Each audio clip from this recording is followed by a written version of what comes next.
Hello, everybody. We're back. I think everything's fixed. We good? Everything looks good. I think we're good. Happy Saturday. We're back. We're going to give this whole flight sim thing a try again from last night's, we'll call fun. Yeah, that was great.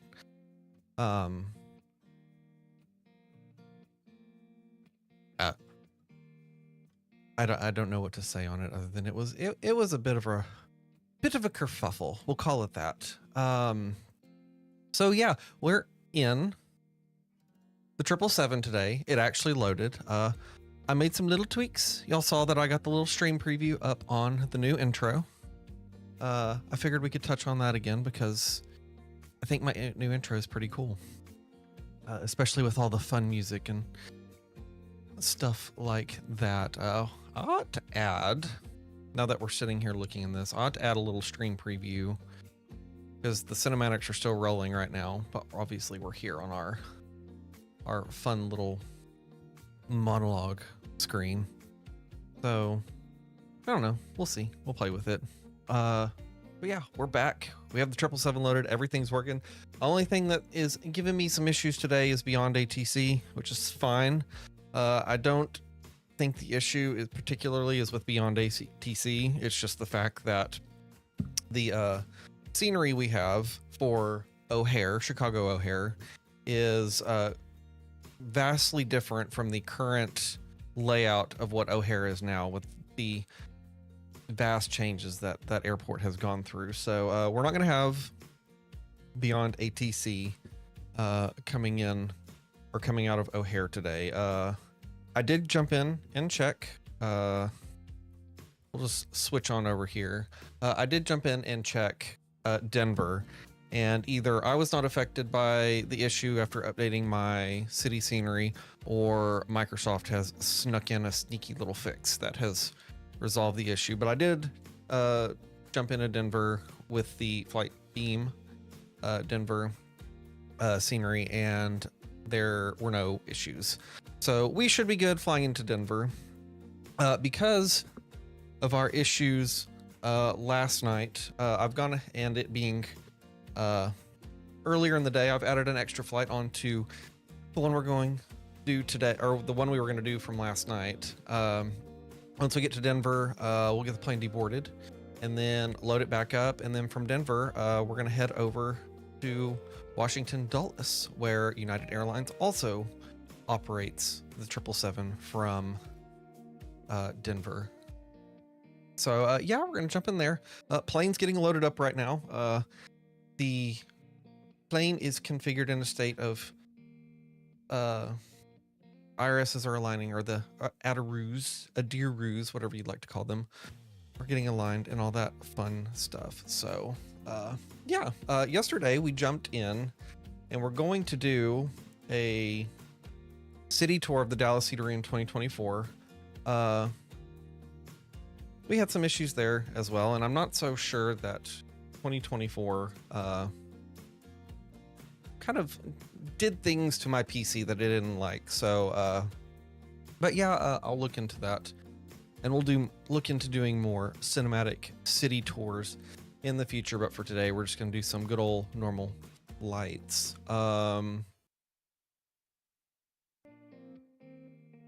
With what we did yesterday. What did we do yesterday? I'm already drawing a blank besides the city tour. Oh yeah, Dallas. So yeah, I went around Dallas, went and saw all the fun little landmarks that there is to see. Resurrection, what is the tower called? I've already forgotten. I'm a bad former Texan. What was it called? Reunion Tower. We saw that. All that in the downtown proper of Dallas. Check that out, and then skirt over there to Arlington to see all the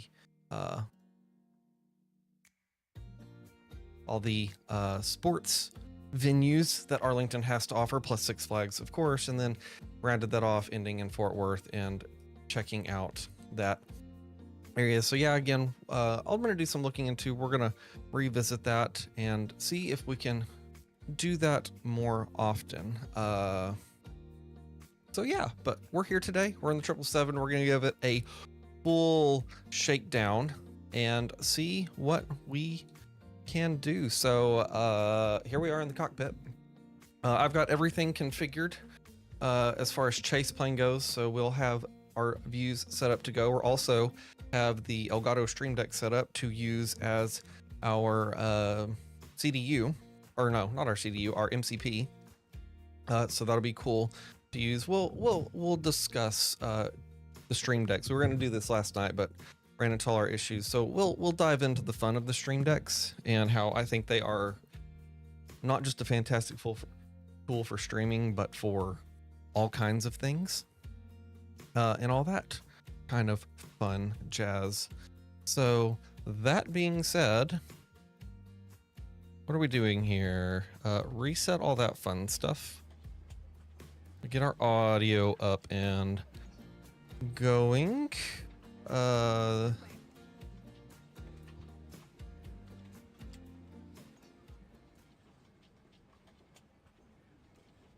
then let's see if that works. Good afternoon to you. We do have 249 passengers on this flight. They are getting loaded up. So, do we have any music? Boarding pass, please. We need music, of course. Sure, that'll work. We'll go with that. Hopefully we won't need our...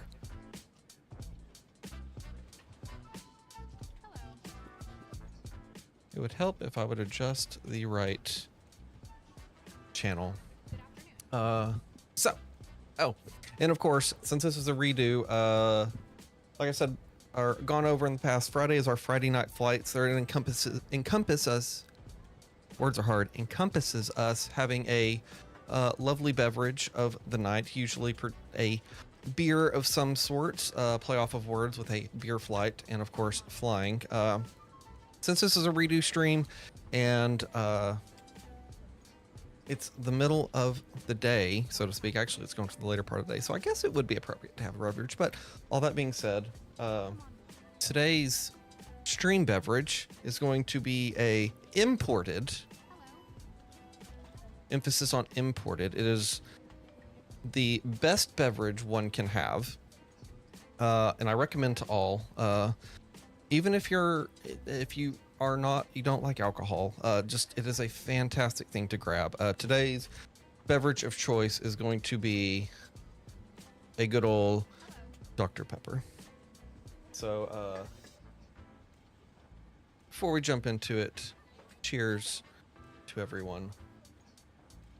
And yes, I did fill my Dr. Pepper into one of my beer glasses because naturally that's what we should do. All right, let's jump into this plane and get it configured. I'm sure there's going to be some other settings I need to get situated since this is a new plane out of the box. But without further ado, we have our flight brought into the EFB, KORD to KDEN.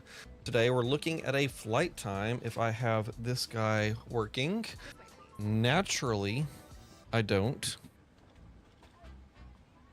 You're gonna see black for 2 seconds while I get this configured. That should be showing there. Now if we go back to this guy, there we go, that's working. Is Navigraph working? May I see your boarding pass? Yeah, we got Navigraph. Okay, cool. So we looked at this last night, but we'll go over it again. Chicago O'Hare to Denver. We're looking at a flight time of about 2 hours and 25 minutes this afternoon on this flight. Help if I would get back into the game. So yeah, let's jump in here and figure out all the buttons on the gadget and get things programmed. So we are in KORD and we are boarded. That is fantastic. We're going to come down here, grab our GPS position. Thank you. Put that in there. Go to the route page. And we are going to request our route. Maybe. Is it?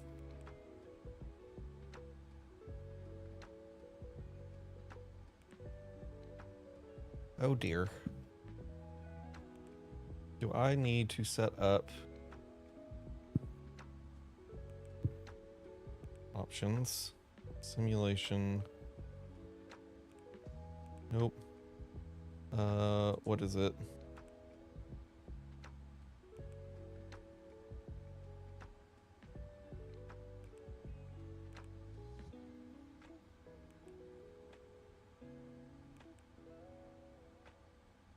Oh, we're gonna change that to realistic. Why?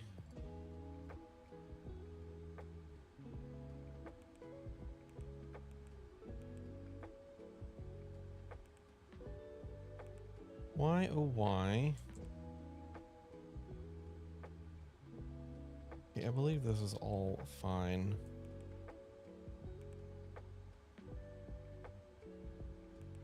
It'd be an aircraft, wouldn't it? This is all the equipment. Why is that not bringing in our light plan? So I've got everything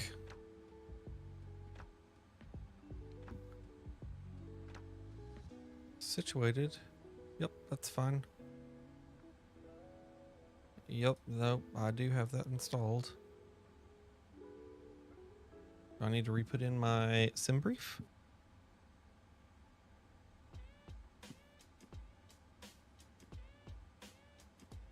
I believe that is my sim brief. Hang that guy up.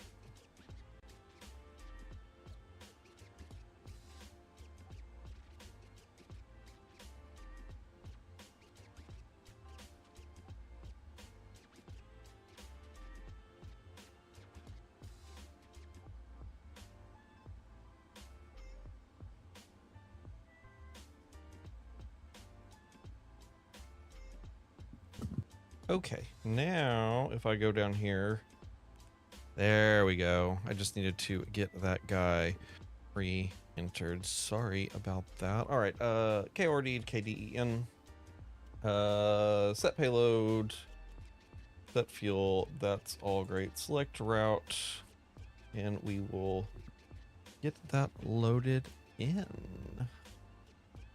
Request sent. I should get that in a few seconds. There it is. Got the chime doing that, so we'll hit load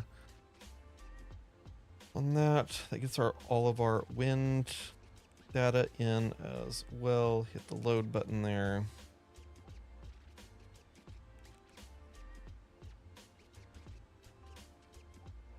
Give that a couple seconds to get situated there.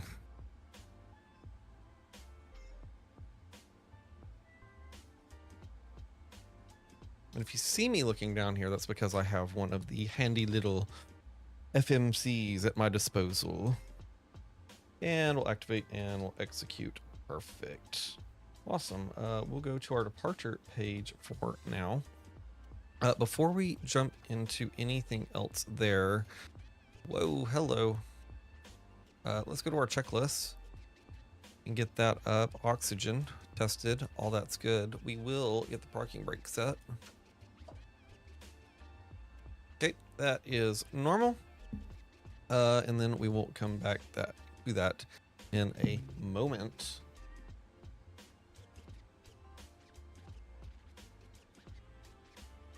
Okay, I have that there.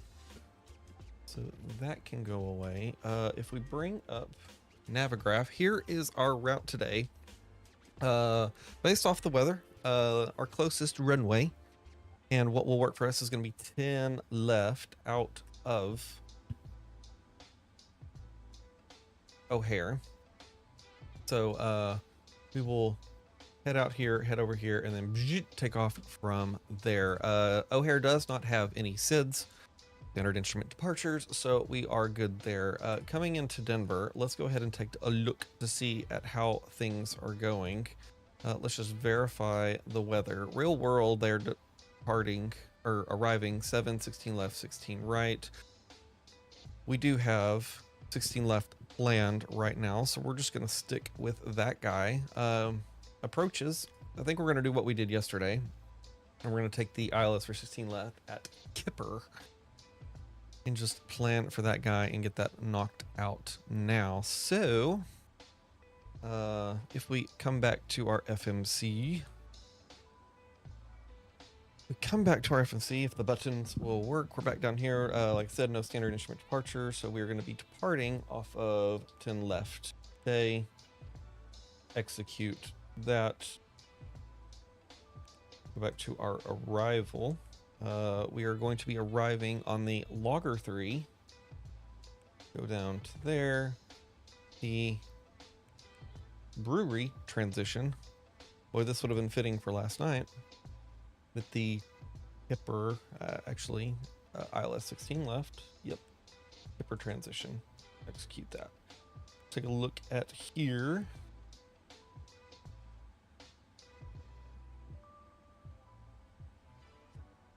So direct Olin, Oreos, Obeen, Ogale, however you want to say that.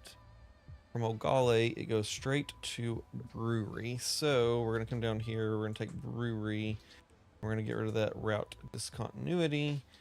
And then we'll scroll through here. And then we're going to actually intercept. So there's not going to be any vectors. Actually, there's our vectors. Like I said, we don't have ATC for this. Beyond ATC is not cooperating, which again, I think that's because of the vast differences in the O'Hare scenery with what we have here and what is in the real world. So we're probably just going to go from Grub straight to Kipper and call it there. So there's our departure and our approach all ready to go.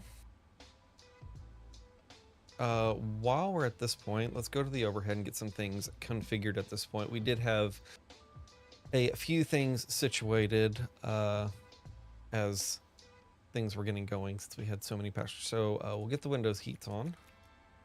We're going to go ahead and turn these on, get these all set to the auto position. Everyone's loaded. We'll turn smoking and seatbelt on at this point. And lights are good. Pumps are good. All that is good. So we are good there. Let me check this. Okay, good. We'll turn those on. Coming back over.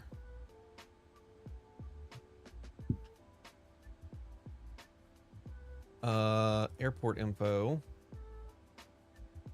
We jump in here and take a look at this and see if it gives us any information on departing. We're probably just going to go runway heading and go up to 10,000. So if we come over here, we're just going to, we're already at 10,000.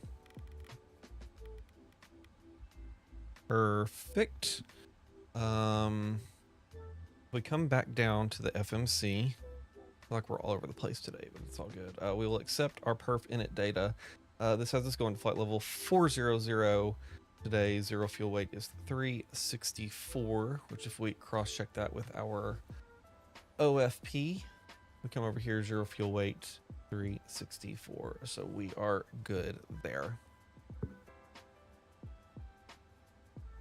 Awesome. Head over to our thrust limit, which we will come right here. Let's go to our performance page. We have our lovely little ghost, and we're departing 10 left.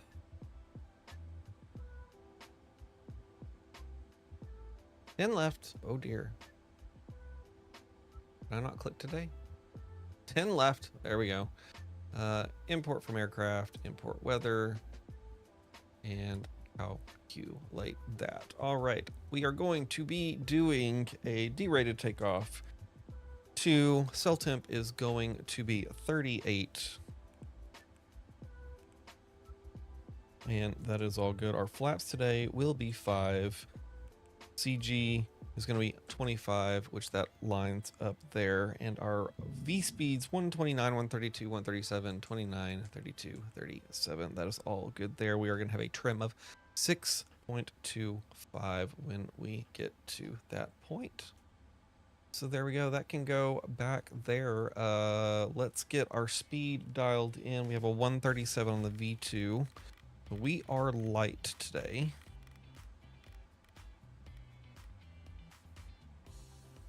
And then our runway heading for 10 left is going to be 093. I have missed having my Stream Deck set up for the MCP since I've switched my audio stuff up, and I'm very happy this is back. All right, so that's got the clear shed situated. Get our flight directors turned on and ready to go. Let's get the APU up and running. And I think that has us set to go. Perfect. So we'll come down here. We'll start getting our lap checklist done for before start. Flight deck is closed and secure. That is situated. We have our takeoff speeds. Pre-flight is completed. Our trim is going to be 6.25. So let's get that dialed in. We got a ways to go on that.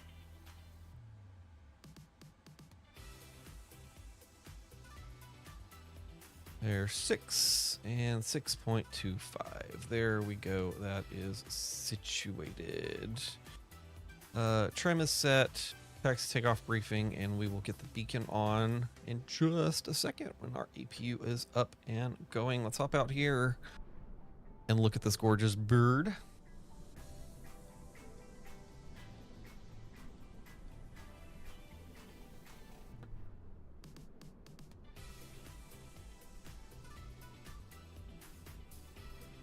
Nothing beats a crispy Dr. Pepper.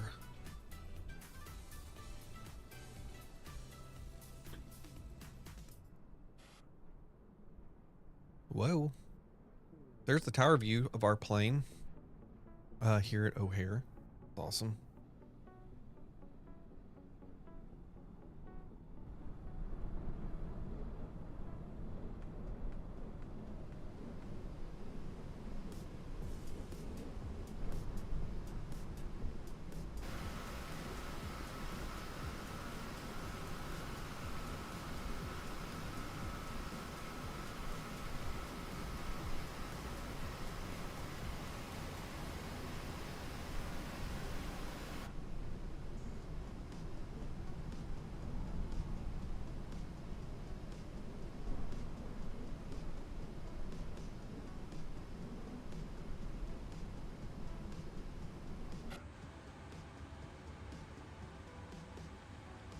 All right, our APU is up and going, so we'll go ahead and turn that off. And we'll come down to the EFB one more time, go to our ground services and our operations, and go ahead and remove the chocks. I think that should get rid of our ground power unit, and it does, so we are good to go there. So we can store that guy away. Oh, that's cool. Oh no, never mind. There's the charger. Cool. I think we're ready to go. So let's get our pushback clearance here. Request pushback and departure. We're going to be going tail left, nose right for this. And we'll get our beacon on.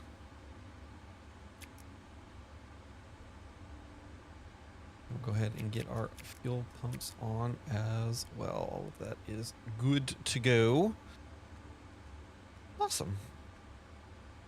Hello, Captain. We are ready for pushback.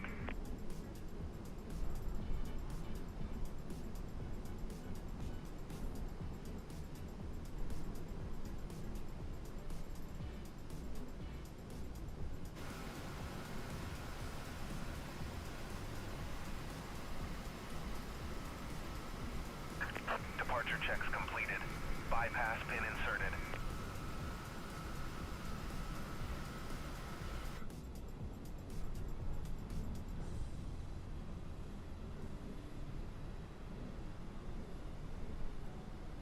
I am excited to hear what these new sounds sound like. This is the United Airlines Battleship Gray using the Pratt and Whitney, good lord, Pratt and Whitney engines. I can't talk today.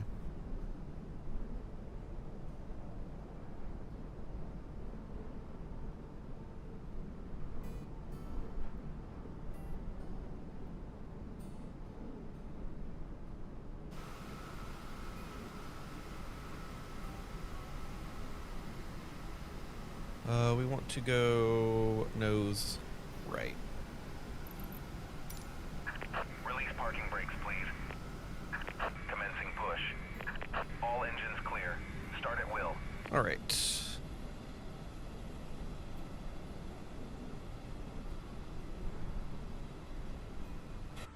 Hop in here. And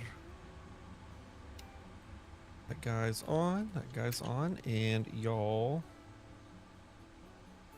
enjoy the engine start.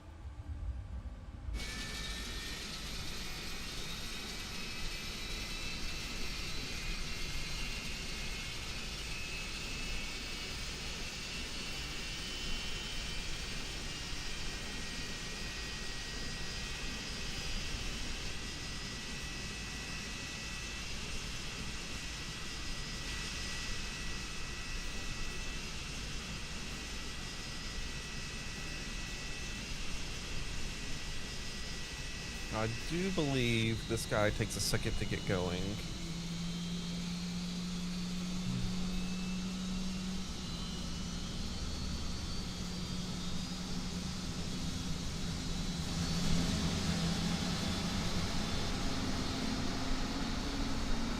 Don't mind the screen tearing. That is not the plane. That is FrameGen mod. If I hop out here. Actually, I think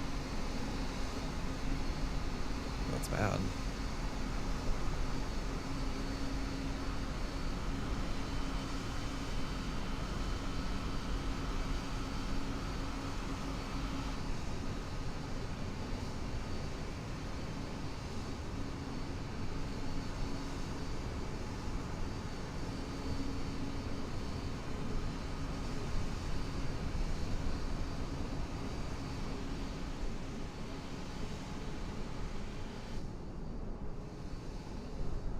That's so cool.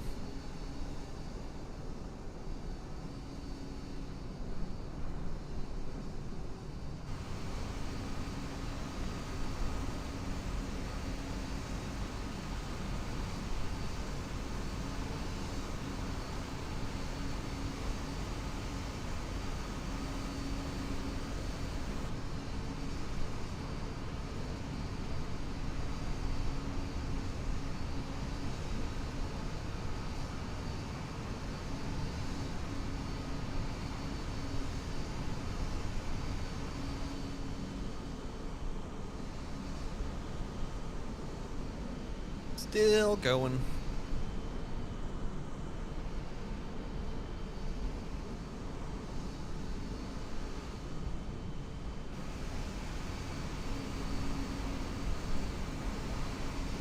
They may just be taxiing us to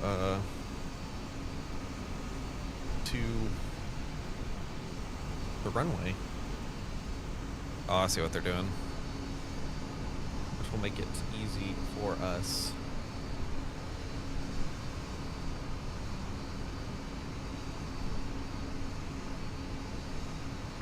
Please set parking brakes. We can do that. I guess technically we could have started both of those engines. No, I think it might only be the Rolls-Royce engines. I don't know.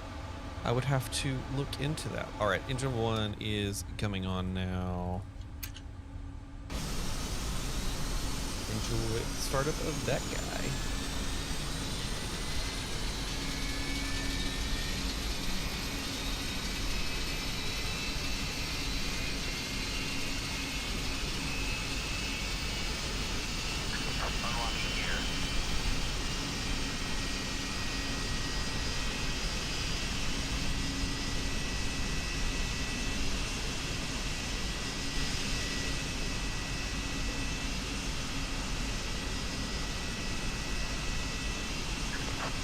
disconnected. Bypass and remove. Left is clear. Right is clear.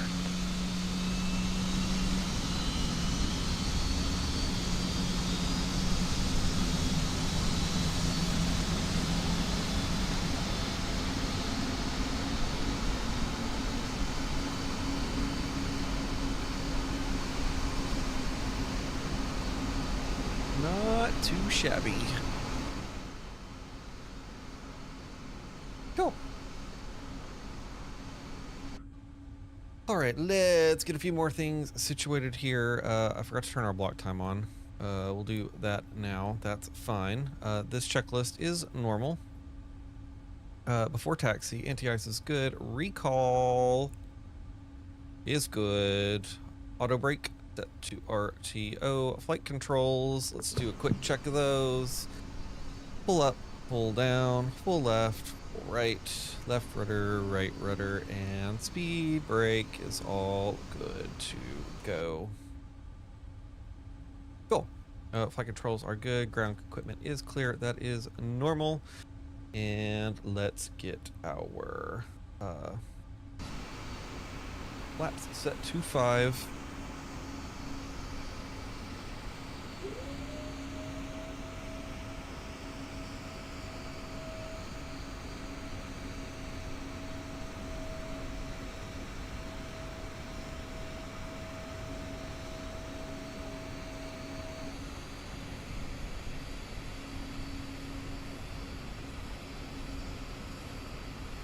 And there we go. All right, that's all good. APU can go off at this point. Everyone is seated. I think we're good to go. All right, last couple of things. We'll go get LNAV and RNAV ready to go. It's telling me that there's no intercept heading, which we are aware of. At this moment, this guy can come down to there, and what we're gonna do is we're gonna make a right here. We'll make a right here onto Quebec, and then from Quebec we'll go Alpha, and then Alpha to Zulu. 210 left is our plan. Here, we'll see if I can remember that. Awesome. Car brakes off.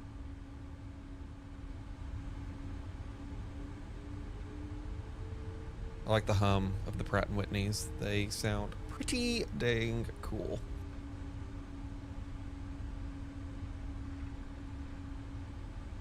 Quick look to the right. Clear right. Clear left. As clear as we can be. When we get close to the runway, I do have the FSLTL traffic injector running right now. Once we get close to the runway, I'm going to kick that off so we can get some frames back. And also, so we don't have any interesting traffic collisions. Also, I did not... Actually, no, I think we're good. See, this is where... the map that I'm looking at right now on Navigraph is probably completely different from what this airport is now. I'm hoping that our buddies at FSDreamTeam are working on an update to this guy. Yeah, because as of right now, so what I'm guessing is the taxiway that we're on no longer exists. Because according to Navigraph right now, we're off-roading. So if you know where the 4-wheel drive button in a 777 is, just let me know so I can turn that on. And we'll be good to go. So I'm going to come up here and take a right. And hopefully we can connect Alpha at some point.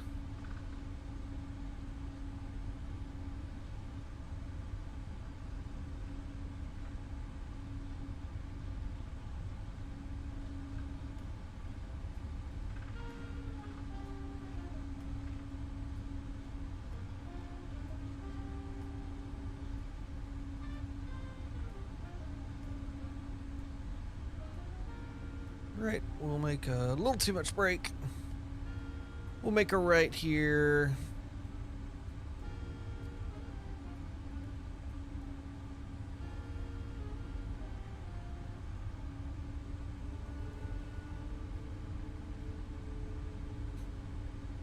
So what's probably going to happen is my brain is going to be in 777-300ER mode. And I'm probably going to be taking these turns as if I'm in a longer plane. Which I'm guessing you still need to probably navigate the plane accordingly. Bye-bye.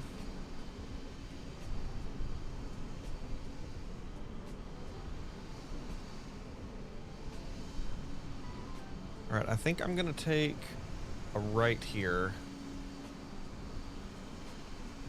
Because I can't see what that sign says. I'm going to assume this is Alpha. Because the way that looking on the map, it looks like we're going to kind of just merge into Alpha here. Real quick, let's get our taxi lights on.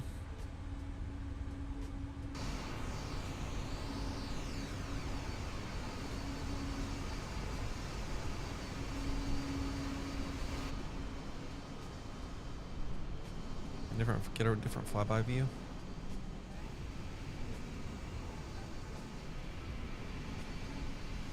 I'm gonna guess not. Oh, that's some beautiful taxiing. Just overshot that center line, or the taxi line, completely.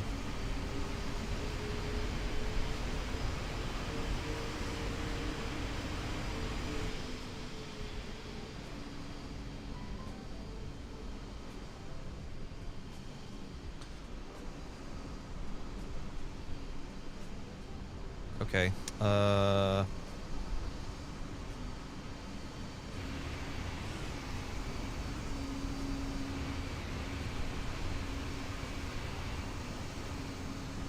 that is where we needed to go.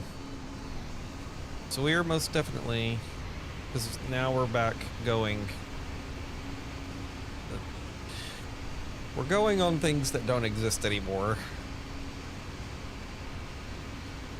Because now this is where we're at. I very much missed that turn, so...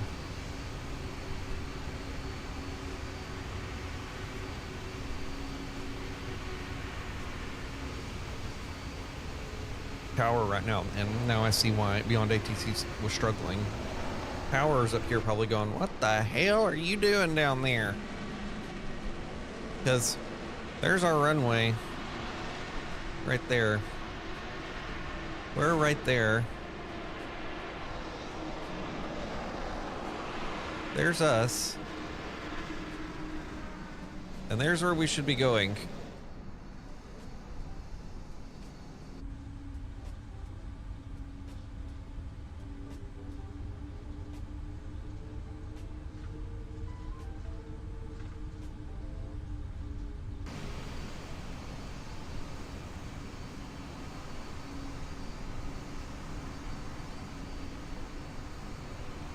All right, we're gonna take a left here.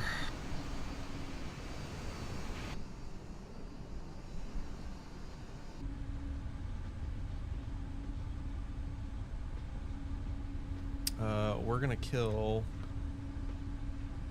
FSLTL at this point.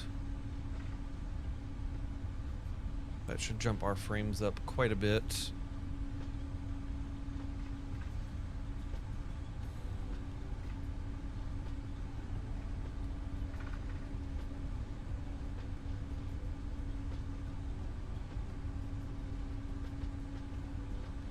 Alright, so if I go...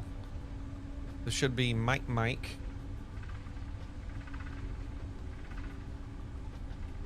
So if I go to Juliet 1 and make a left here, this should get us situated where we need to go for 10 left.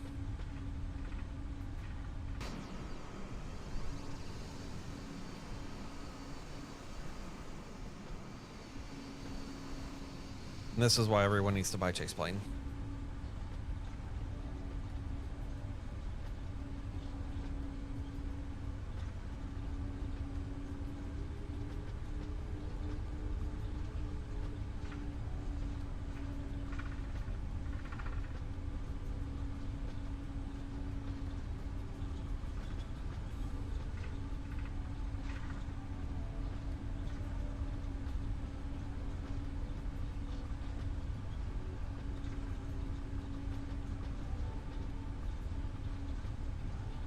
We'll come up here to Juliet 1, make a right and then a left, and that should get us lined up at Zulu. Or 10 left.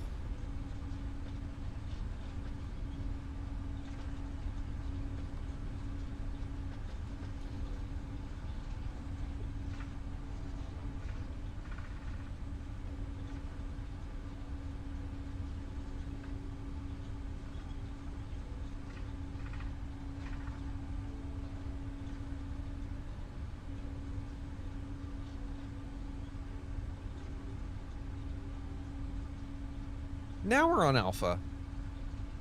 Only the scenic route. Clear right, clear left.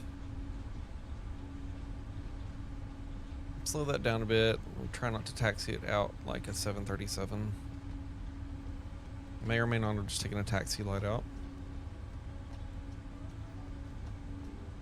Alright. Let's get our auto throttle armed. LNAV, VNAV is active. We're just gonna plan to make a right turn out of here.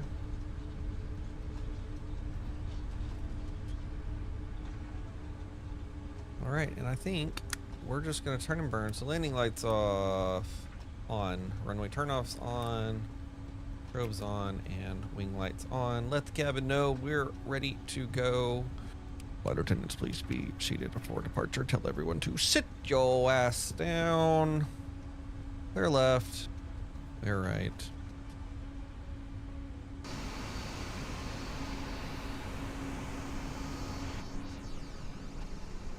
Will this actually work? Ah, that is.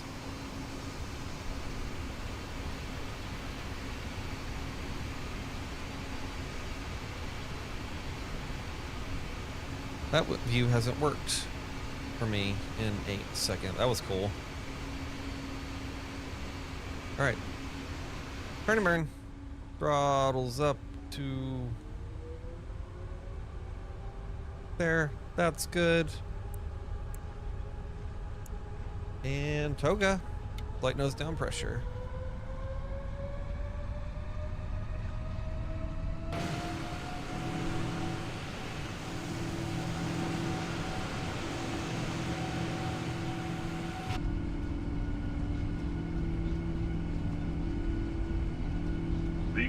And rotate. Got a pretty good gust there. Positive rate gear up. Don't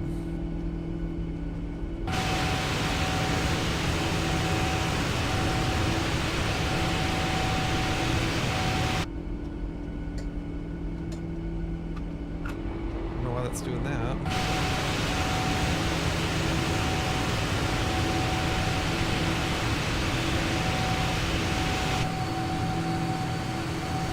Start our right turn.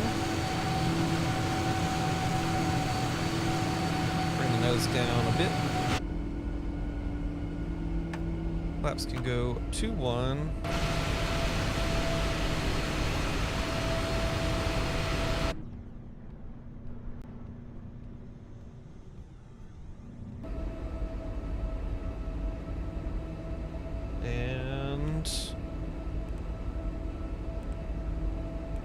Go direct Olin. I need to get the fly-by-wire thing turned on. And there we go. Flaps coming up.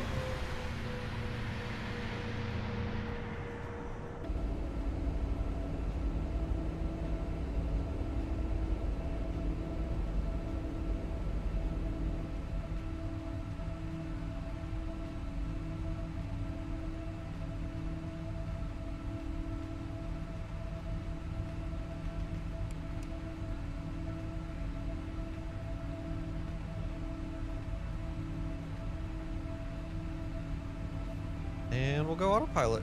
Easy enough. Alright, real quick. I'll just do this down here. Menu.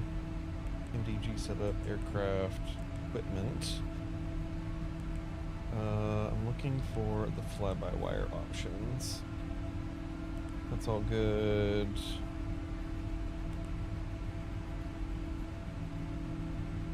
That's good.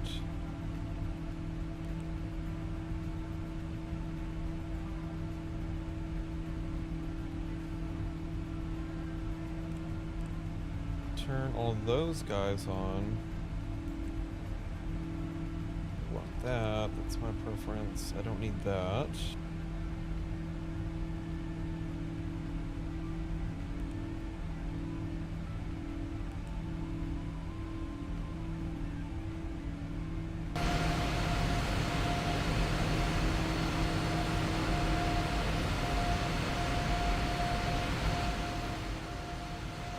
Okay, so that's got that situated. Is it displays? Nope, that's fine. Options, simulation, show fly-by trim ref speeds. Yes, please. Cool.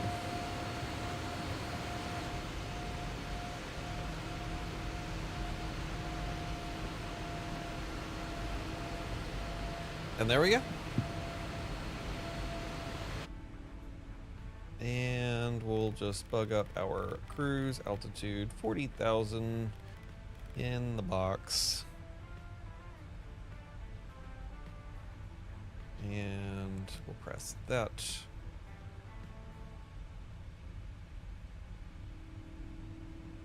And away we go.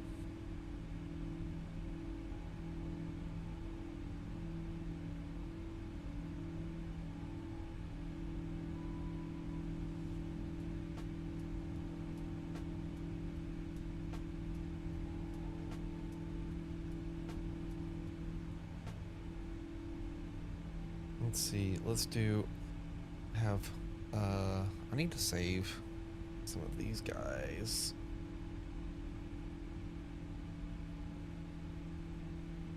What am I doing here? All the gadgets, all the buttons.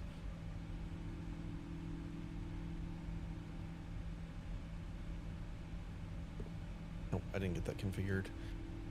But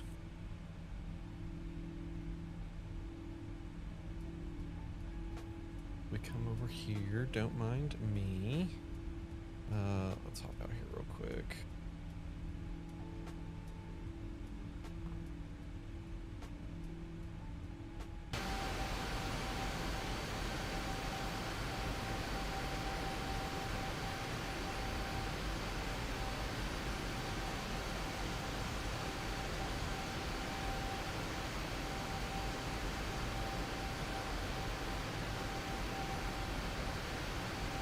If I can make this work. Like that.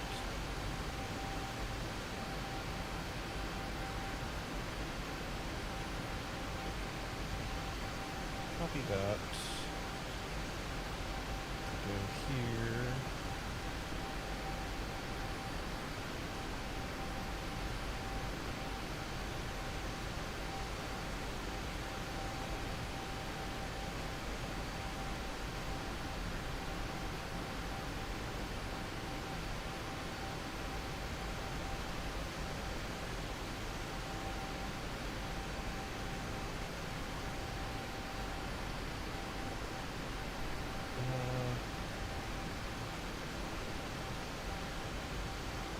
So now if I've done that right, let me do a couple more things. I'm editing Stream Deck things on the go, because this is always going to be a work in progress. Alright, so if we go here.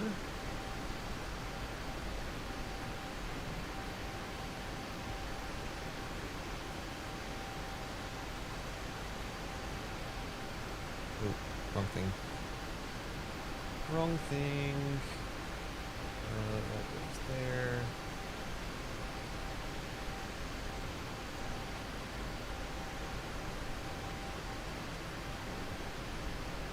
That goes there.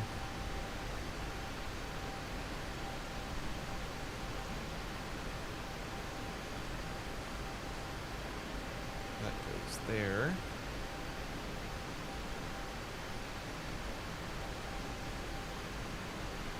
So I don't need that.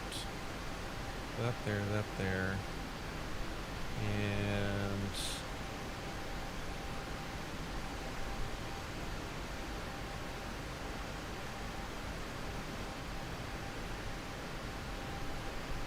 so now theoretically, I'm gonna do this. I press that button.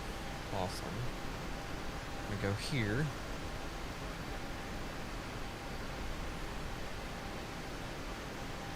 Oh, nope. One quick more thing. So many options. I should have went to the right spot.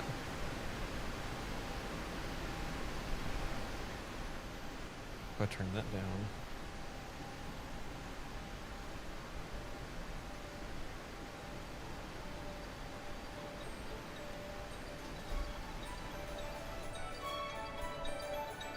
There we go.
That's so cool. So I need to bring up or build myself a little cinematic library. That's so on the spot when we do things like this, we can go standard barrow. We're well past 18,000. Those can come off. Those can go off. Those can go off. Wing lights, logo lights, all that can come off. And cabin can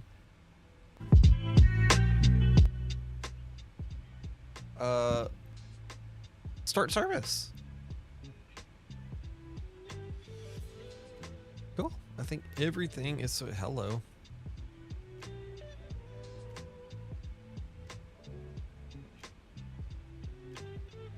Oh, in good 777 fashion. So we're gonna override that. Normal, normal, and all that's fine. Cool. Let me see what I've built here.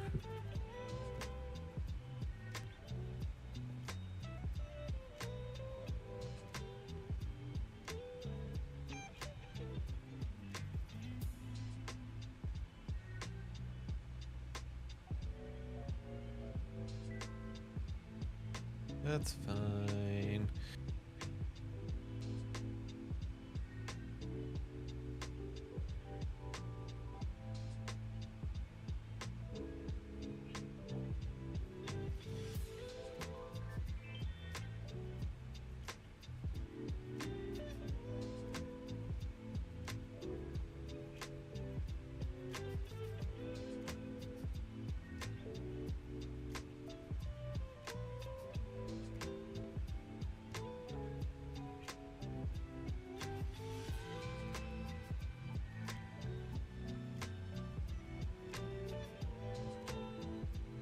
I hate that it does that.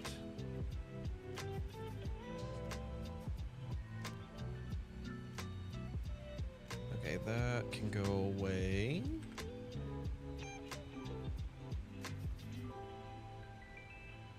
What did I have right there?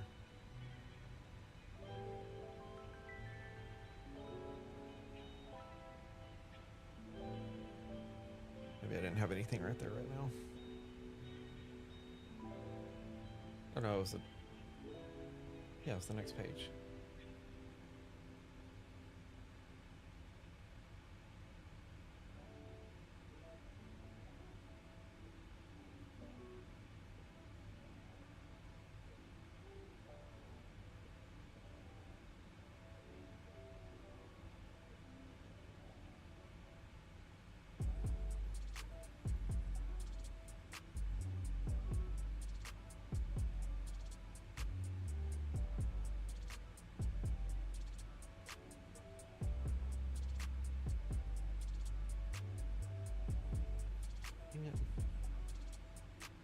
I need Stream Deck or Elgato to add a Control Z function.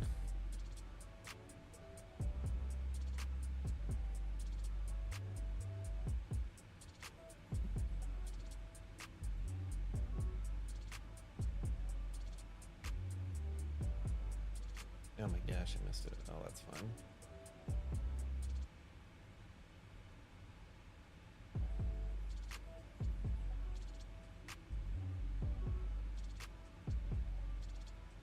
I don't like that you can't set pages up in folders on Stream Deck.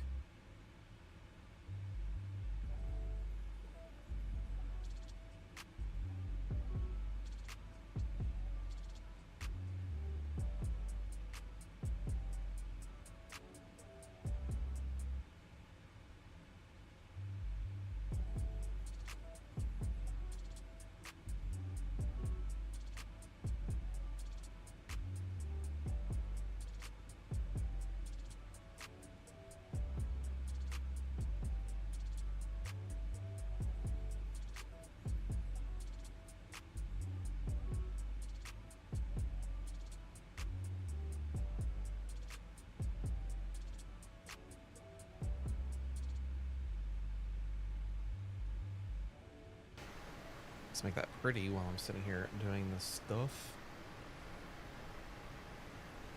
So what I'm doing is I'm trying to set up pages, or a page up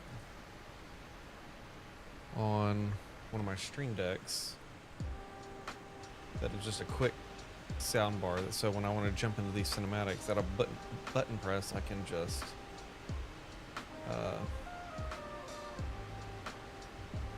queue up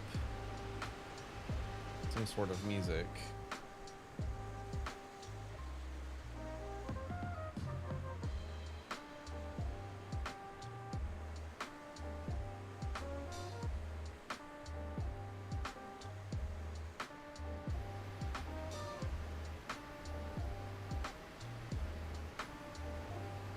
Okay, so that's fine. This can go away.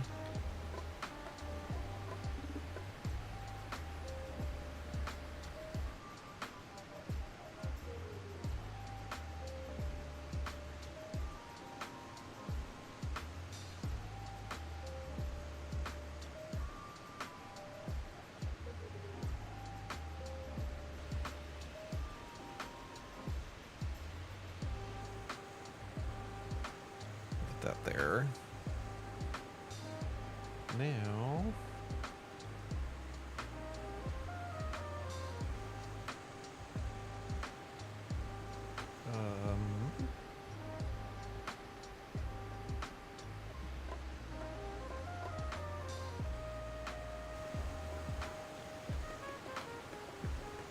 create a bunch of spots for music now. Now if I go back to here,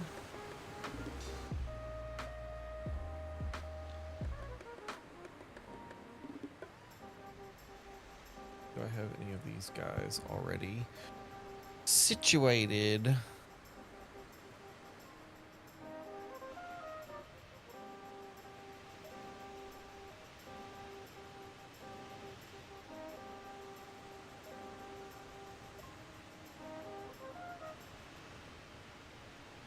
I don't. So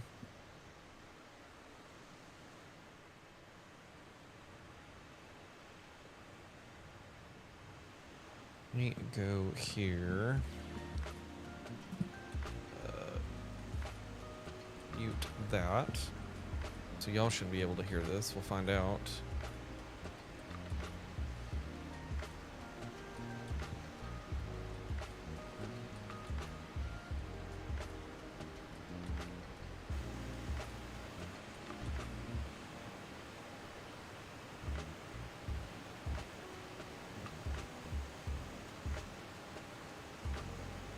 So definitely that one.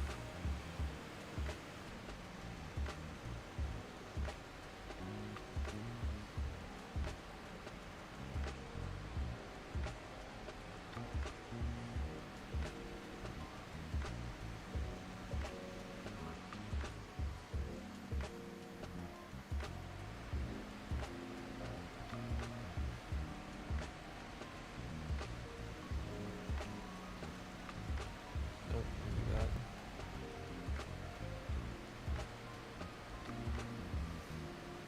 Okay.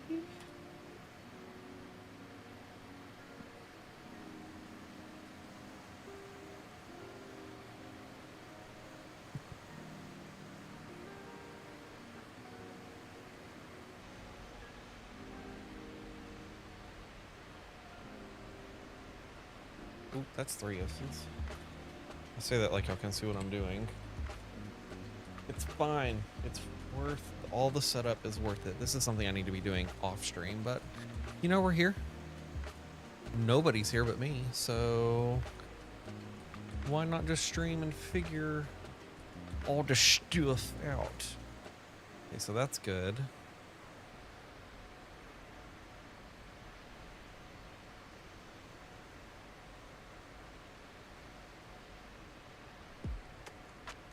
Yeah, sure, why not? That one sounds cool.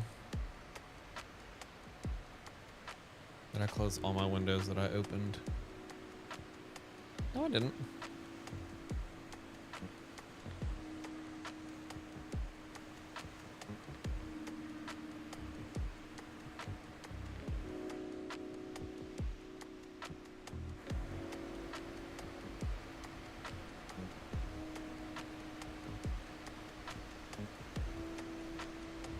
Take that one.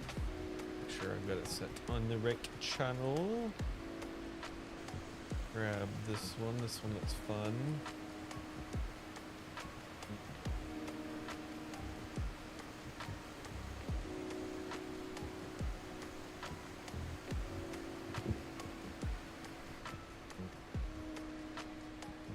Okay. Set that to the music channel. Awesome. What else do we have?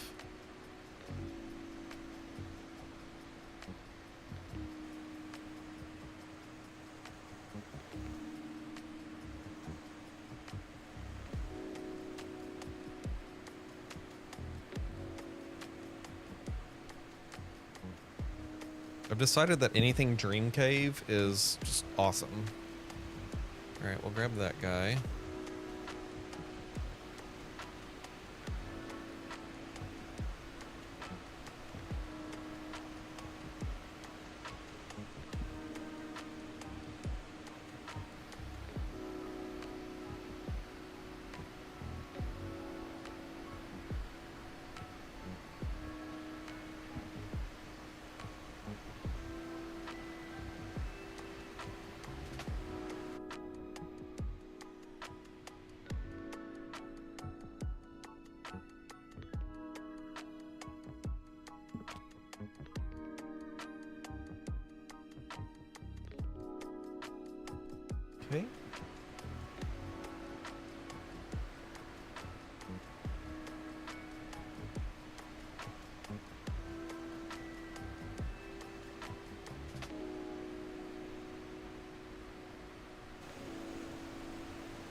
I recognize this one from another streamer that I enjoy watching.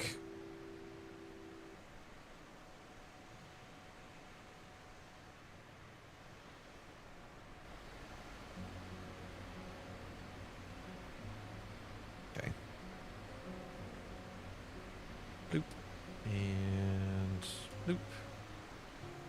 And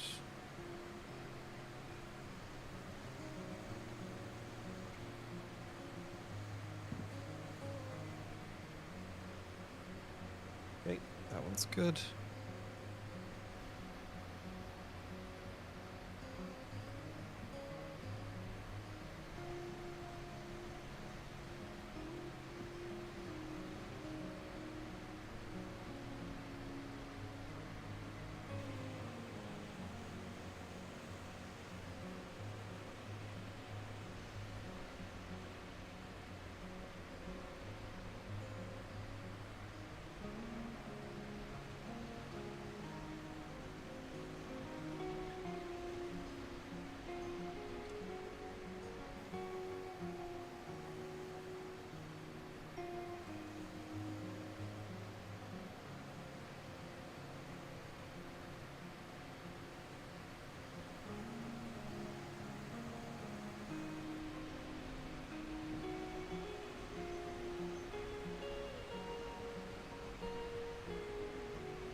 Okay. That one's good.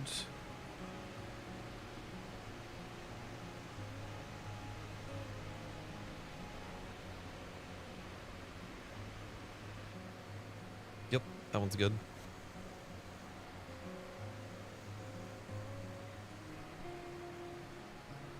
I'm literally downloading tracks and getting them set and brought over to the Stream Deck. Those frames were not great. I just saw that in the background. What did I just do?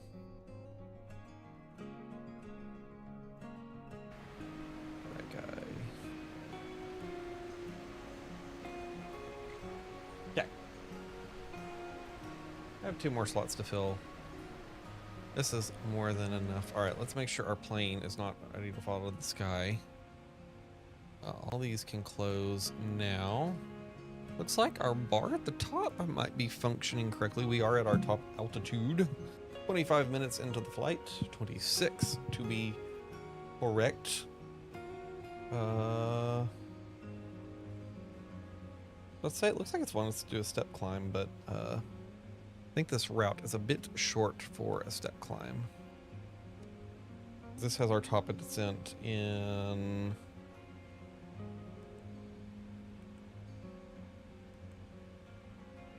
Let's see.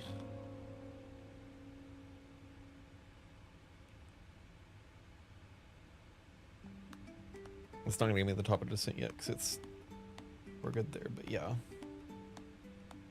So we're all good there. So now, if I did this correctly, which I need to set a button here to also set this, but it's fine. So if I go here and do this.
It would help if my mic was not muted. What I was saying was that's why chase plane is worth every bit of money right now if you're still predominantly using 2020, because just these, I mean, the cinematics of what I mean, it does just out of the box. Like this particular view right here is not programmed. I did not create this. What this does is this looks at like what aspect of the flight you're in, whether you're on the ground or at the gate or anything like that, and then it will put together the views that are best for it. So like right now we're at cruise at 40,000 feet in the air, so obviously it's going to give you, it's going to focus on the shots of, you know, like what a plane, you know, doing a United commercial is going to be looking at. Whereas, you know, you're on the ground, it's going to give you those focus shots of, you know, that is best for it when it's rolling on the ground. And the same with the flyby. The flyby is going to notice that you're in the air, so now it's positioned that camera under, in this case of this flyby, because we're in the air. But then when we're on the ground and we're driving by, it's going to position that flyby at ground level, where it more, you know, shows off the plane in the sense, you know, of that it's on the ground. So, and you know, you can leave it on this view, it'll bounce between all the different options. You know, we've got clouds right now, but if I press tower right now, it's gonna bounce to the closest tower it can find on the ground. And even though we can't see because of the clouds, our plane, it's like focused on our plane. You can see the camera slowly passing. So it's cool. And the fact that they are giving you an upgrade path from 2020 to 2024, obviously 2024 is not out right now. They're still working on getting that situated because of all the new things that have to be situated for 2024, and it has to be figured out. But you know, there's the upgrade path. So if you buy this for 2020 for a period of time going into 2024, once it's available, you get a free, you know, you have the free upgrade ability to have this in 2024. And you know, I have the traditional views set up, wing, which right now what I'm doing right here, this is mapped to the same button. So, and like this, I have the aft wings, again, mapped to the same button. So you get unlimited views, again, engine view, and the ability to map views to the same button. And then of course you have all your typical things that you would normally have. So I definitely recommend picking it up and checking it out. It's to me that good.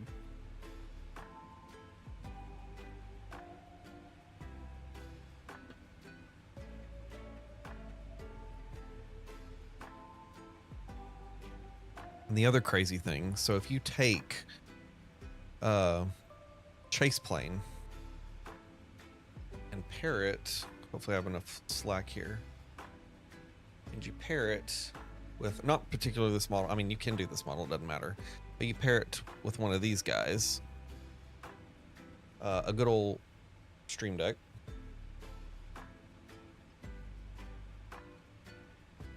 like, your options are endless. So, you know, right now, my current setup, which we can jump into this, as we can cross the topics here between chase plane and the Stream Decks, but as at this point, I have 4 Stream Decks in my setup now.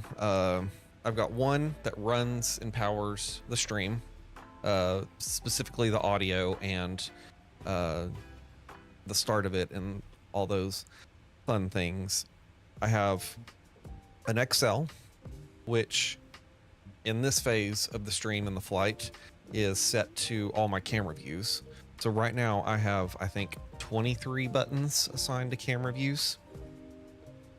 But then also I have various stream functionality. So scenes, all that fun stuff, controls for like alerts, all that kind of stuff, quick shortcuts for programs like landing rate monitor and just, you know, the things. I've got a button on here for the Lucy Cam, which at some point will make a comeback when I can get a camera and a light situated where her spot is. She's currently sacked out in her little first officer's bed under my desk. So that's what I have the XL running and doing. So that one gives you all the buttons. I have another Stream Deck Plus. This is the one that if you saw my post on YouTube a few days ago, I picked this one up because I'm looking to get into VATSIM at some point. I've got to get out of my introvertness and get over the fact of talking to strangers and that fun stuff. A fun fact, I don't like phones and things like that. I'm one of those people that I get in my bubble and I do what I need to do, and if it involves having to call people, I hate it. That's just me, you know, don't at me. It is what it is. We're all unique in our own ways. So with that particular mindset that I have, or whatever you would call it, the idea of VATSIM kind of terrifies me because I'm at a point where I know my stuff. When it comes to these big jets, especially the 777, most of the modern Boeing planes, so the 777, the 737, the MAX, I know my stuff. I know my way around it enough to know that if I jumped on a network and they needed me to do something with the plane, to move the plane, to slow the plane, all that fun stuff, put it in a hold, things like that, I know I can do it. It's just that leap factor of I've got to talk to somebody. But I'm at a crossroads where I've been using Beyond ATC, and by the way, minus Beyond ATC's faults, it is a good program. And especially if, like in my boat, or in my case, I bought it to start practicing using ATC because I'm the type person that if I do jump on VATSIM or any other program in the future, I don't want to sound like a bumbling idiot. I want to be able to know, like, you know, be able to read off my clearance as I need to, understand the process, you know, you jump in, okay, I got to get my ATIS. Okay, I've got my ATIS. I need to report into clearance, let them know what the weather is, and get my clearance. Okay, get my clearance, read it back, all good to go. Get my ground frequency, you know, request push if necessary, you know, start if necessary, get my taxi clearance, go to tower, take off, go to departure, and then departure to all the different approaches and centers and all that fun stuff.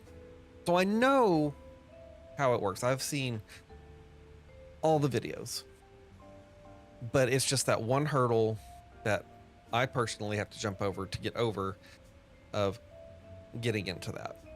So all that long story said, getting into what I want to do or jumping into VATSIM in the future, one of the things dealing with setup and most streamers deal with is, you know, if you don't have a radio stack, then you get your radio over here, you have to scroll down here and deal with that. If you're in critical flights of stage like takeoff or whatever, coming down here and going to this and taking your eyes off the glare shield and off the displays and off the front windshield, you know, it's not hard to be like, okay, let me go down here and change this, and then you look up and oh no, I mean, this is a bit dramatic, but you know, your plane's barreling into the ocean, okay, or you're you know, overbanking, you know, things like that. And so if I'm going to do this VATSIM, I wanted to get a radio panel, and when I checked, let's just see where it's at now. Y'all can't see this just fine because this is all personal stuff and I don't want you to know where I live. I'm just gonna search radio panel. Okay, so currently the Logitech radio panel, that is kind of the go-to for everybody. I mean, it has been for years at this point. Like I don't, it's been out for a hot minute. It's on sale on Amazon right now for $149. Okay. One of the caveats is of the flight panel is depending on where you're at and how frequencies are arranged, sometimes frequencies will extend past the third decimal point. So the Logitech radio panel, as it is right now, only goes 2 points past the decimal point. So if you ever get to a point where you need to adjust your frequencies and it happens to be a frequency number that goes to that third decimal point, then you're either gonna have to manually go in there into the plane, come down here like this and adjust it, or you have to download a alternative program to where it allows the functionality of, what is this? Is that wanting us to step? No. Top of descent is 318 miles away, so I don't know what the blue is. Anyway, so you either have to download spad.next in order, and then, you know, situate your radio panel that way in order to get that functionality. And, you know, it may not be that big of a deal. As a novice on that, I don't know how often you would be going to those frequencies that require that third decimal. But in my mind, I don't want to be in a position and also spending $149 on something that could potentially, you know, isn't feature rich, so to speak. So you have that option. $149 Logic panel. It has a couple of little downsides with, you know, what I was just talking about. And then I thought about it. So prior to me switching my audio setup, I had a Go XLR. Whole story about that. We can go into that at some other point. But I made the choice to ditch the Go XLR and switch my full audio setup to Elgato's Wavelength Plus.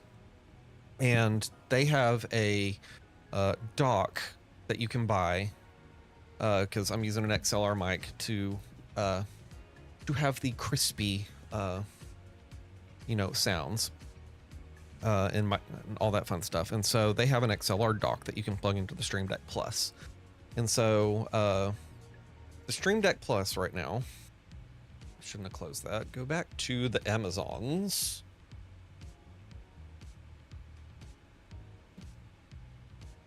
And we're going to go Stream Deck Plus. So the guy that I just bought, which it has gone up in price since I bought it last, so I'm glad I did that one. I did. Ooh, the Mark II Stream Deck, the regular one, is down to $129 right now. Don't do it. No more Stream Decks right now. If the fiance finds out that I buy another Stream Deck, she's going to kick me out.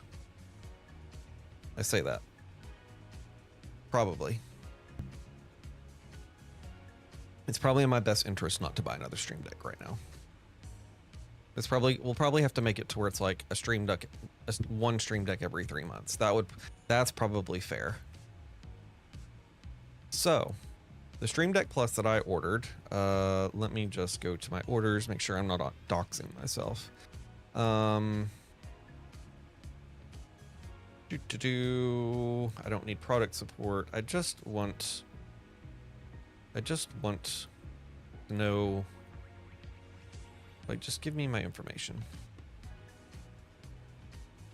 Because it's gone up in price, and this is not what I paid for it. I think it was $169.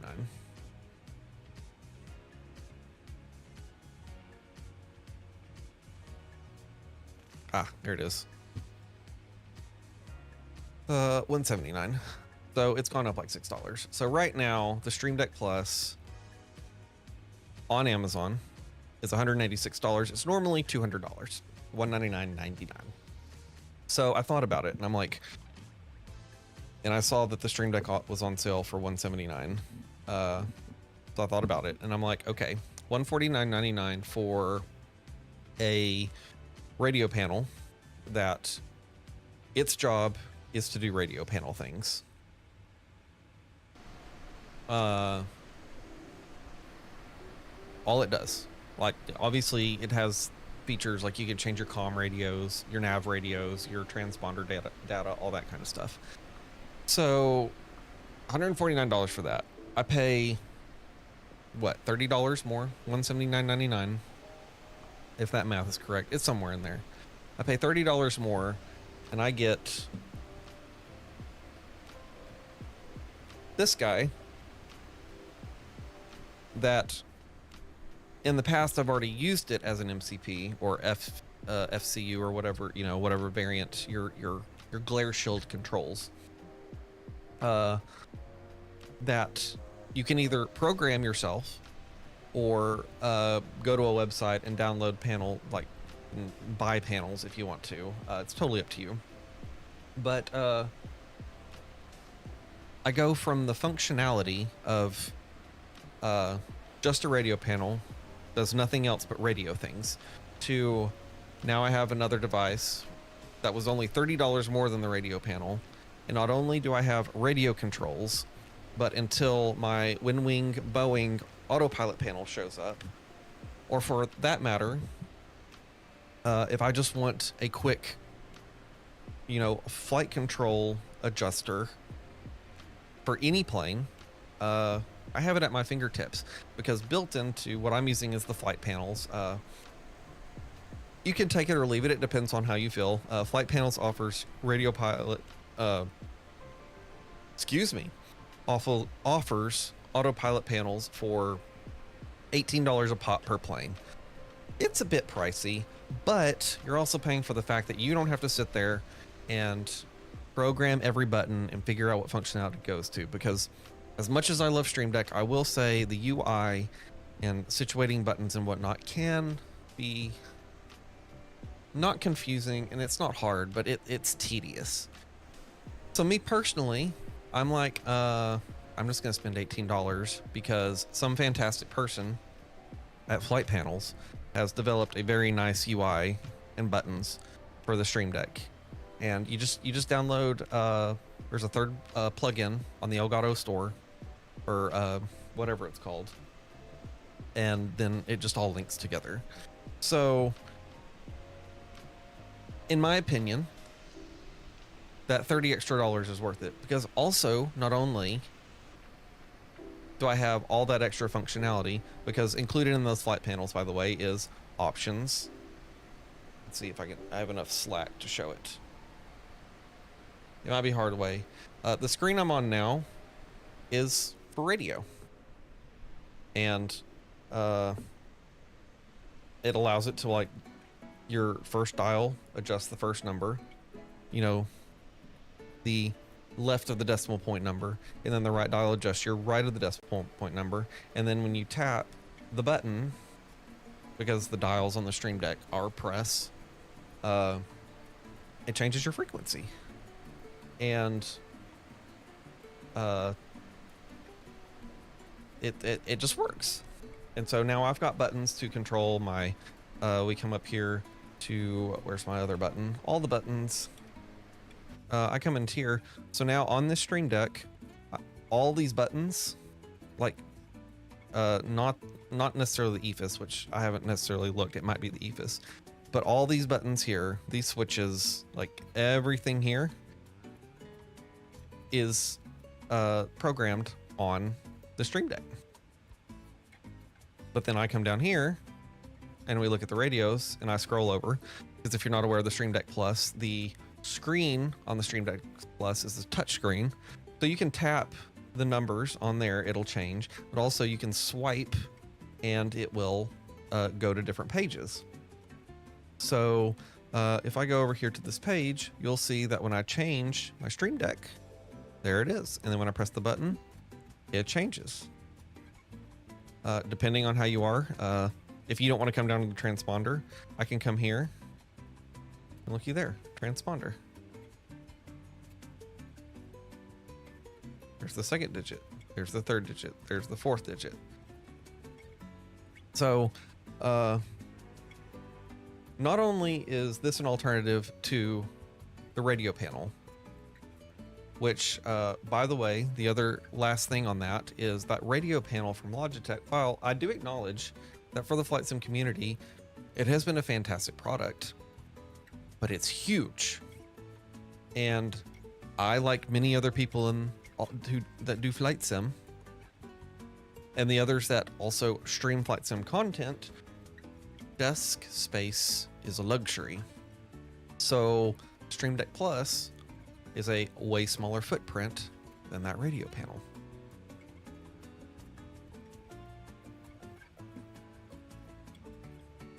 And to top it off, you know, I've emphasized, you know, the radio panel is a radio panel. It does radio things.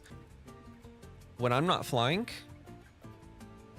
I can go set a new profile for this other Stream Deck. And now, outside of flight sim, I can do all the other infinite things that Stream Decks can also do.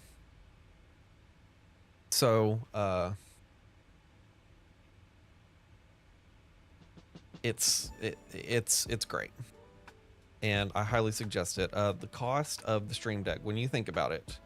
So again, right now you can pick this one up on Amazon for $186. They're normally $199.99. I picked mine up on sale for $179.99. Compare that cost to some of the Winwing products that are coming out. So let's say hypothetically all you do is fly the Phoenix A320 and the Boeing 737. So here's your option to consider. Winwing has a lineup of fantastic products. I've got the FCU for Airbus. I got that for Christmas. I have the Boeing MCP ordered. And so, you know, you have those two.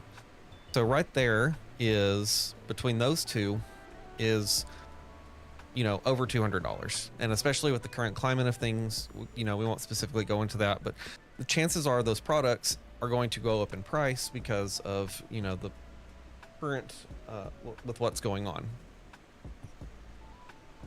Whereas we have the Stream Deck, pick it up for $200 normal price, or if you find it on sale, you can download the free plugin that you can go in and manipulate and set up all your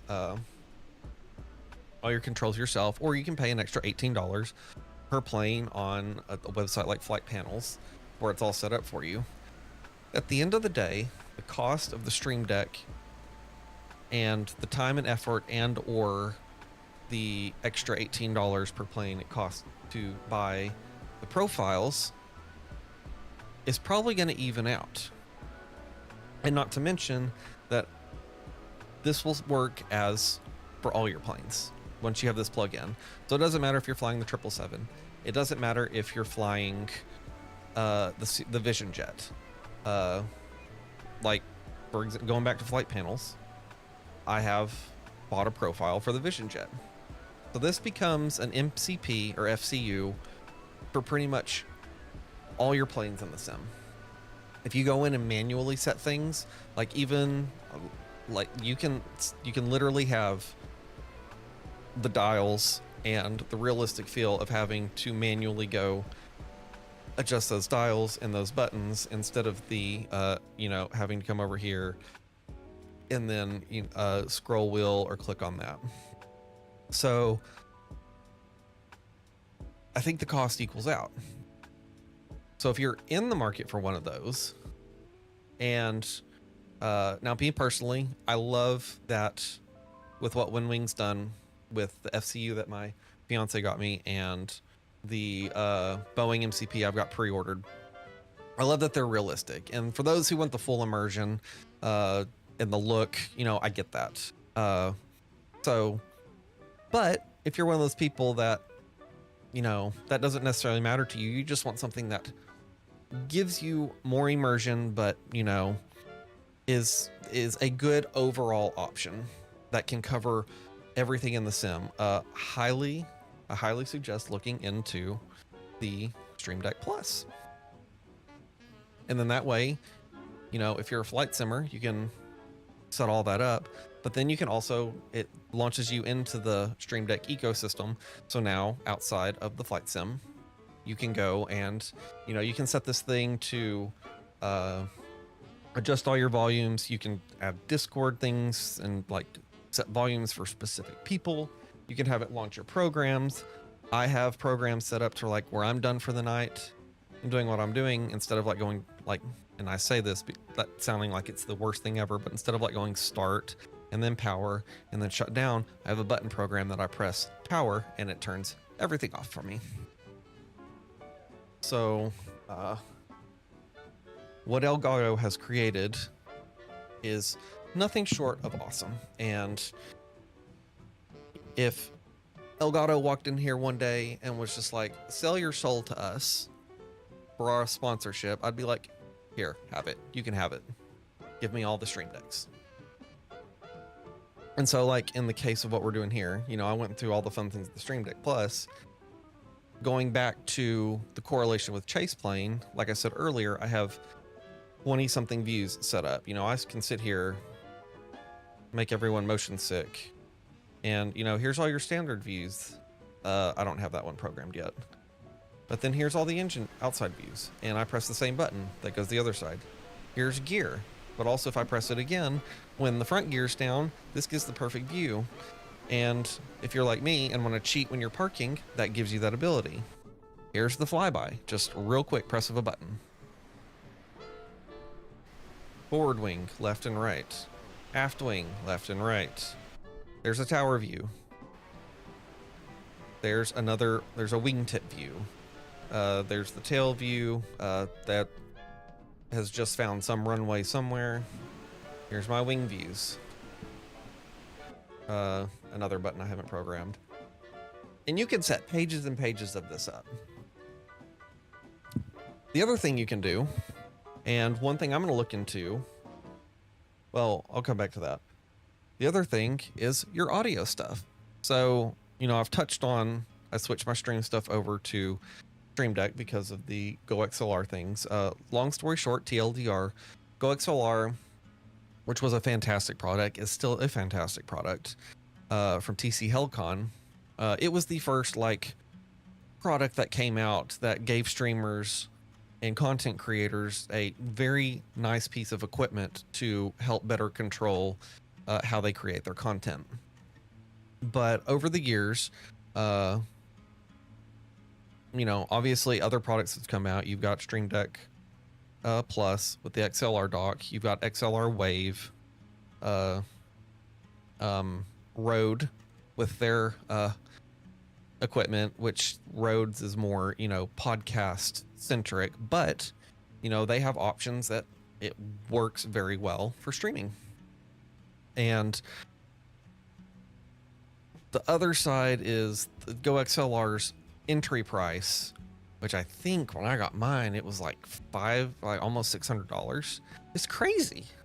And most streamers, you know, you have your established streamers that, you know, with what they've built up, they have the ability to go out and drop the money, that $600 for the GoXLR.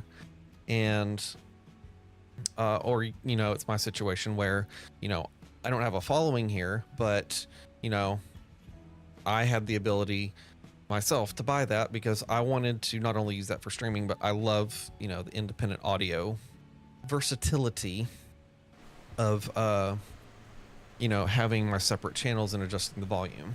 So, you know, you're sitting here working on something and you want your volume set at one thing, but then like your game volume set higher, that type of thing. And so I said TLDR and I'm ranting on and on, but the actual true TLDR is the folks at TC Helicon fired not once, but twice all their developers for the GoXLR. So now you have a situation where you have a fantastic piece of audio equipment, but now you no longer have the developers who update and develop the software. And again, not once, but twice. So they fired them once. There was a bit of a backlash. So TC Helicon brought the team back. and they were updating and doing cool new things, because that was the other flip side, is the development of the software with the GoXLR got a bit stagnant. But they brought their team back, and so they started developing new features, and then there was even talks of a GoXLR V2 being developed. But since then, ooh, we might be doing a bit of a runway change in Denver. I'll have to keep an eye on that, because we are 167 miles from top of descent. But then out of nowhere, here in the last month or so, I think maybe a month or two ago, TC Helicon let all those developers go again. So what does that mean? That means that for now, if you had a GoXLR, it would probably work.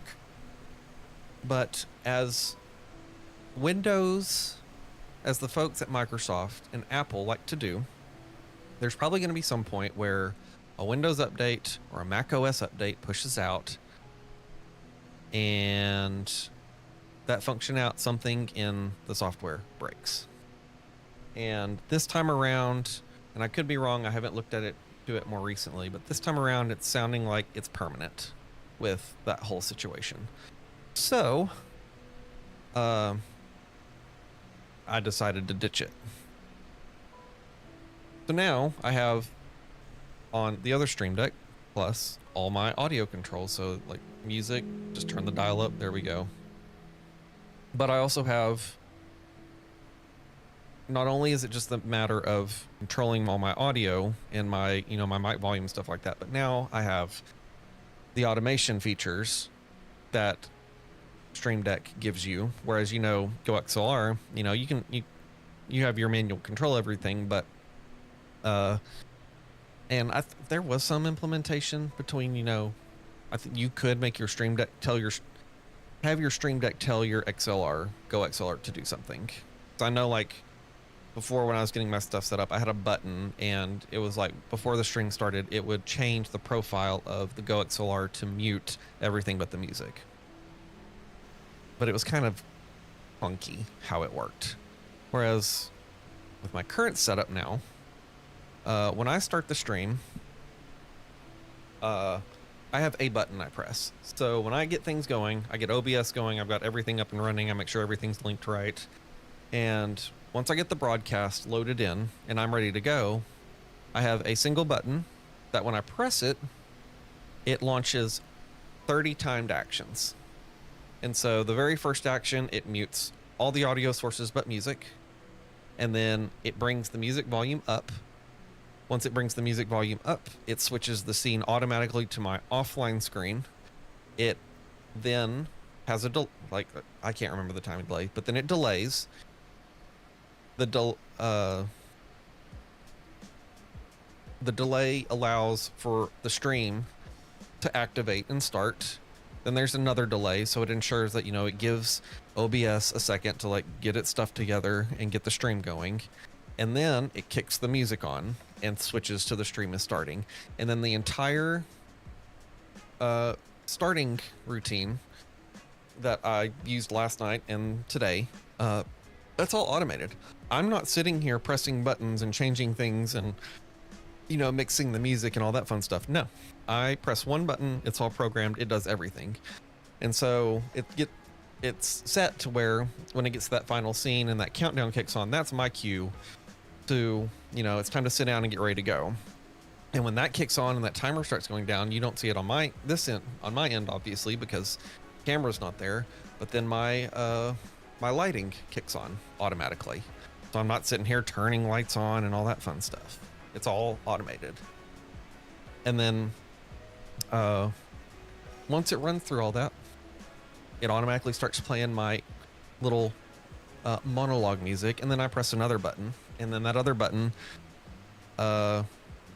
situates the volumes for me to start talking, and then goes to the monologue scene. And all of that is automated with one button. Whereas in the past, with the GoXLR and with how things were situated before, that's a lot of manual things that have to be done. And that gets to the point where simple streams and startups are the way to go because if you have the limitation of not, you know, you're not in this ecosystem and that's a bunch of manual things that you have to do, then at that point it's just like, okay, press this button, start, let's go. Whereas if you're like me and you're kind of dramatic and you set your opening stream stuff the way that it has gone off the last few days, I'm not having to sit here and be like pressing all the buttons. It's just boop.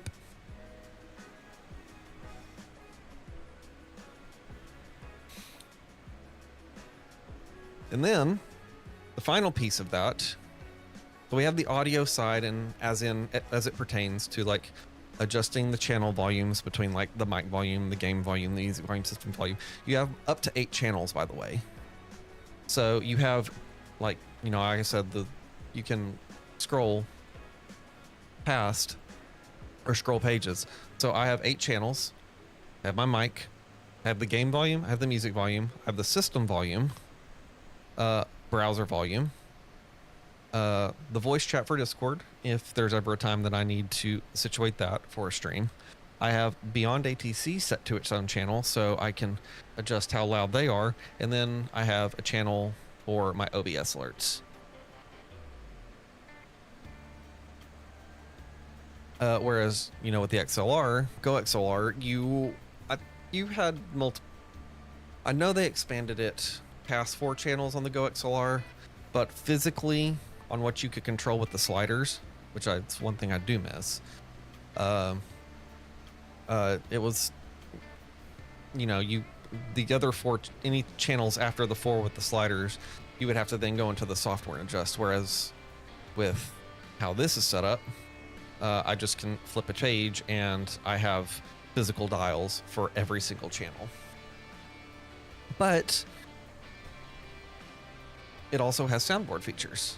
So right now, which I'm going to figure this out at some point, because I think it'd be fun and silly to start doing like, you know, at the beginning, you know, right when we're taking off, you know, flight attendants, please be seated for departure. And, you know, we're up in flight and be like, ladies and gentlemen, we have reached our cruising altitude and yada, yada, yada, blah, blah, blah, blah, blah. But, you know, I think it'd be silly to do that. And so I can program voice effects if I want to. So I'm going to go do some research and see if I can find like a PA voice effect. And so I can give a PA as if I'm the captain of the plane, being like, hey, we're going to go to Orlando and yada, yada, you know. But then, outside of that, you can download songs. So like, for example, Epidemic Sounds, you can download the songs in Epidemic Sounds, go to your Stream Deck, and of course, like, you have the ability to like play pause and go track. So like right there, I'm pressing the play pause button on my regular tiny, or not tiny, but the regular Stream Deck, not the XL and not the teeny one, but the one that started it all. So I've got one of those down here on the table next to me with my FMC. So like I have the play pause button there, and I've got this guy set up because, like I said earlier, in flight, I've got the Stream Deck XL set to change the views. So that way it's like when we're at this point, and so I don't have to sit here and keep switching pages. I can leave it on here. I've got the smaller Stream Deck down here with a few of the buttons from my mainstream controls of the XL. So like here I have the buttons to I have 6 scene buttons out of like, let's see. So on my XL, I have 1, 2, 3, 4, 5, 6, 7, 8, 9, 10 scene controls programmed on the Stream Deck XL, which is my main interface for controlling those aspects. But then when I get to cruise here, I switch that over to focusing on views. And so because that's job in cruise is now for views, rather than having to sit here and switch pages, I have the smaller Stream Deck that has 6 scenes. So it's like, there's that one. You know, if I go take a break or whatever real quick, here's the BRB, all that fun stuff. So I have that at my fingertips without having to change pages on the Excel. These guys, you know, I want to bring up our Navigraph data or, well, the browser's not going to work, so I have it minimized right now. But, oh, it's raining again. It has been a dreary, gloomy day here in old Nashville, Tennessee. But I have that functionality down here, but also for what I was doing earlier was dropping songs in. So what I can do is pause the music. What's one we didn't play earlier? We did Angels. Here. I press that. And see, one thing I can do is down here, I can program a button to automatically change my volume. So if I want to jump into cinematic mode, have it bring up my volume automatically. And then we go here. And then I go away.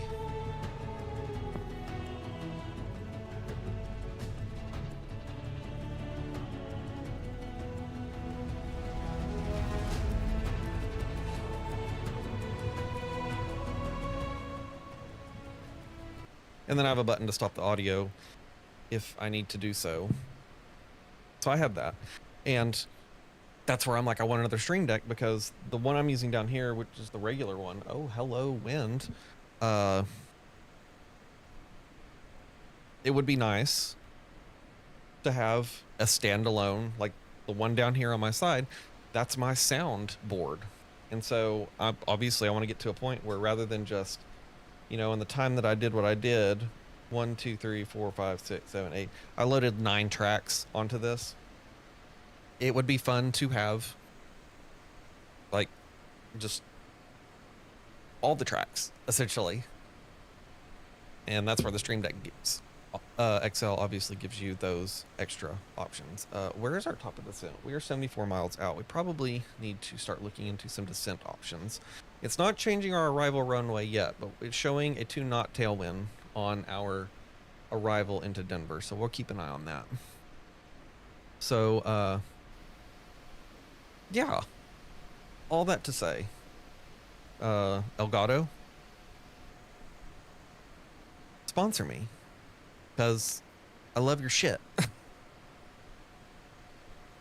And then I know there's so many more other functionalities, especially if you edit videos and do photo editing and stuff like that. It's just, they've really entered the market at the right time and have developed an ecosystem that is very functional. And like I joke, my fiance and all my friends, you know, I always tell them, I'm like, everyone in their life needs a Stream Deck.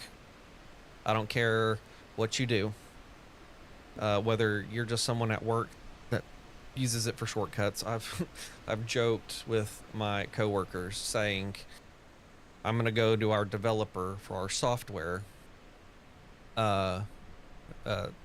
and be like, hey, in the next update, I need you to put Stream Deck functionality in. That's so, you know, when I'm, working on this specific set of data and I press this button, it generates this report for me, rather than I have to go generate the report and then this and that and extrapolate that and then, you know, format it this way. No, just add Stream Deck functionality, and then when I press the button, it just does all that for me. Like, is that too much to ask? So if you're a creator, pick up a Stream Deck. If you're a flight simmer, pick up a Stream Deck. If you have a fiance who has a gaming computer, buy them a Stream Deck. End of story. How about some cinematics?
I gotta unmute myself.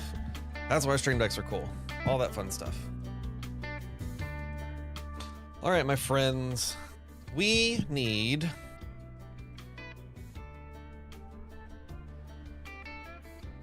to figure some stuff out. Our top of the scene is coming up. So while that cinematic was playing, using my stream deck, I programmed our altitude as we come into Denver.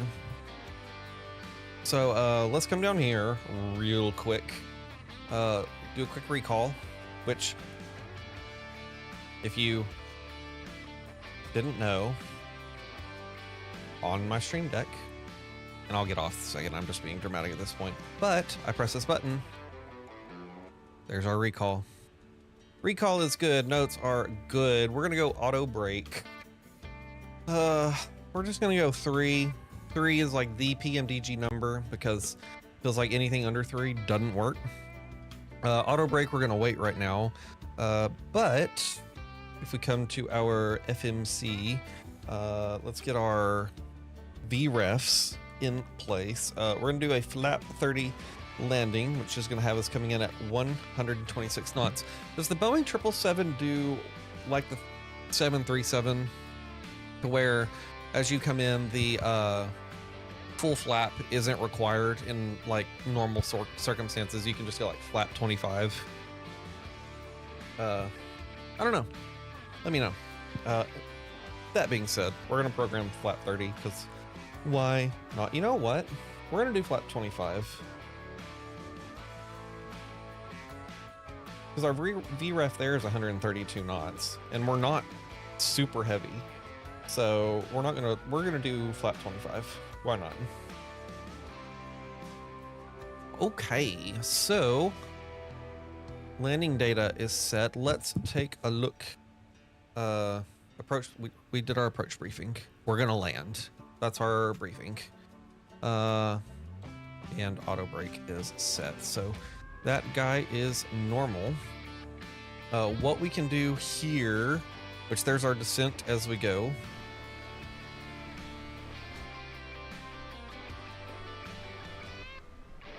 Beautiful.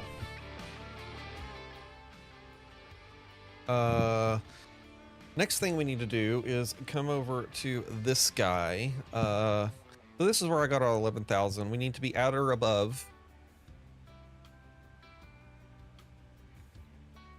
We need to be up. We need to be at 11,000 by the time we get to. I think we're coming in here. Mom. Hi, Mom. What does it have us doing? For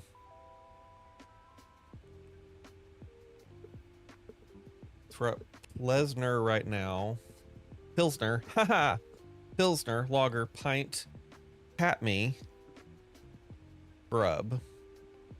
So there's grub. So we're coming in this way. So from grub, we're gonna go direct Kipper. Oops. Which is going into our approach here. So our approach, we have a Barrow of 5,557. So, or we can do a radio altimeter of 200 feet. Depending on, let me see, can I adjust this in this guy?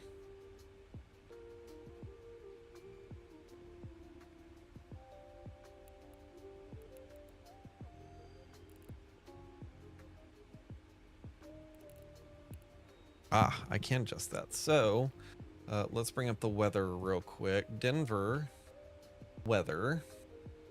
Take a look at the METAR. We're at 70 at 8 knots. Few clouds, 11,000. Few at 16. Few at 20. Temperature is 24 degrees. Dew point is -7 with a humidity of 12 and an altimeter of 29905. So we'll get that dialed in. There's 29905. Yeah, does the same thing.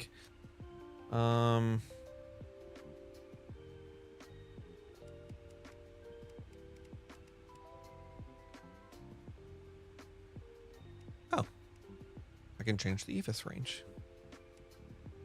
Okay, so I can't adjust the baro minimum. I can only adjust between radio and baro. So we will have to come up here to this guy and grab that. So I said, which y'all couldn't see what I was doing because I had it covered up by Navigraph, but that's fine. So 5557 is what we're looking for here. So I turn this dial, and if you look down at the MFD in the bottom right, you will see that number adjusting. We're going to scroll that guy up to 5557.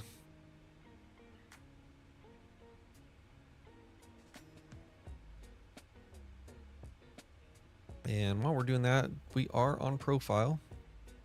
There we go, a little bit too far past, so we'll back that up. I'm adjusting the wrong thing. What did I say our baro was? 29905. There we go. I think that's what that says. No, that's what that says. Okay, 5557. So back this up just a bit. 5550. Nope. I notice in the 777 this is a little bit more finicky than in the 737, but in the 737 you have to wait 10 years to dial that in. So pick your poison. All right, so that has all of our landing data in place. I've already uploaded our wins, so we come down here. We'll wait on that for now. Let's just see what Denver is doing in real life right now. They are landing 18 left, and is that 18 left or 16 left? That is 16 left. So as of right now, our arrival runway is not changing, which is good.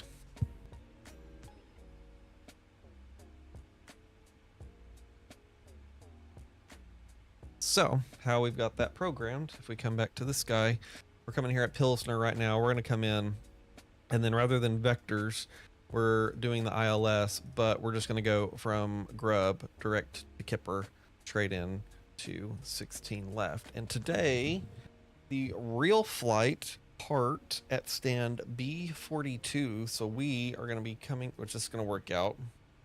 We're going to be coming to Concourse B, and that is so tiny. But right here, so we're going to be on the south side of the B gates. Right? Did I say that right? Oop, wrong way. Yeah, because this would be the south. No, north side. We're going to be on the north side of the B gates. And going down to this guy right there. I wish... So obviously in the charts, you can like draw it and whatever, but I wish Navigraph would allow you to draw on just the map itself. Give me the ability to draw on the map itself, and also get put full Apple Pencil support, because the Apple Pencil works and you can draw, but if you try to write, it's doing like how it would do if like you had one of those styluses with the rubber tip on it. It's acting like that, and I'm just like, add in the Apple Pencil functionality that so you have precise writing, because why not?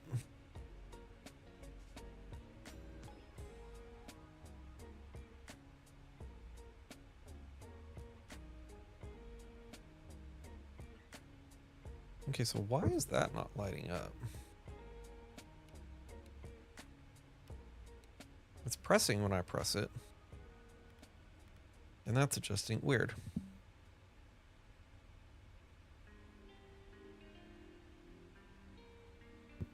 That can go away. Of course my mouse is almost dead.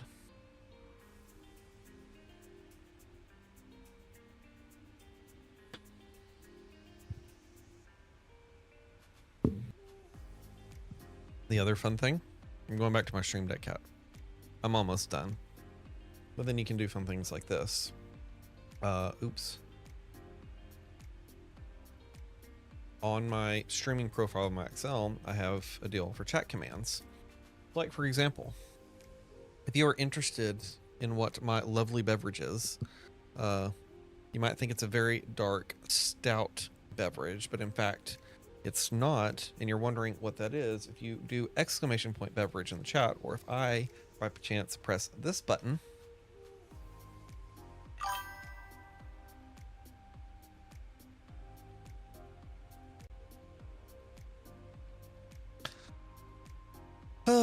I turned that off, and now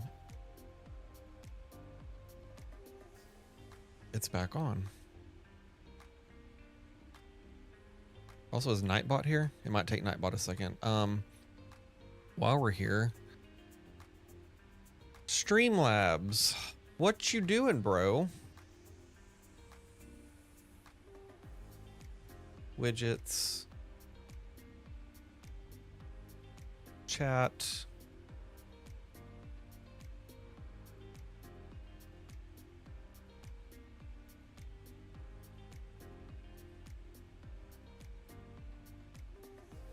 Ah, we do not want chat notifications turned on.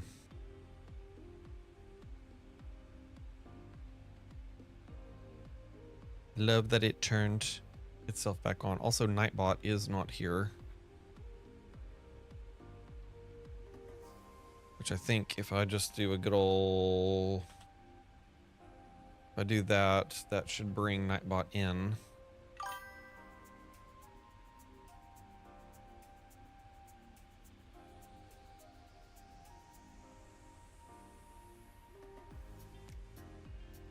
Hey, Fly Live is still working though.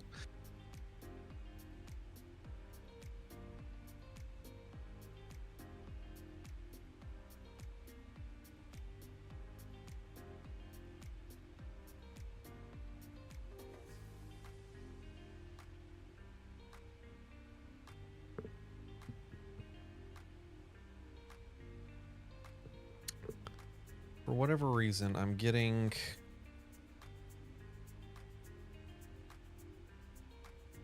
the notification sounds for chat, even though I have those turned off.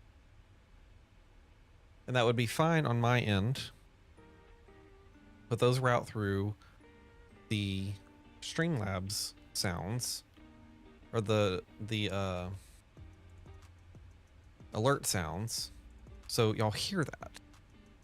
And I particularly also don't need a sound for the chat because I have the chat right here. Maybe it'll figure itself out. Is Nightbot here? Kind of ruined my little thing with my beverage. Nightbot. It's still making that sound. Hello, Nightbot, are you here?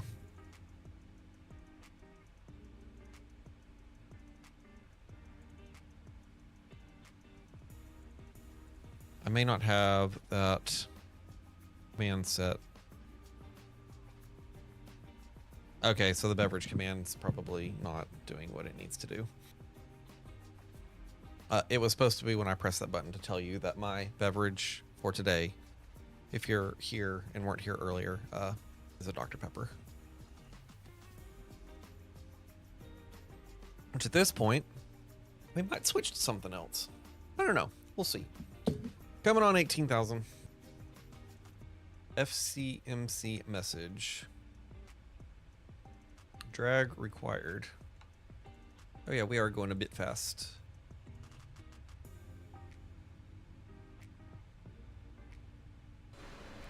Get those guys out. Get her slowed on down as we come into Denver.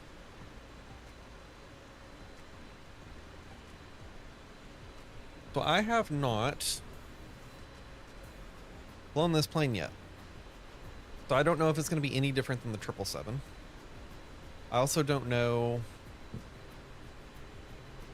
We'll see.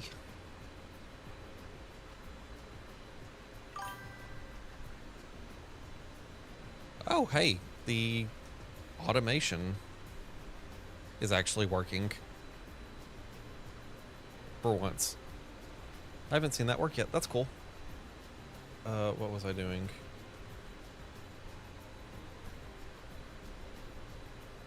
Hey, well, if we do what Nightbot says, then...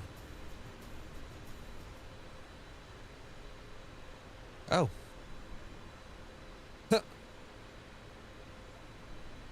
there's the Discord if you want to join it. And, if you want to listen to Nightbot, you know, you always have that option to...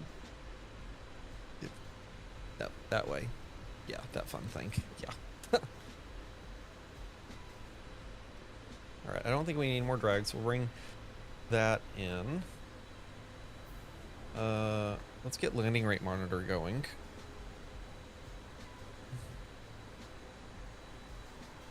We'll see if I can get this down decently.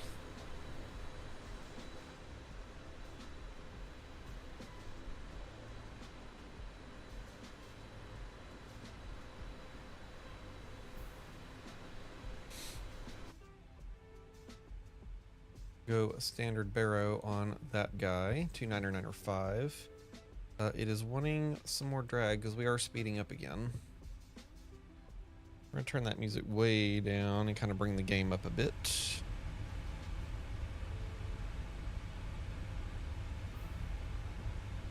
And we can clear that message out. Yes, the speed brake is out because you would wanted the speed brake out. Clear that guy.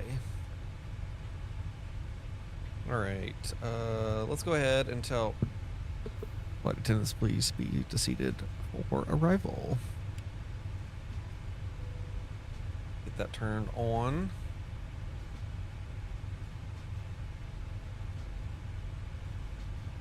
Let's see if we're close enough.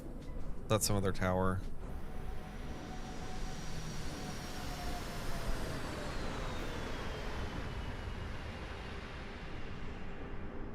Oh, that's cool. With the mountains right there.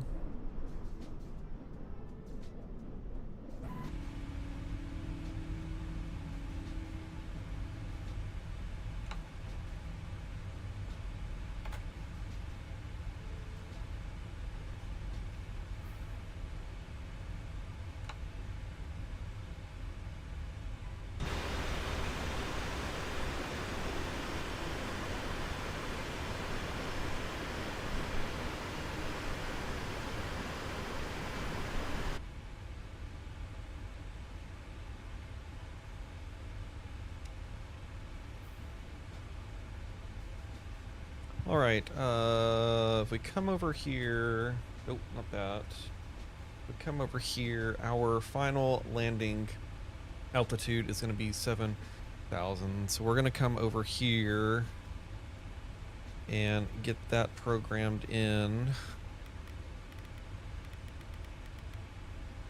Perfect. And then what we're going to do is if we come and look at this guy again, once we hit Haley and then start coming in here, we'll arm our localizer. There's our cabin ready to go. We are at 11,300. We're gonna go ahead and turn all our lights on. We'll get that on. And we'll get those on. We'll get those on. Good.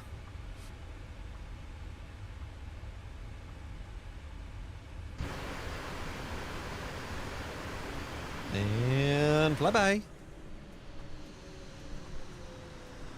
Oh, there's the moon.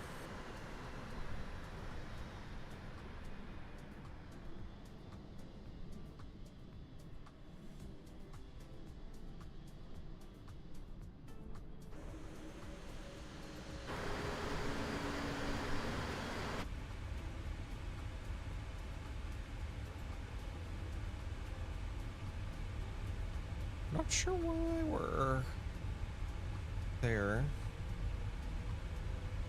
Let's go ahead and get some fixes programmed just for reference. So we're gonna be Denver, which if you want to see what I'm doing here, I'm just coming down here to the FMC.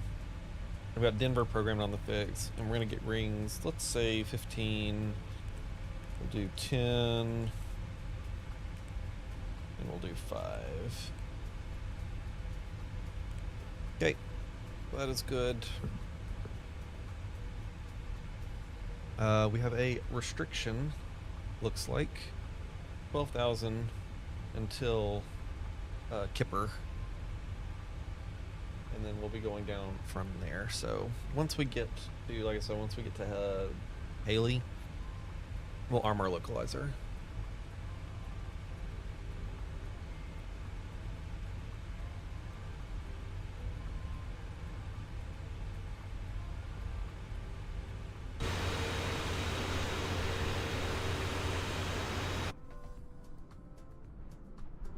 Seeing if we're close enough to where I'd pick up the Denver tower, but not quite yet. Where did it have this at? Oh. So this is the tower for this runway. Should we land on this runway, chat? Do you think this runway is big enough for a 777? That's not a runway. That's a road. There's no runway here. Where's our plane at? It should automatically refocus on the plane if I let it go. There it is. Let's see, if I press this and use our binoculars, there we are. We flying. That's so cool. One of the other things with Chase Plane is you get this binoculars view, so you can zoom in and see that. So we're miles upon miles away, and it's just like, there's our plane. And then with a quick click of the button, we're back in the cockpit. Too cool. Too cool for school.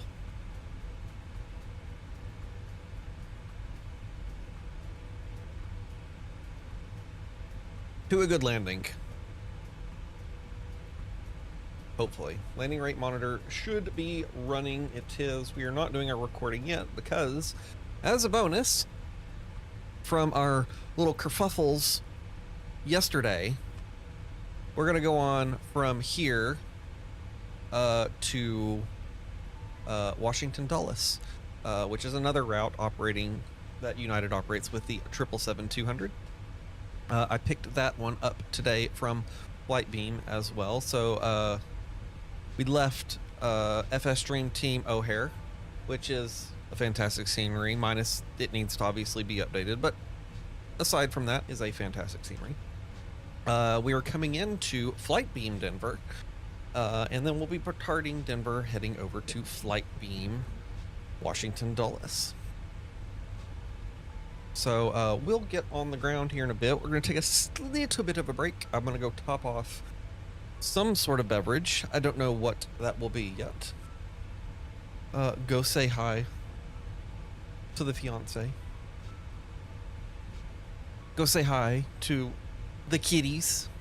And then we'll come back and fly somewhere else. All right. Let's get locked in. We are at Kipper now. Coming into Haley, and like I said, once we get into Haley, we're going to arm our localizer and head in for our link.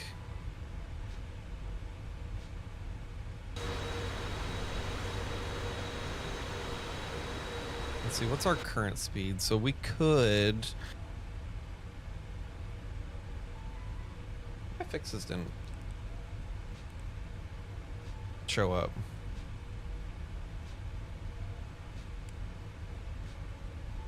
Oh no, they did. I'm just zoomed in too far. I think we could go flaps 5 at this point.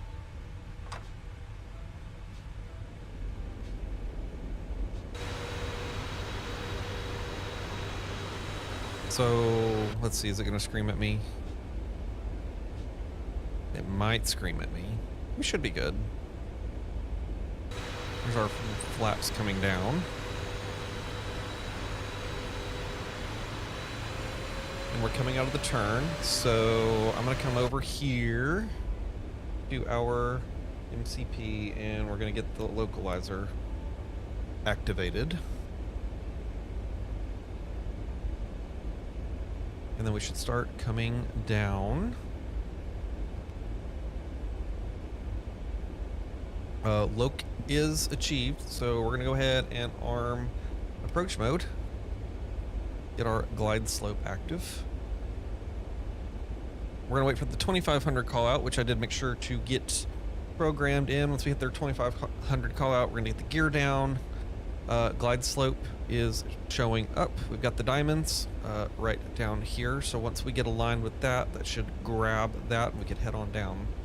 2500, we'll get the gear down, we'll get the rest of the lights on. And from there, we'll land this sucker. Start getting the rest of our flaps down, all that fun stuff. Our glide slope is in fact starting to come alive. I can see movement on the magenta diamond.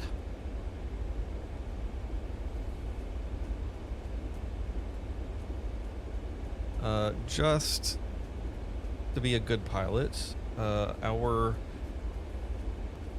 coming in on 16 right, which is going to be heading 16 left, excuse me,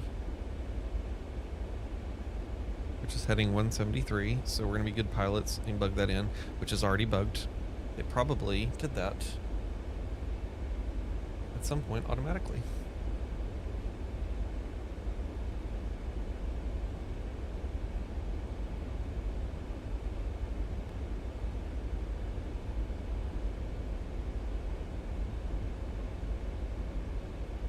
So is it wanting us to stay at 10,000? Yes.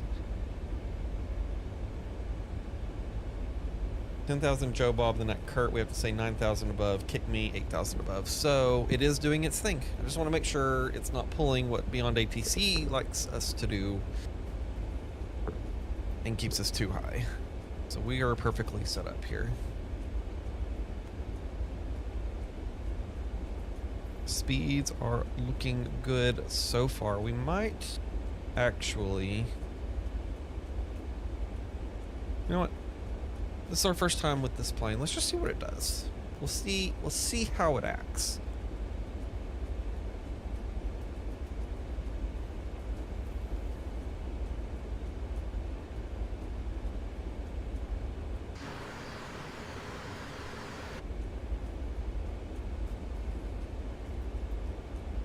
Should be getting that 2500 call out here any moment now.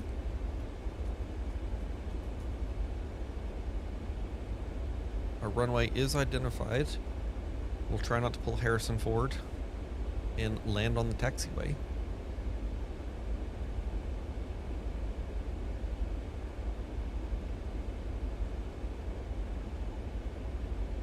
Get my rubber pedals situated.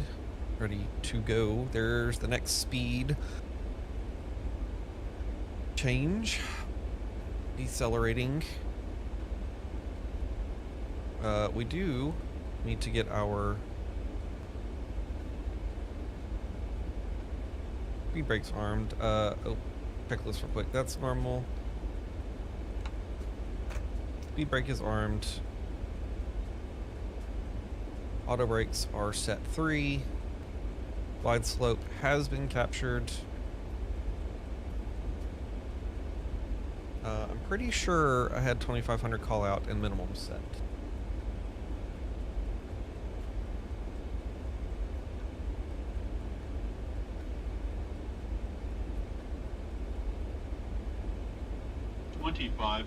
There it is, gear down. And this is what I'm talking about. So I started pulling that gear down. It's brought me into a perfect cinematic shot for that. Go our next level of flaps.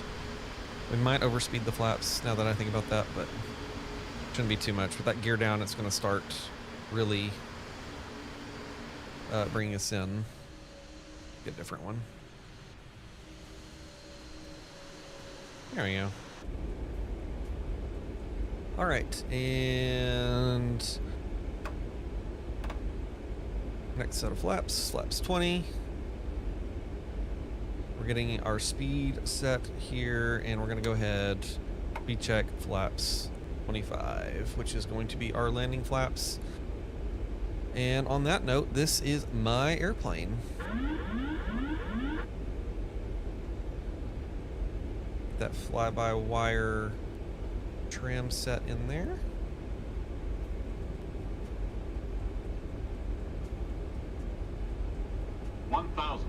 Checked.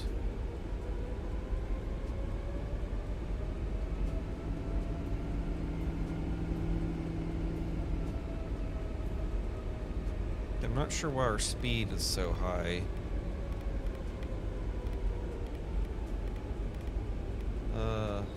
This is a great time for this.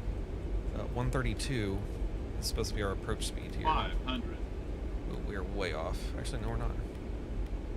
400. Try to pull up there a bit. 300. We're coming in Approaching minimums. hot. 200. I just brought the wrong thing in. Minimums. Too low. Flaps. Too low. Flaps. Oh, Too low. what has Flaps. happened? Too low. Flaps. Nope, going around. 20. 10. Flaps 5. I have no idea just what happened with our flaps there. Yep, that was not good.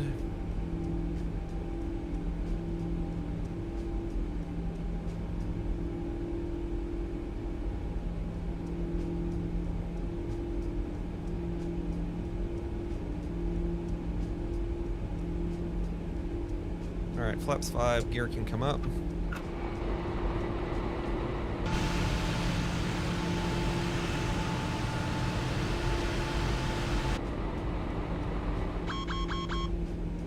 Just blasted through that.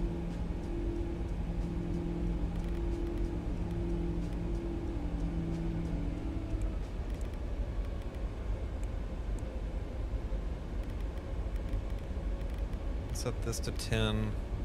Actually, no, we'll go keep it at 7.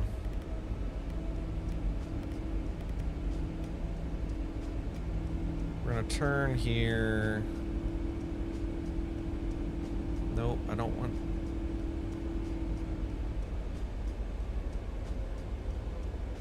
So what happened is I picked the wrong. I pressed my wrong button on my yoke, and instead of adjusting the fly-by-wire trim, I started messing with the flaps. What we're gonna do is we're gonna take a right turn here. I'm gonna get the autopilot set, and then I'm gonna reprogram the departure, and we're gonna take it in from Jappy and get that set up. We were set up perfectly. It's just when the speed got weird. It wasn't going down to the VREF speed. And 2, I messed up and started messing with, yeah, let's set this to 8,000 and then get autopilot set. We'll set that to hold. Let's get our heading brought back around. Going the wrong way. Get that set. We'll arm the autopilot.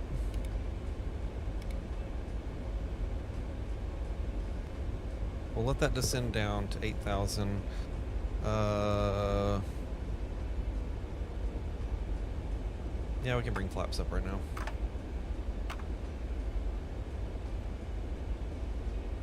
Actually, no. We'll keep it flaps 1 for now. Let's go ahead and have this descend down to 7,000. And then I'm going to come down here to the FMC. We're going to go to our approach page. What were we doing? We're going to do the Logger 3, which I don't really care about that. We'll just do it anyway. Logger 3. We were doing the brewery transition. 16 left at Hipper, so we'll execute that. Go to our legs page. That's fine. We're going to come over to Navgraph. Where are we at? So what we're going to do is we're going to continue our current flight following until we get Actually, I don't see any reason for us to continue all the way. If we look at what I'm looking at, so this is where it had us bring in. We're here on the mist. So I think not necessarily going all the way out to Haley or Chappie, but if we like, maybe we'll come back into the approach at Joe Bob and go for round 2, and then we'll get it set up, and then I will not be a silly goose and press the wrong buttons. So that is our plan. Insufficient fuel. That tracks. Let's turn and get more parallel with what we're doing here.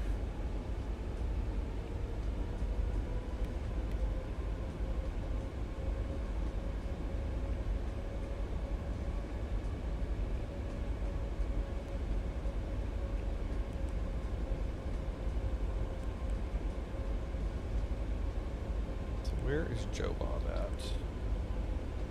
Give me Joe Bob.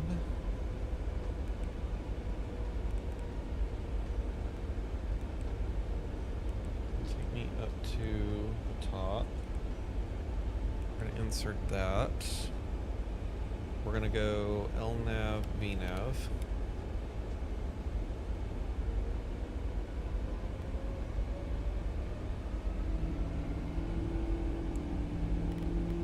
We do not want to speed up. I want to keep that at 200. Sitting there using my mouse as a peasant.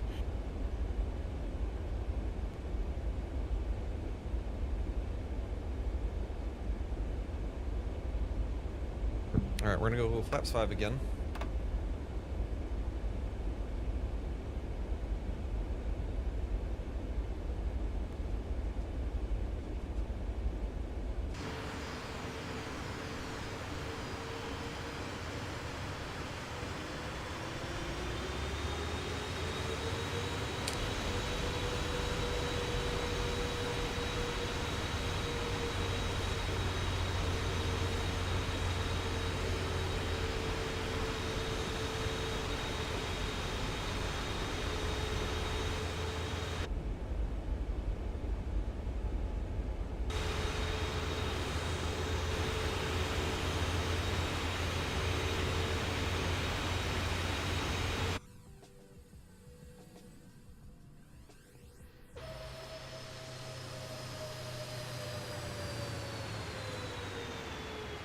Go ahead and go gear down.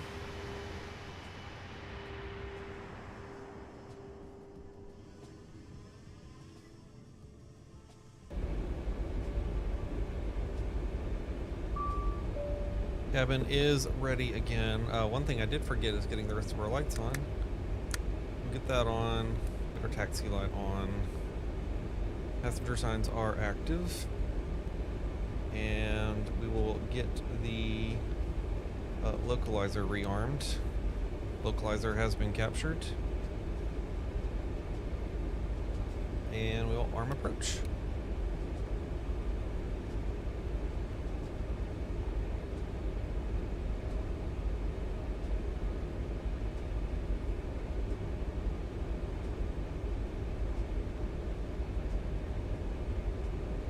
And this time we will manually manage our speed, so we're going to bring that down to 180 at this point. Go flaps 15.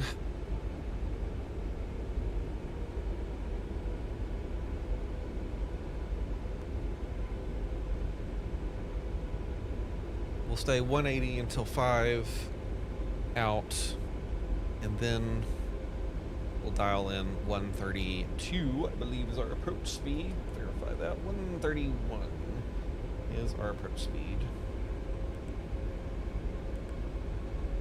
1 knot less because we burned fuel.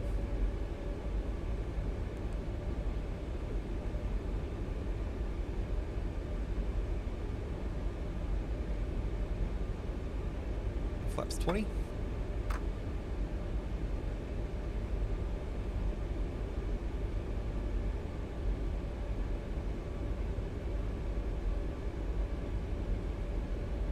Waiting for the glide slope.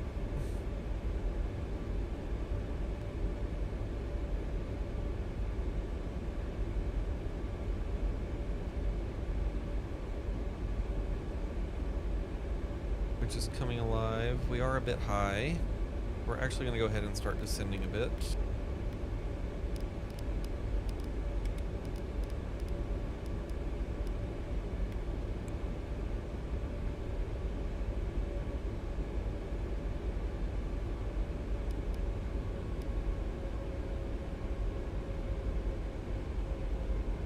So we can get that captured. It's getting there. We are a bit high now. Just fine. Let's start bringing our speed back. 132 on the speed. 31, I should say, and flaps 25.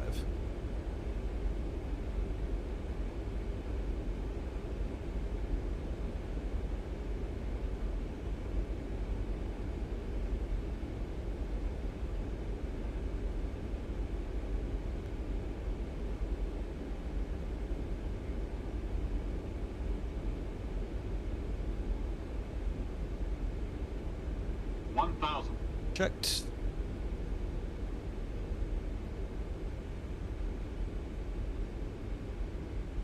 Glide slope. Yeah, it's fine. Glide slope.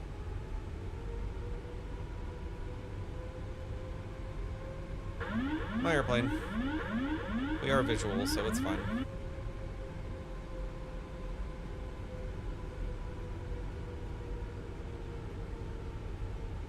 Glide slope. Hush. 400.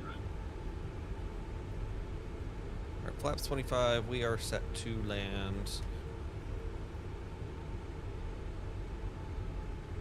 And the fly-by-wire is actually set this 300. time.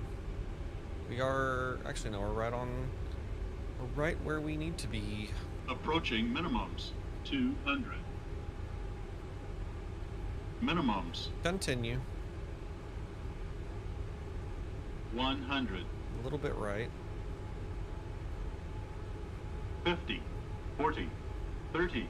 Start 20. the flare. 10. Hold it. Hold it.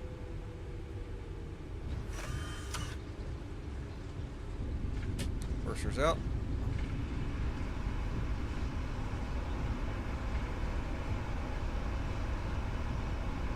Hey, we have runway textures.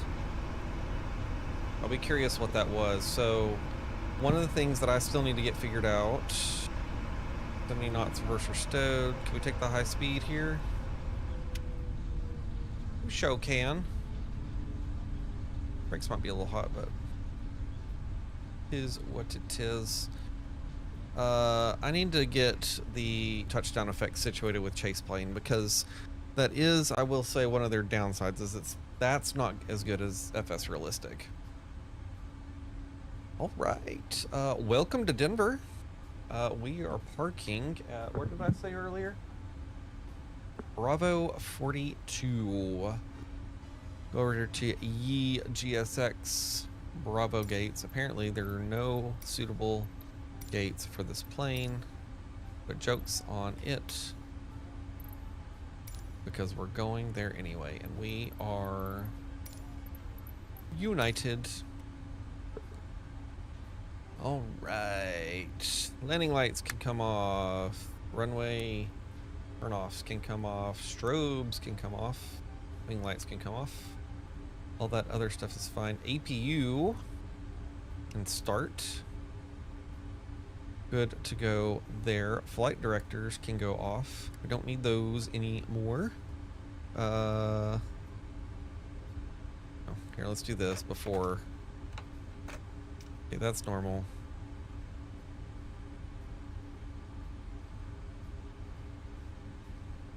Okay, we missed that checklist. That's fine. Okay, we'll reset all those. And we'll get the plane cleaned up. Ladies and gentlemen, welcome to Denver International, the Mile High City.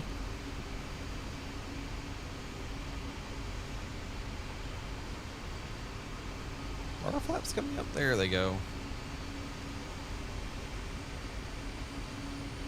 There's the APU coming online. Pretty cool.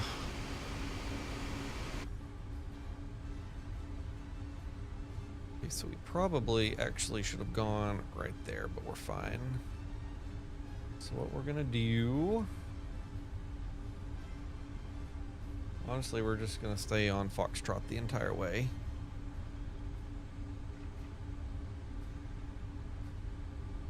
APU is running.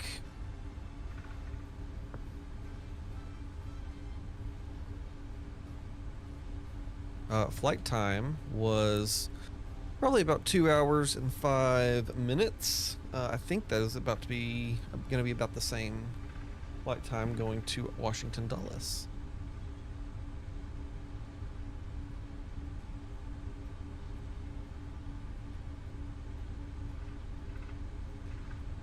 All right. Do I dare look at this landing rate?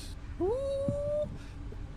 So the effects definitely weren't there because the effects would lead it to believe that was the smoothest landing. However, that was a pretty smooth landing at a negative 117 foot per minute with a, what is that on the G? 0.95 on the G. Yeah, that's not too shabby. That is great. Probably a little floaty. Again, this is the first time I've landed the plane, so I'll take that as my first time landing it. But yeah, I'm gonna have to look into the effects with Chase Plane and see if, I wish there was a way that, because I have FS Realistic still running, but I think Chase Plane is overriding it altogether. So, and I know there's some settings within Chase Plane. So we'll see if we can get those configured. I might have to just do some practice flights and dial those things in and get situated. The other thing you have to get used to is the motion, the physics. So like if you're turning left, the camera is going to actually make it feel like, you know, how that feeling you're in a car when you turn left and your body moves with it. It's doing those kind of effects. So you that's kind of a new thing you have to get used to. All right, we are gonna want not this one, but the next left, and that should get us heading toward our gate, I believe. No, not this one. Not this left. The next left is what we want. I was right earlier. We are on the south side. The numbers on Navigraph are so teeny tiny it's hard to see. We can also turn those guys off as well.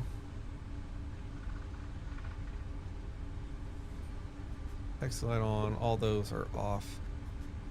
That is all good. So we're gonna take... You'll see some of this is different too. We're gonna take this left here. I think this, yep, this is what we want right here.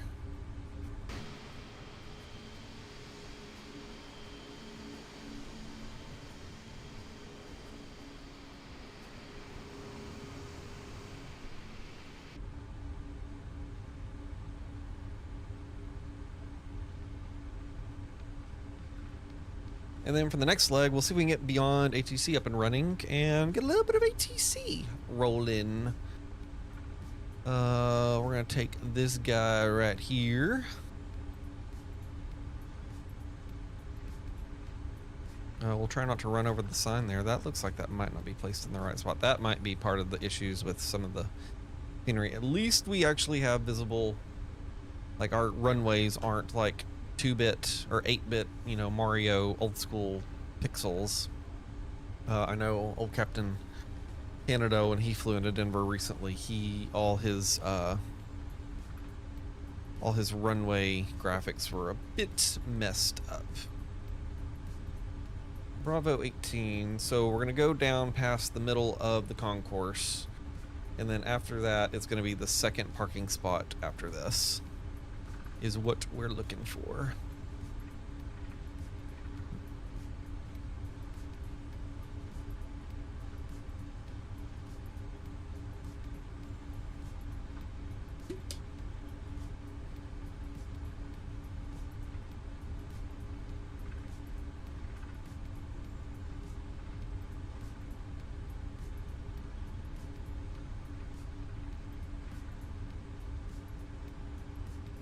not on the active anymore, so we're gonna go ahead and cut that guy off so we don't blind our marshaller.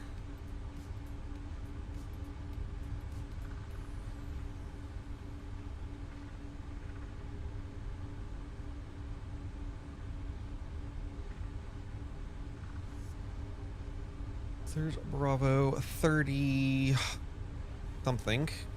Bravo 38. So this next one with the tug parked in the middle of it, that's great. This is our turn in here. So we're gonna go a little bit past, we're gonna wait for that to get about right there, and we'll cut the turn in.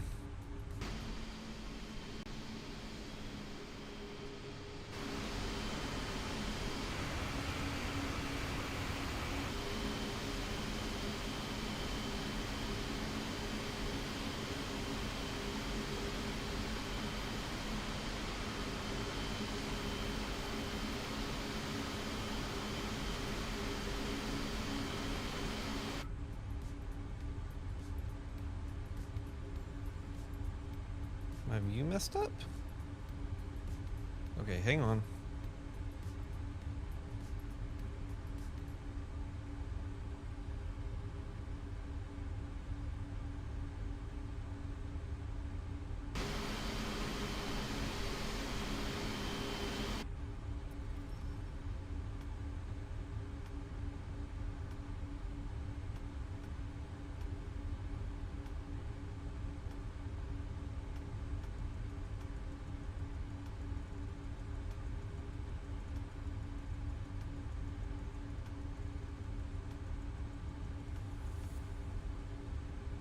That's new.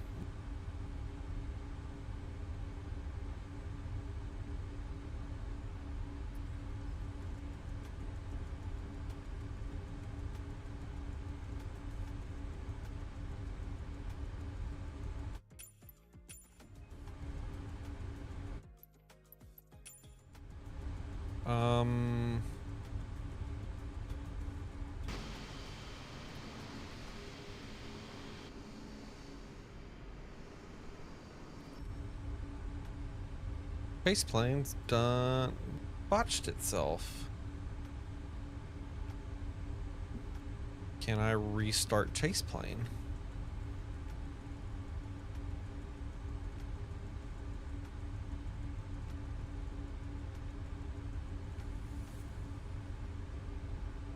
Don't want to restart the views.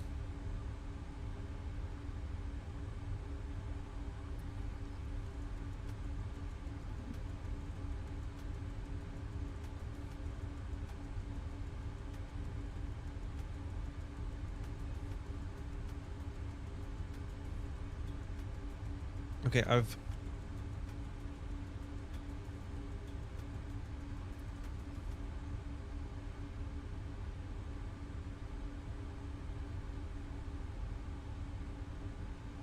Okay, I guess we're good.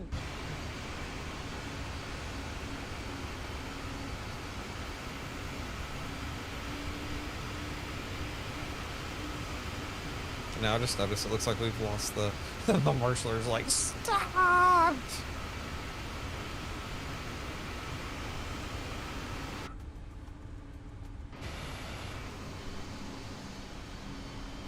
Sure, that works. Parking brake set. I have no idea what happened with chase plane there. I think I might have like in the middle of like holding this view. That's what it is. If I do this.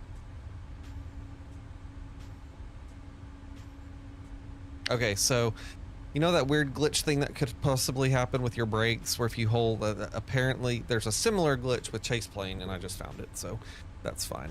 That's set. APU is on and running. Engine 1, engine 2 can come off. Beacon can come off and they can get up. You parked a bit too far to the left. Welcome, my friends, to Denver. And get off my plane. There we go. rather lovely. All right, my friends. I'm going to take another quick little break. We're going to let the plane get deboarded. I'm going to go get some flight information for our next flight, take a quick little break, and then we'll jump back in and get things going for our next leg. So until then, enjoy the cinematics, enjoy the deboarding, enjoy the tunes, and we'll be right back. Passengers boarding started.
We back. Digging the music. But I still, for the life of me, cannot figure out why that's dinging. I figured it out last time. Because it's the chat notification. But now the weird thing is there's no chat coming in. And it's dinging. And I have it set to the live chat, so I should be seeing everything. But I don't know. That's another mystery to figure out. So, looks like on our way back, we're going to be getting into some weather. If I bring this guy back up, I had it up there for a second while I was getting things planned out. So yeah, it looks like we're going to be flying above some weather and into some weather. So that'll be fun, going into that. Ow. Hi, Lucy. So, Beyond ATC is up and running for this one. So, let's figure some things out. So, while I was sitting here, I was grabbing some general information from my charts. So I've got my ATIS frequency, I've got my clearance frequency. I'm gonna wait for ground, see which ground frequency to get. And then if we end up departing off of runway 8, which is what right now SimBrief has us doing, then our tower frequency is going to be 132.35. Did you notice how Chase Plane picked up that the tug was being connected, and so it switched the views to show it being connected? Pretty cool. All right, so with the weather though, Washington Dulles is still showing full VFR right now. It'll be interesting to see. It's got us landing 19 left there. That's gonna have us out a 4-knot tailwind. Hopefully we can get things set up a little bit better than what it was coming into Denver and not have to do a go around there, but it's all good. It's all good. So, yeah. I noticed that since I took a little break that we have a United buddy to the right of us, also in the 777. So looks like we're gonna have a bit of a wing collision as we leave. So that'll be fun. So I have our information up real quick. One, I figured out my issue with my command earlier. And it's because on Nightbot, I can't spell apparently. So I went to the wrong thing. So now, going on to our second leg, I've updated the beverage this time. And we are doing another cola based drink, but this one's got a little bit more spiked. So we'll see if that pops up and figures itself out. This time around, is it gonna work? Is it gonna work? I know I fixed it. There it is. This is just something I picked up at the store one day to give it a try. It's a good old Jack Daniels Blackjack Cola. They're pretty good. Just a nice basic run-of-the-mill whatever. So we're gonna grab that for our second flight. So cheers for that.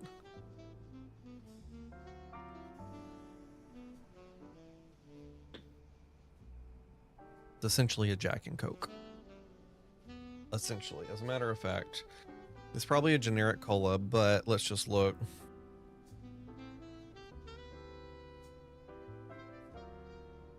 .8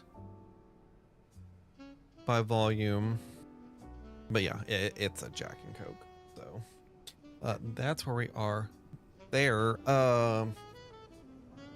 If you want to check out the route for this next leg and what I had up on the screen, you can do so by clicking on the link that's popping up there. Like I said, Denver, Washington, Dulles, we take a look at that guy. Like I said, it's like we're getting into some weather on our way there. That'll be fun. We're actually might get into a little bit of it as we descend. We'll see. We're looking at a flight time of this one's a bit longer than the last. We'll see how this holds up. 3 hours 24 minutes is what the real world flight did, so we'll see what happens there. We are going to be United 2087 for this flight. departing Denver, Colorado with service to Washington Dulles. So, let's get ATIS brought up. 134.025. I want to just point out that that is a 3-digit number past the decimal point and goes right back into what we were discussing earlier with the Stream Decks. 025 and there we go. Uniform. Departing runway 8, which is what we're planning. We'll just listen to this. 0, wind 090 at 10, visibility 10, few clouds at 11,000, few clouds at 20,000, temperature 24, dew point -06, altimeter 2993, VFR conditions, landing runways 34 right, 35 right, 35 left, 16 right, departing runway 08.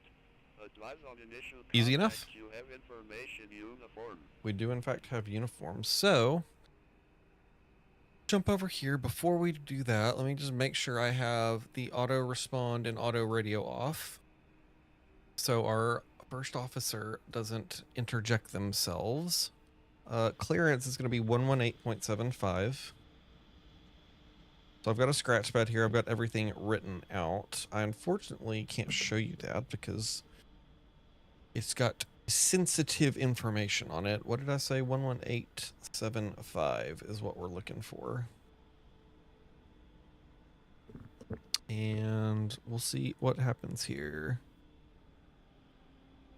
Denver clearance, good evening. United 2087 IFR to Washington Dulles, please.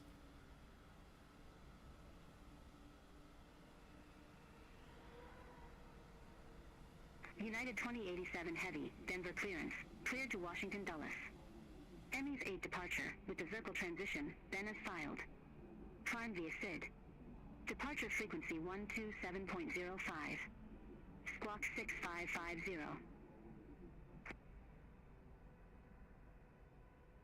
United 2087 is cleared to Washington Dulles. The ME's 8 departure, Zirkle transition, then as filed, climb via SID.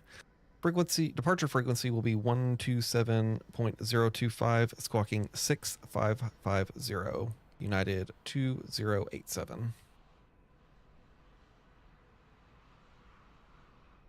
Negative. Climb via SID and departure frequency 127.05. Oh, 75. Climb via SID and departure frequency is 127.075. United 2087. Negative. Departure frequency 127.05. Why did I hear 3 different things? 05, 127.05, United 2087. United 2087 Heavy, read back correct. Yay! Contact ground 121.85 when ready for push or start. 121.85 for push and start, United 2087. Thank you. You're welcome. William, you're welcome. My pleasure. We got a my pleasure. They worked at Chick-fil-A. Haha. All right, let's got our clearance. So we will go ahead and tune to ground. Also, we didn't have to fight for clearance. Sometimes you have to fight for clearance. Sometimes, I mean, it may track. It is Denver. It's busy. 121.85 is going to be our ground. And then we're planning runway 8 for departure. That tower frequency for 8 is going to be 132.35. So we'll go ahead and get that put in as well. And we'll be good there. Let's jump back into the airplane. We need to figure out music. We've gone through all our music.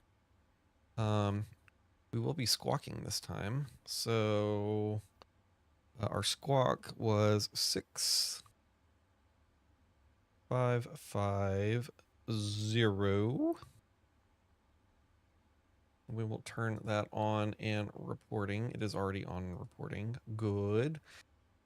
We won't forget about that. Climb via SID. Southwest 2624. Contact Denver Tower. Let's turn them down for now. Real quick. Let's get the tunes situated. What do we want now? Quirky, sentimental, mysterious. Played relax. I was going to try to play relaxing earlier, and it was like so relaxing that it would put everyone to sleep. I wish Epidemic Sounds would like do like true, like they have playlists, but like just options that held more. So what we're gonna do, we'll go laid back again. We're gonna kill the vocals. We only like the instrumentals, and now we're gonna sort it. I knew. And let's really load in some tracks here. That should be good. All right. And there we go. That is good to go there. All right. Clear this guy. Forgot to turn the block time off.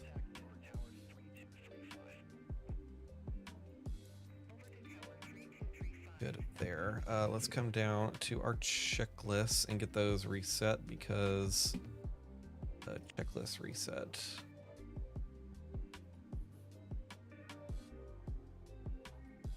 Normal menu.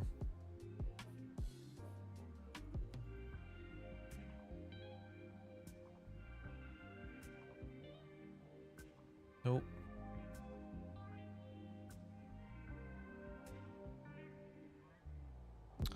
Right, resets. We're gonna, okay, that's fine. Normal, pre-flight. Okay, oxygen is good. And that's fine. So normal there. All right. Got that ready to go. All right, climb via SID. Wrong thing. So if we come over here and look at our graphs, not you, our graphs, our charts, the SID off of 8 is going to be climb heading 083 to 5935, then direct to cross. Height at or below 10,000. At or below 10,000. Okay, so what we're going to do on our altitude, we're going to bug in 10,000 for that guy, since that is our restriction, unless we are told otherwise. And then we're going to be climbing heading 083. So we will get that dialed in as well.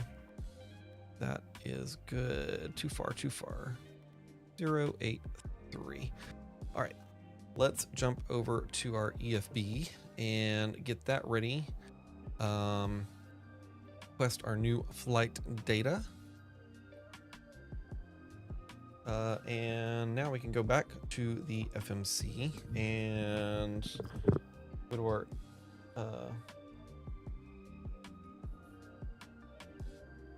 what am I doing? Not our init ref. Route. We want route. We're gonna request our route. In to IAD. Let's set our payload.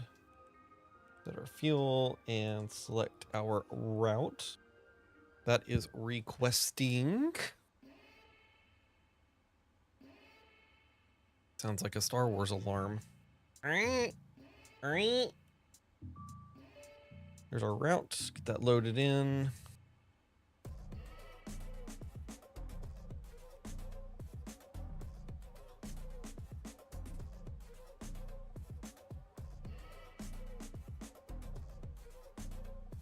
Is it working? Activate, execute. There we go. Perfect. Go to our departure. We are going to be departing on the ME's 8 for runway 8. Execute that. Arrival. It's probably a little too early to do that, but we'll go ahead and get something figured out. So that's an interesting ILS.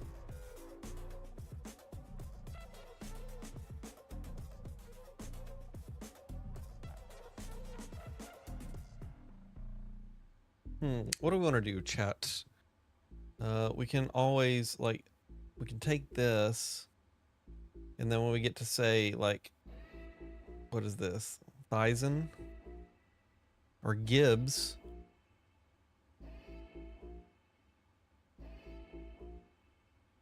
Is this like NCIS names?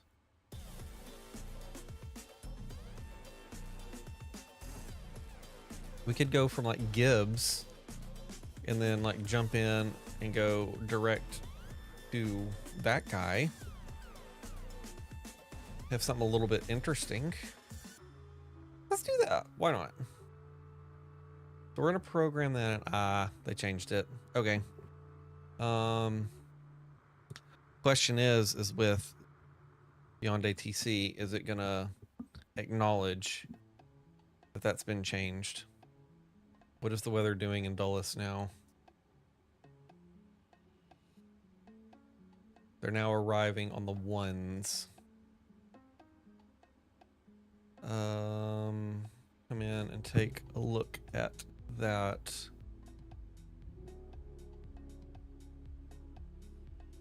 One left, one center. So let's plan for one center, just for ease.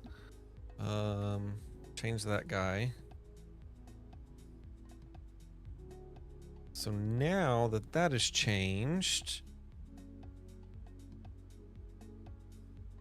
we're essentially gonna do the exact opposite. So what we're gonna do is we're gonna continue to Gibbs, and then when we get to Gibbs, we're gonna split off and come to Helms, because this is kind of an interesting looking ILS approach. Why not? So we'll dial that in.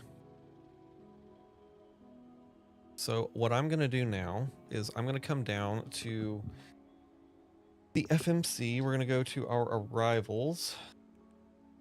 This has this on the Gibbs 5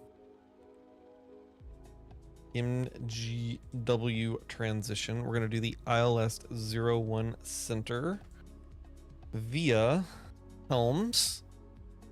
Okay.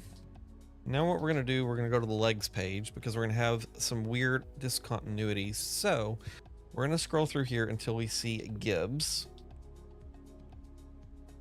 Okay, so there's Gibbs. What we're gonna do is now we're gonna go scroll until we find Helms, and we're gonna position Helms right under Gibbs. So there's Helms. So Helms is gonna go to where Sunny J is.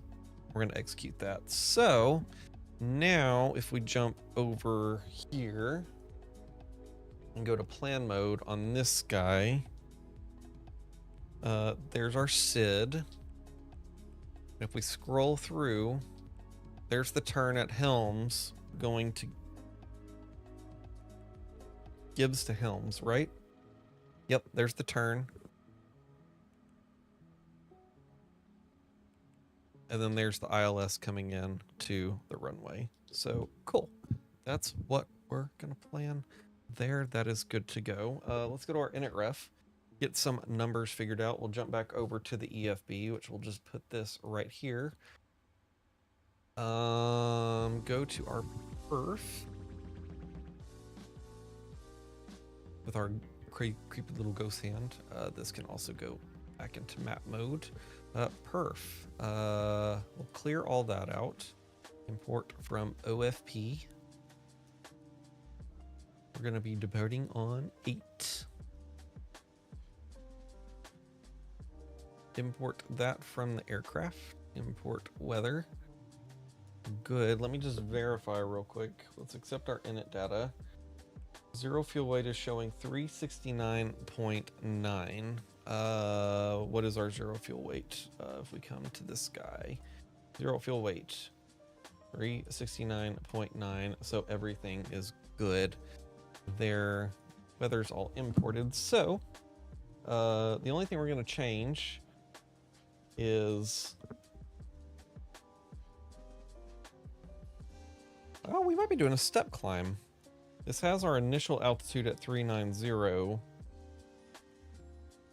start at 390. We'll see if it gives us a step climb, because our planned is 410. Let's actually go look at that and see if it has us doing step climbs. Flight steps, KDEN 410. So we'll see what it does.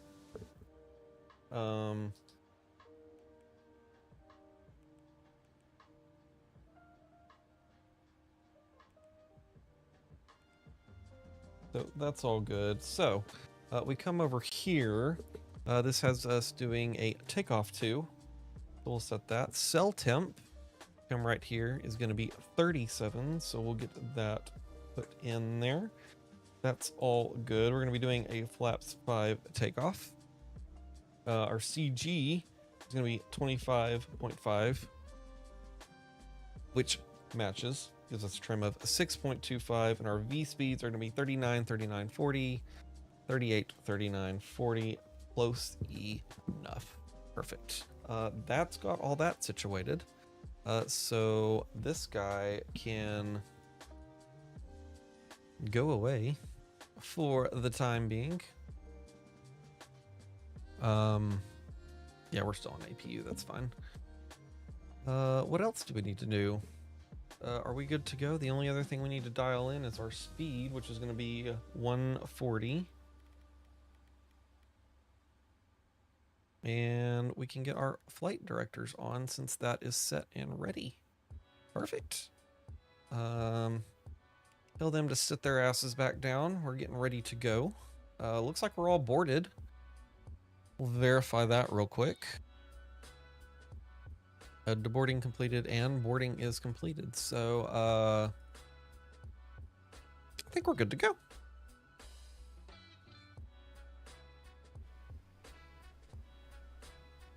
Okay. So we need to contact ground 12185. That is perfect. We'll turn them back up so we can hear them. That should be fine about there. Turn this down just a bit. Denver ground, hello, United 2087, push and start, stand Bravo 42, please.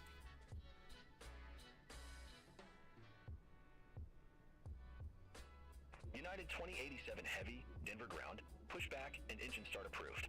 Face east.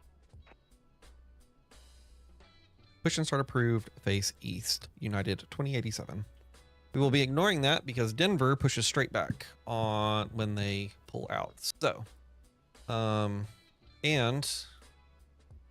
I remember correctly, technically, unless we were otherwise told, I do not believe we need to request push because I think, actually I say that, that's a non-movement line, so we would need to. All right. Let's turn that back up. Some more plane sounds. I'll crank it up a bit more on the start. I forgot to turn it up. So we'll see how the new sounds for these Pratt & Whitneys are doing. Yeah. I think there's nothing more for us to do. So all we can do is prepare for pushback and departure. I left all the pumps on. We're going to go straight pushback. I think everything's still set up here. So we just need to get that beacon on. And we... I can't remember if it's just the Rolls Royces, but for the fun of it, this may not be right, but we'll do a dual engine start for this pushback. Just as we can. Let me just verify real quick. One last thing. Wrong spot. Ground operations. Yeah, we're good to go. All right.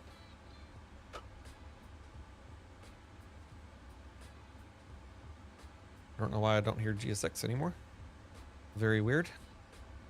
All right. For the hell of it, dual engine start. Here we go.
Not too shabby.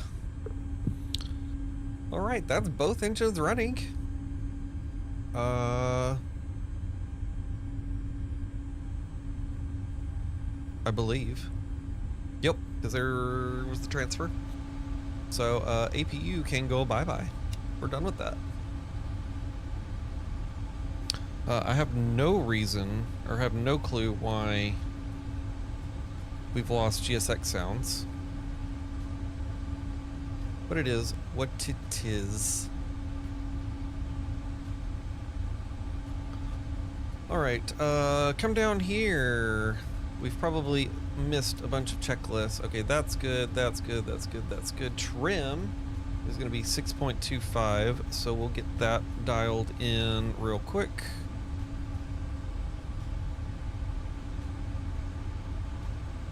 There's 5 and 2.5, too far. So that's 6. 6 point. Come on. 6.25. There it is. There's the marshalers waving us on, so we're good there. That guy can go RTO. Let me turn this down now. Trim is set. Briefing is done. That is normal. Anti-ice is not required. Recall is selected and good. Flight controls are not checked yet. Let's do that. Pull back, pull forward, pull left, pull right, right rudder, left rudder, and speed brake. Cool. That is checked and good. Ground equipment is clear. That is normal. Flaps can go to 5.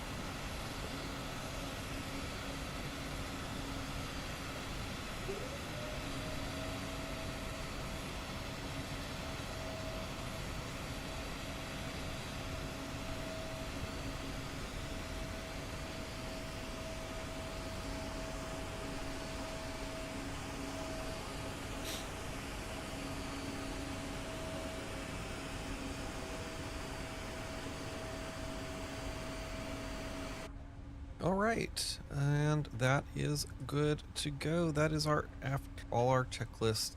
Good. That guy can be stowed. We'll store the one over here too. I don't know if that saves frames, but why not? All right, let's call up ground and get our taxi instructions and get the heck out of here.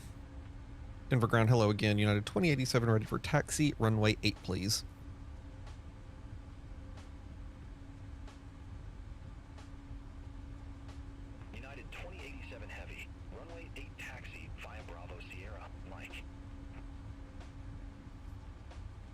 Runway 8, taxi, Bravo, Sierra, Mike, United 2087. Okay, so, Bravo, Sierra, Mike, let's bring that up. Uno mas time. Close that guy out. Go to our position.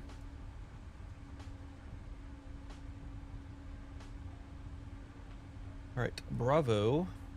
Where's runway 8? Let's get that identified. There we go. So, we're gonna go Bravo, Sierra, then Mike. So we'll turn right, and we'll just follow this line, and then merge on over here until we get across to that guy right there. Easy enough. Cool. Let's do this thing. You're clear right. Kind of.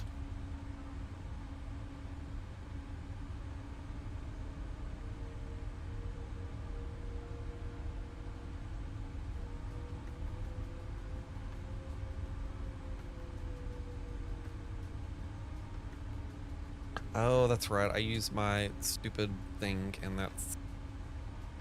There we go. All right, now we're good. We are 100% going to hit this 777 next to us. But the good thing is we're in a sim, so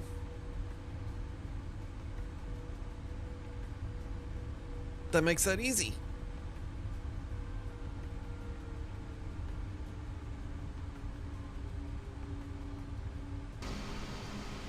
See? Fine.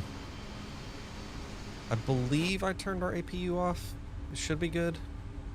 Seatbelt sights aren't on. APU is off. Good.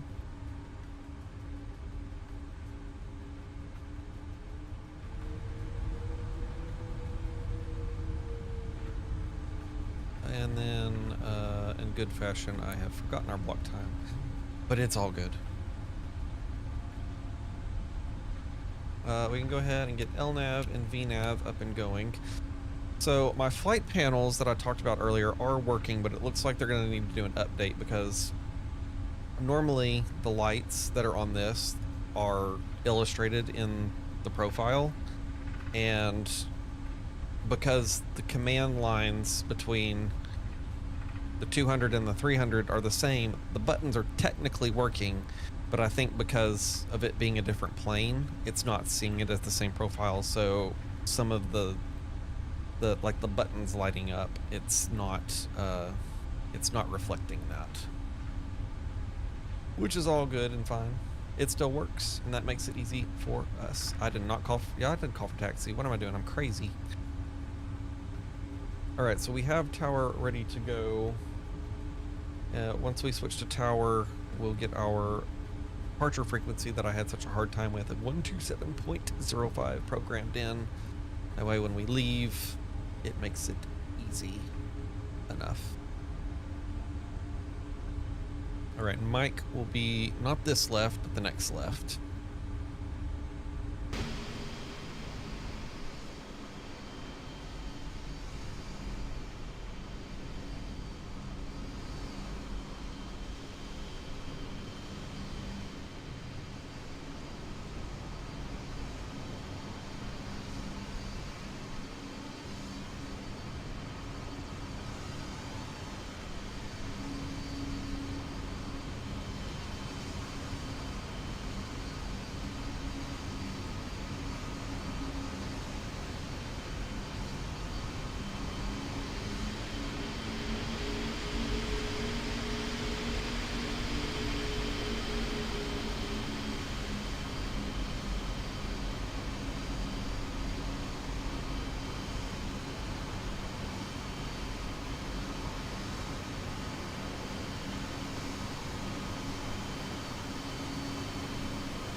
That is freaking cool.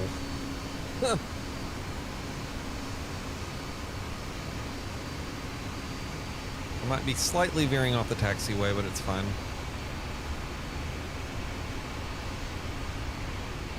That's really cool.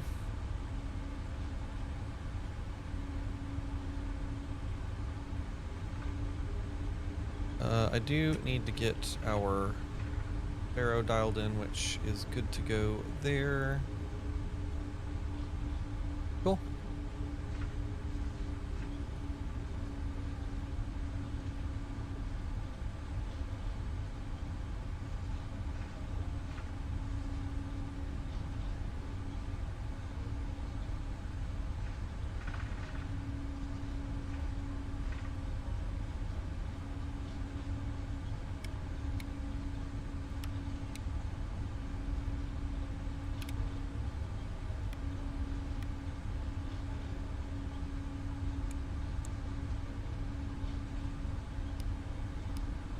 Need that to go away. Can I just turn those off? I can. I just cleared out my information though. 140.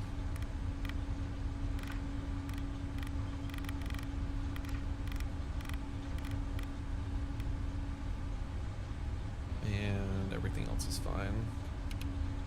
Those can come back on, and then we'll get our auto throttles armed when we get closer to the runway. The runway.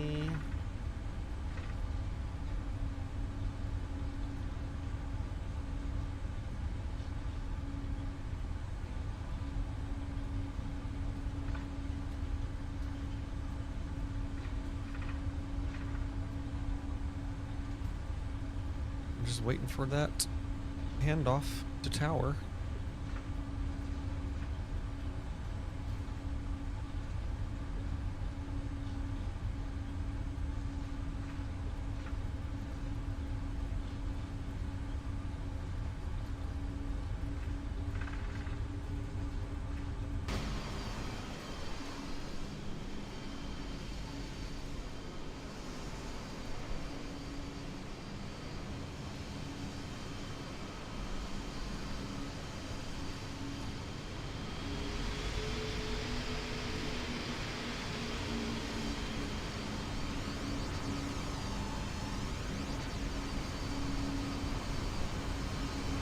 There we are, there we are.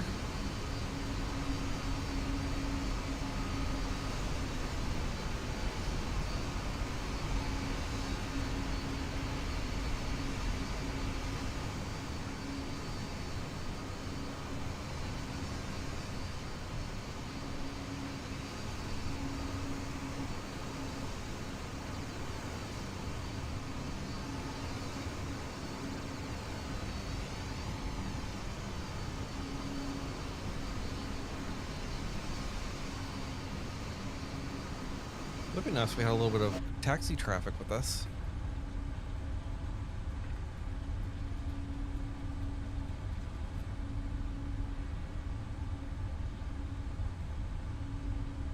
We should be getting a changeover here in a moment.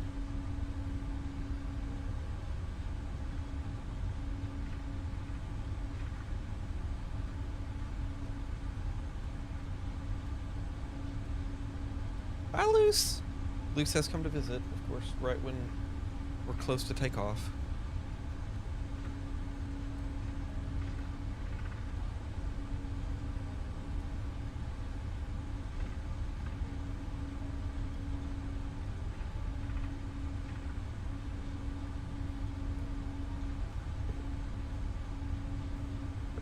We'll need to do some southwest ops next so we can justify going 40 knots down the taxiways. Which I think that's what we will do next. Next time we fly, is jump in the MAX and or the 737 or both. There we go.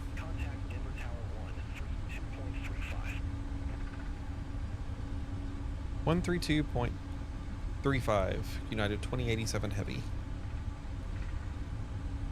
Okay, so we're gonna flip that over, and then our departure frequency was 127.05.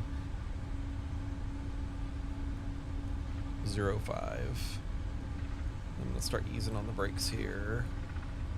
So that is ready to go when we leave. Denver Tower, United 2087 holding short, runway 8, ready for departure.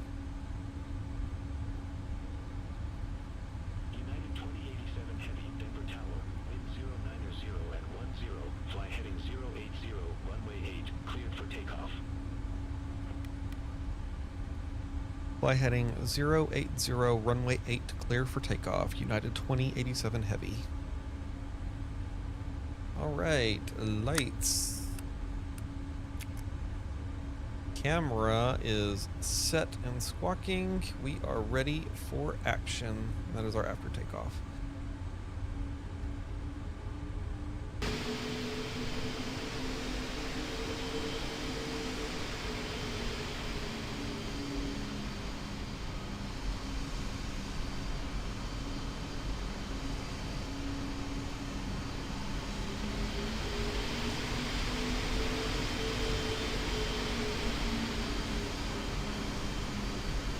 Where's our plane? There it is.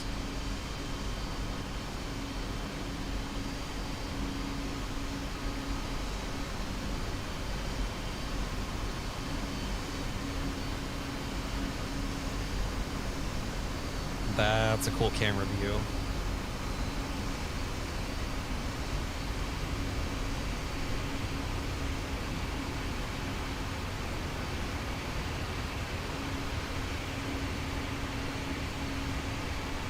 Auto throttles are armed. I should have went a little bit longer on the lineup, but or a little bit further. We'll adjust it. Good enough. There we go.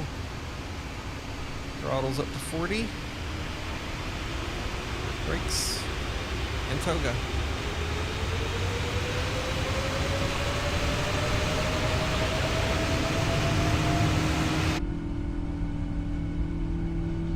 Set our chrono.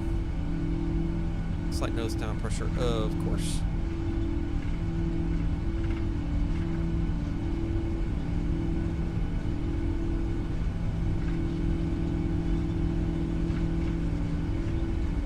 Knots, we are neutral.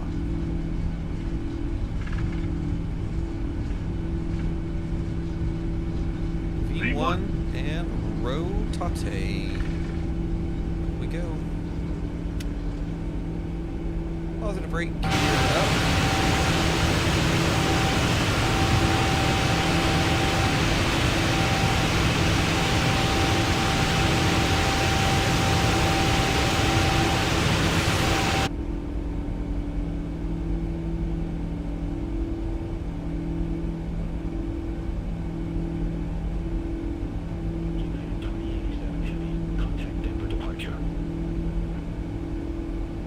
Overdue to departure, United 2087 Heavy.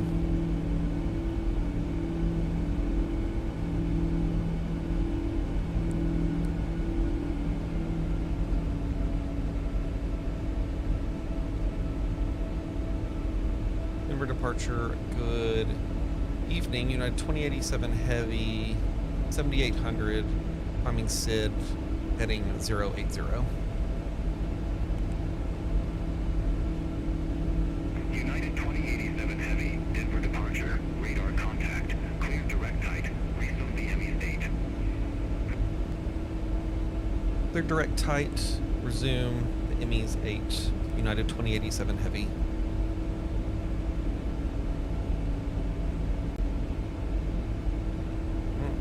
Let's get our speed up.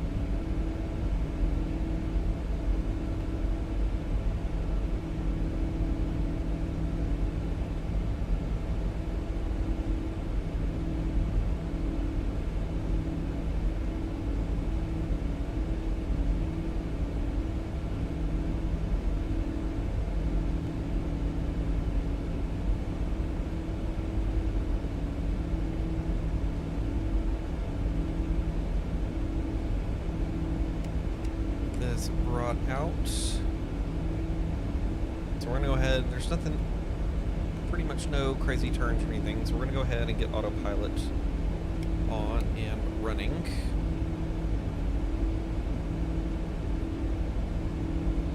Tight is still 10,000 or below. So once we hit 10,000, we'll be good.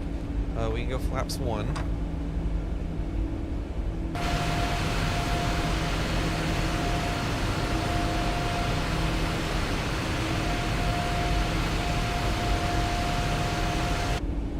Perfect, and flaps up.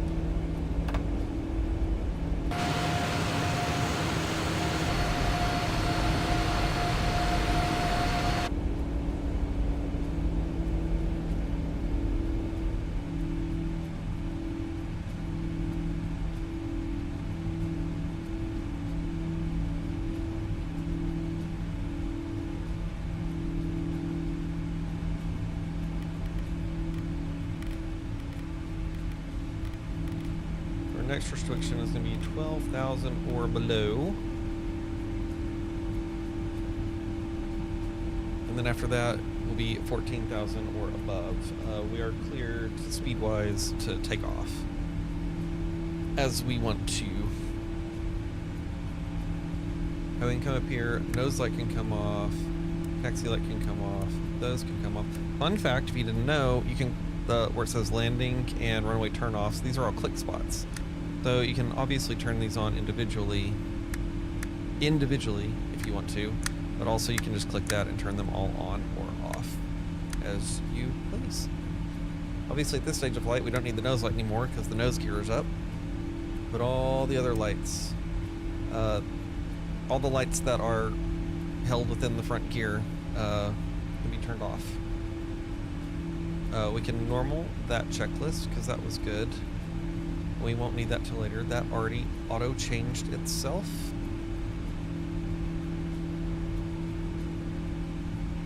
And then our next one is above 14,000. So they did not give us a clearance. So let's just go review the SID real quick. 230 is where we need to go.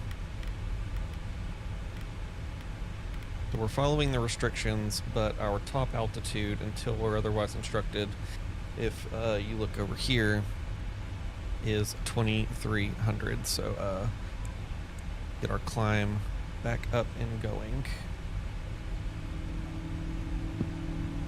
I like the hum of the engines, and it's nice that I like that they've updated them.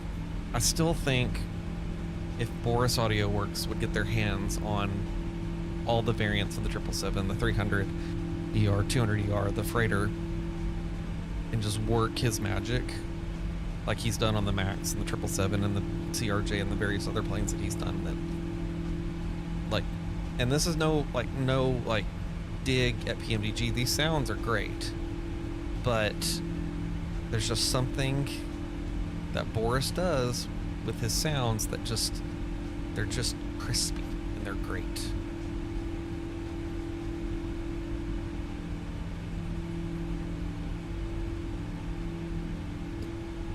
So we're gonna wait for our next call for them to flip us over to approach or to flip us over to center. That way we can get our cruise altitude dialed in and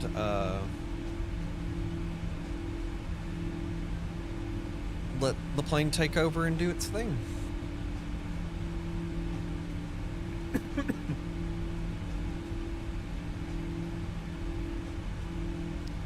Apologies for coughing right into y'all's ears. There's one thing I do miss about the GoXLR is I had a cough button. And this one I have a mute button, but the way I have to reach, I might actually could on my other thing program a quick cough button here. I'll have to figure that out. Transition altitude is approaching. There is 18,000. We'll flip that over the standard. I don't know what United does with their lights. Some turn them off at 10,000, some turn them off at 18,000. That being said, 18,000 we can for sure turn. All the strobe lights will stay on. We can turn all the other lights off. Wing lights can go off. Still sunny, so we don't need the logo lights. We might need those later. We might have a nice little sunset night arrival into Washington Dulles.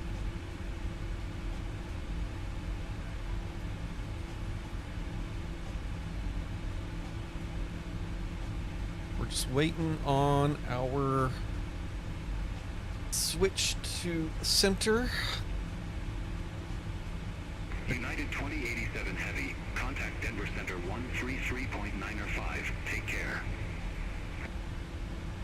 133.905, United 2087 Heavy. Good night.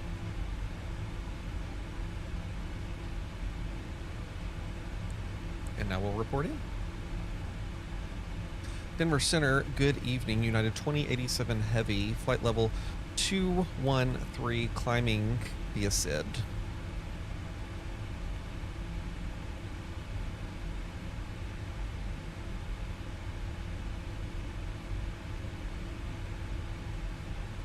Did I do the right frequency?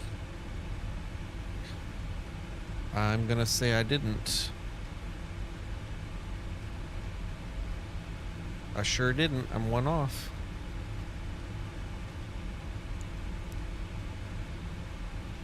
I'm 10 off.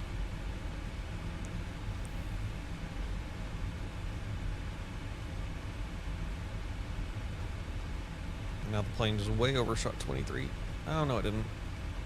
United Center, good evening. Denver, bleh. Now it's gonna be like, what the hell stroke did you just have? Aircraft calling Say call sign. United 2087 Heavy, flight level 230, climbing via SID. That was not a correct call.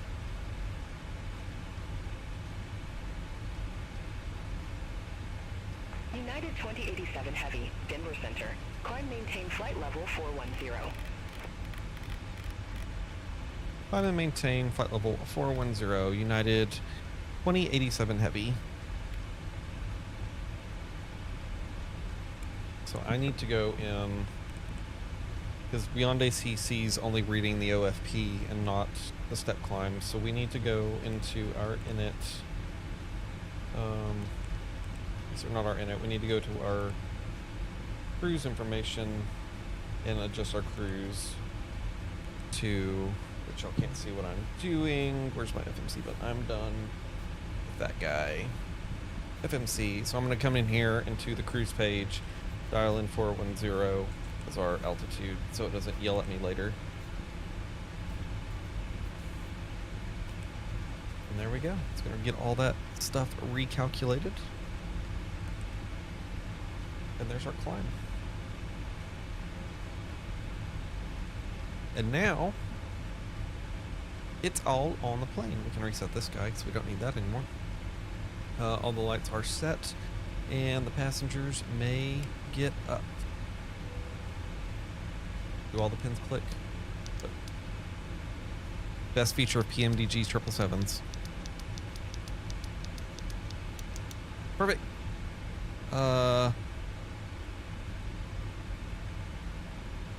This sounds like the perfect time for you know what. Let's see, what have we not played yet? Let's try this one. What does this do?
Oh, the fun. Chase plane is so cool. Definitely check it out. All right, what do we do now? Oh, our arrival runway has already changed again, which doesn't make sense because the headwinds line up for that. What did they change to now? Washington Dulles. Weather 01 left and 01 right. Okay, so if that's the case, we're gonna stick with what we got for now. Like I said before, Beyond ATC is a great tool, especially when you want to learn the lingo and practice, especially with what I'm doing here, to eventually where I'm comfortable enough to jump on a live network like BatSim. But Beyond ATC, you know, it's good getting off the ground. You know, you go through all your ATIS, your clearance, your ground, all that stuff, which is like when you're most hands-on, and then obviously all the way up through until you're assigned your excuse me, until you're assigned your top altitude. But I just find it lacking when you start coming in on your approach every time, and I've verified that it's not like an ID10T error on my part, but from what I've noticed, every time I come in on an approach, listening to the ATC from Beyond ATC, they have me positioned too high, and then I either have to, if I want to fly the procedure properly, go around because I'm too high on the approach, or I do what you're not supposed to do, but it's a flight sim, so it doesn't matter. I nosedive it until I get lined up with where I need to be. So all that being said, is it's a little bit off, but as we get to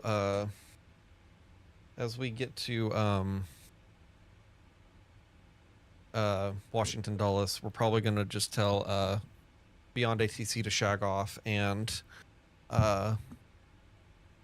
do our own thing as we come in to the approach. Excuse me, music. I pressed play. Oh, because I paused it in the middle of the song when we start going to our cinematics.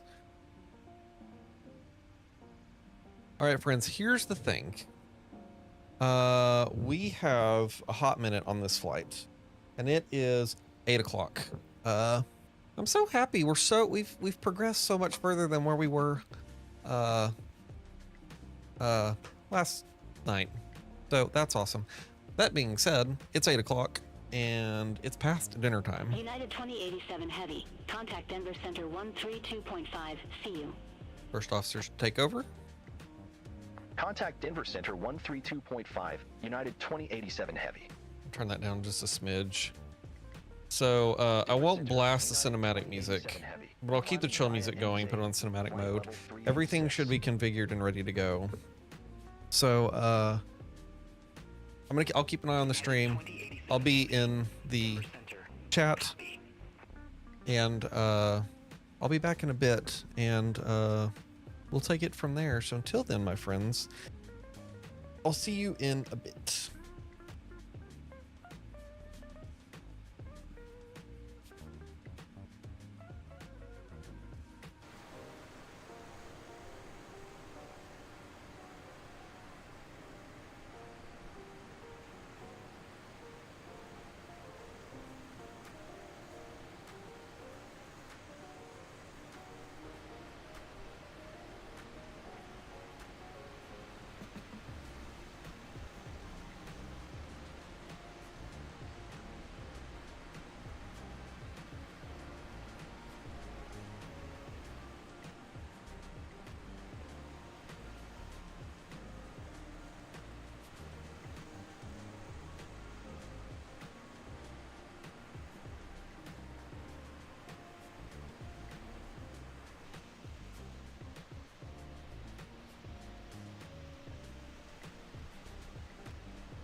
chat, we're back.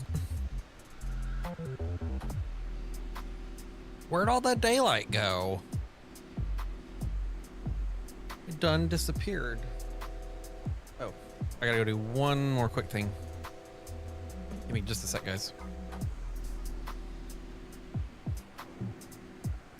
United 2087 Heavy, contact Indianapolis Center 124.45. Center on 124.45, United 2087 Heavy. Indianapolis Center, United 2087 Heavy, flight level 410.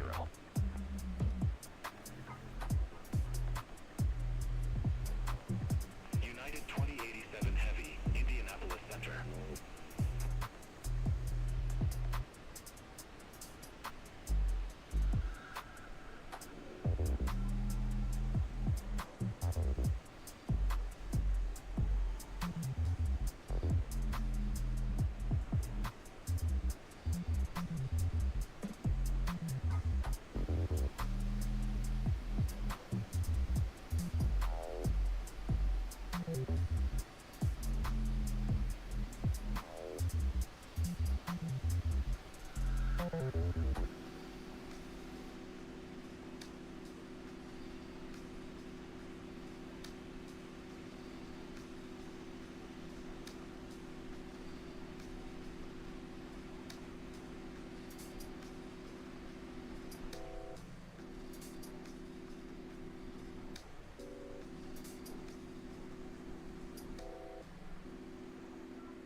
Now we're back. 3497, turn right, heading 085, vectors for Lambert, St. Louis.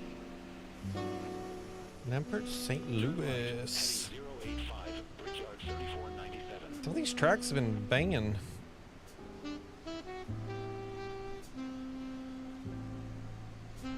We are 111 nautical miles till descent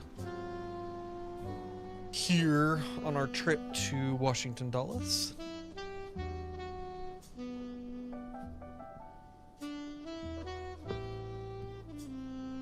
Make sure nothing's flyby, nighttime flyby.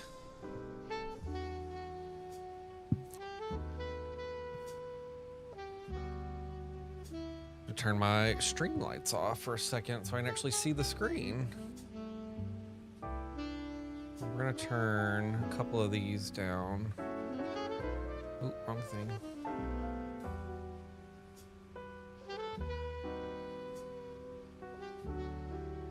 Oh, we can turn that up a couple notches.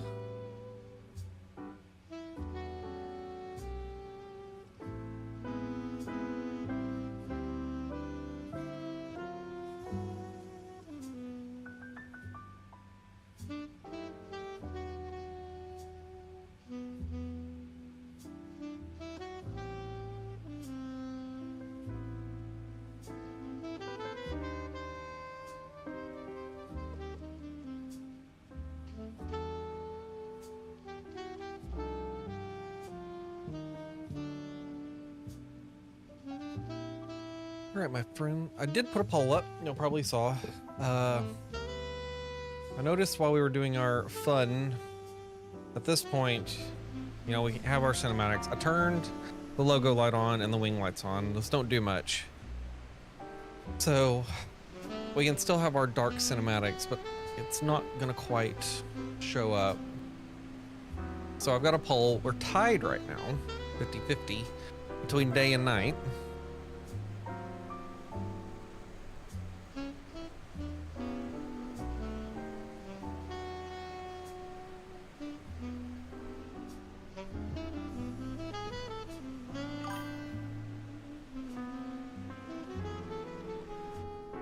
What I'm thinking is I won't quite turn it all the way full day, but what we'll do is back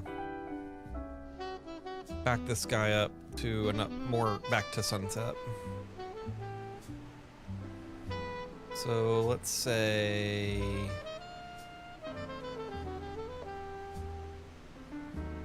we'll set it right here. That so by the time we get into Washington Dulles, we're getting a good sunset into night. And that way we can go both ways. So we're gonna end that guy.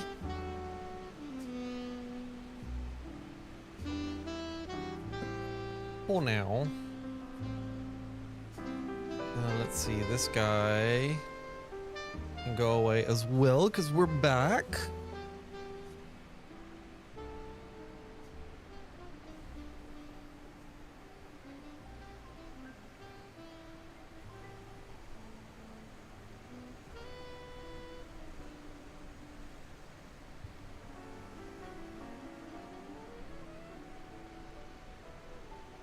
That's a good track too.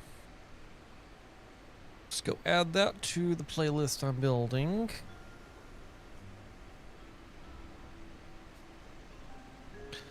This one sounds nice, so we'll add that one. Good.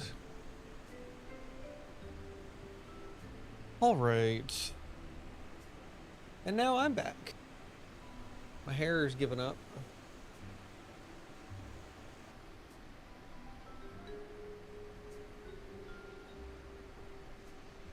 It is boiling in my office right now.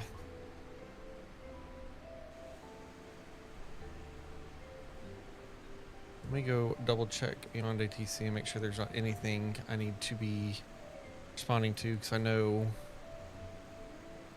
we're on Indy Center right now. Brickyard 3497. Contact Indianapolis Center 120.475. That's a good view. Contact Indianapolis Center We can turn the wing lights back off for now. 3497. See you. Jazz 756. Turn right. Heading 195. So tonight's a spectacular dinner. It's a simple little hamburger steak. Real simple. Seasoned salt, Lowry seasoned salt, onion powder, butter, pepper, salt. I think that's it. Season it how you want. I'd normally put onions in between and layer it, and we kind of ran out of onions, so we had to substitute with onion powder. Wasn't as good as it normally is, but it was still pretty dang tasty. Contact Cleveland Center 120. Over to Cleveland. United 2087 Heavy. Cleveland Center, United 2087 Heavy. Flight level 410. All right, so our top of descent is now 63 miles. We need to start doing some configuring and figuring out how things are going. 01 Center is now back on the arrivals. Whatever it tells us, we're going to be doing 01 Center. It's AI, and I don't want to reconfigure it. And the winds favor the ones. So, let's hop back to here and grab that as well. So if we go to Washington Dulles, I'm already there. Silly goose. Our METAR right now, 20 at 5, you at 2000, scattered at 4, scattered at 12, broken at 16 and 25. Hey, Lone Dread, how's it going? Temperature 19 degrees, dew point 17. Altimeter 2986. So that is what we are looking for right now. So we'll get that dialed in. Perfect. What else do we need? Let's take a look at our arrival. And we are going to be coming in. Here's Gibbs. So we're going to be coming in Gibbs, and from Gibbs, we're going to actually, instead of going off down to the Sunny J, we're going to veer off to the right and join the ILS approach coming in this way. So we're going to go ahead and get 6,000 dialed in on the box. So let's get that out of here. Come over to this guy. And we'll get that brought down to 6,000. Too far, too far. And that has us set for our descent here in 43 miles. You know, I'm gonna say it and take it how you want to. Oh, but it's the small, no-viewed streams that are the wholesome ones, as the chat-filled ones always feel less wholesome. I totally appreciate that. I totally see where you're coming. You know, sometimes, you know, I get into some of those streams and, you know, I have a comment or something I want to say, and, you know, you kind of hope that the streamers, like, you know, sees it. Sometimes it goes missed, but, you know, totally understand and appreciate it. United 2087 Heavy, Cleveland Center. Expect gift 5, runway 1 right. Nope. We're gonna say unable. Was that for us? Let's see. Let me double check that. United 2087 Heavy, Cleveland Center. Yeah, we heard ya. We're gonna accept that clearance, Gibbs 5, runway 1 right. United 2087 and then we're gonna politely decline and go to 01 center because that is what we have programmed. LOL.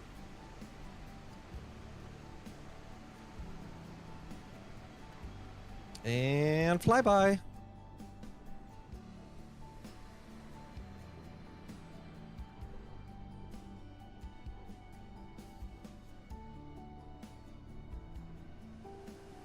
Ooh, look at that sunset. Chase plane. I've said it once and I've said it again. Chase plane. If you're just wanting some nice views, like, it's totally worth it. Hope you didn't have so much restrictions, because, you know, I'd buy a membership if it was a possibility. Hey, I appreciate it. To be honest, I don't know what all the requirements are to build up. I know, like, you have to have like 500 watch hours or something. I'm honestly not in it for that. I'm here to just flight sim and stream what I'm doing. I just doing it for the fun of it. Honestly, the main reason why I want to do this is, 1, flight stream, but 2, the behind the scenes of how you make a stream work just absolutely fascinates me. So configuring, you know, if you have, you know, your stream decks and fun stuff like that, and figuring out all the fun ways to add things to the broadcast itself. I joked with my fiance last night. I'm like, you know, if it came down to it and I didn't have to be on camera, it'd be fine. If I could just run somebody's stream, it would be fun. And I could sit there and figure out all kinds of camera views and fun things to add to it. But just because I want to play with some fun streaming equipment, that's why I'm here. And I like flight sim and farm sim and all the other kinds of fun things. So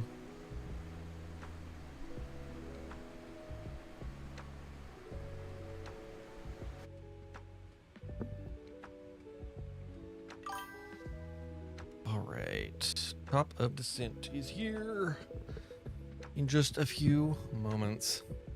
Loved YouTube channels without memberships and such. But to be fair, I like the perks of having my name stand out and sharing some cool emojis. That is true. I agree. It would be fun to have some emojis to add into it.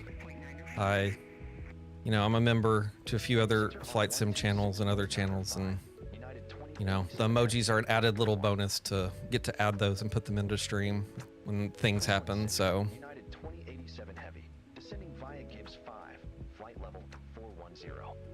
That's us.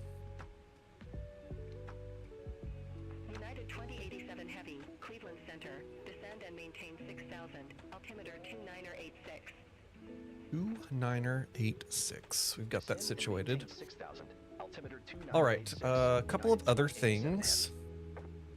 So we have that situated. We'll come back over to this guy and look at our ILS chart.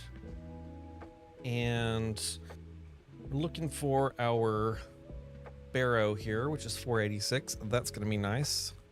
We don't have to scroll forever unless it remembers what we did in Denver, and of course it does. So now we're going to scroll that guy all the way down to 486. BRB, not sure if I'll make it back in time for landing, but gonna watch a movie with them. Hey, totally understand, Lone Dread. Thanks for coming in, appreciate it. And enjoy the movie.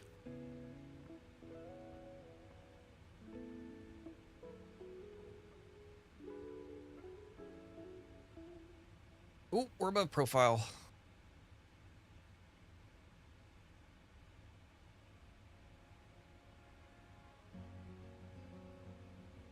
Yeah, we'll put some speed brake out there. And get this guy set to 486.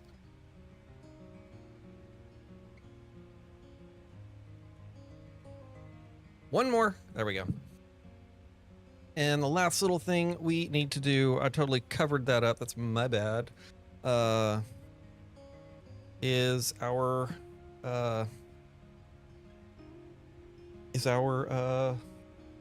reference speeds. I think we're just going to do 25 again. Again, we are not very heavy. And let's see. Before we do that, let's just see what we're working with at Washington Dulles. So we are coming in on 01 center, which is an 11,500 foot runway. 25, flaps 25 is more than acceptable. Yes, we will bring those back in now. Awesome. Couple of other things. Let's roll through our checklist. So recall, all good there. That's good. We've checked our notes. Auto brake will set to the good old PMDG 3. Landing rate is set, and our approach briefing we just went over is complete. That is all good. And we're not quite there yet. We got a ways to go, but we've got our altimeters already ready to go. So we're going to also just check that off. And that leaves our landing checklist for in a bit. 2 hours 26 on the flight time right now.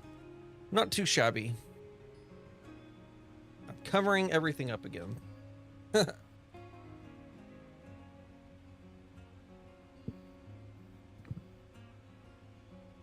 So you know what I think it's time for? Let's see. What do I have here? Have I not? Is there anything that I've not played? I think my eyes are strained right now. I don't know if I think I played that one. I don't. You know what? We're gonna do it anyway. Let's do this.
That's so fun doing that.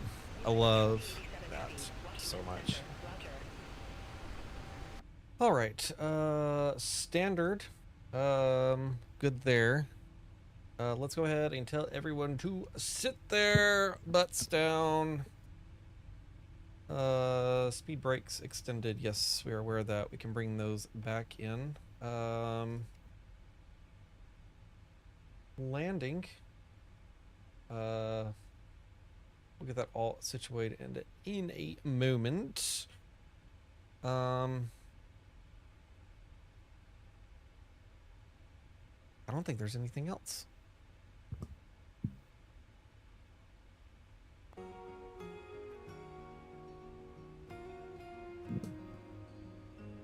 Bring that down there. Let me get landing rate monitor ready to go. And let me also get, I don't have that saved.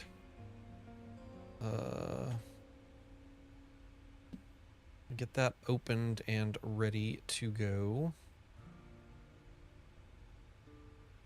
Or should I say that? I have my shortcut. That should be good. So we'll have that ready.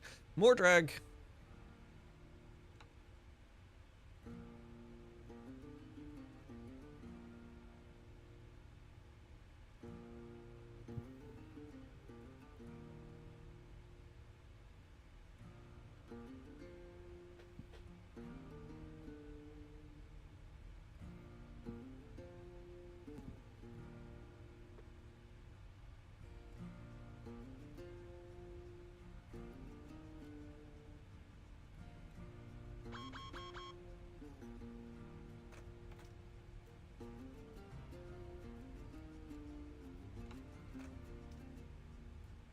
United 2087 Heavy, contact Washington Center 120.65.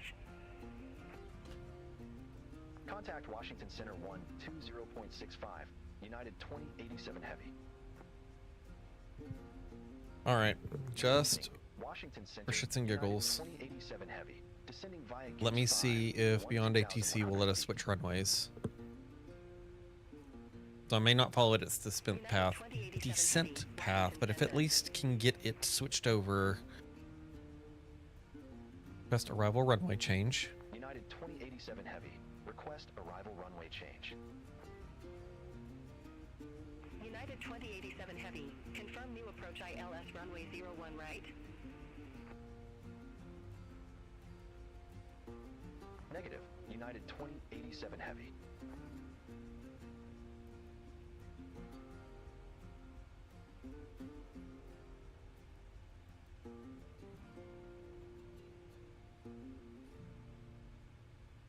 Yeah, that was asking about the approach. United 2087 Heavy. Request arrival runway change. United 2087 Heavy, confirm new approach ILS runway 01 right. Sure, we'll see what, if we confirm that, see what it says. United 2087 Heavy. United 2087 Heavy, altimeter 2985. Yeah, it's just like, nope, we've programmed this for you, so this is what you're gonna take. Altimeter 2985, expect radar vectors for ILS runway 01 right. United 2087 Heavy.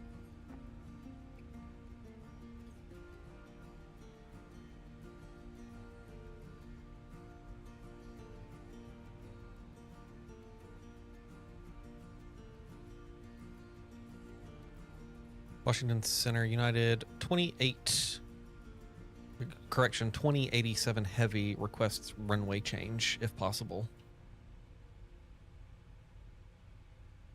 United 2087 Heavy, unable runway change at this time.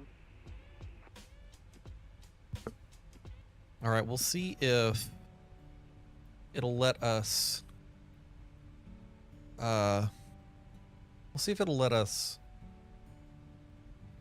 change it when we switch over to approach, because we're still in center.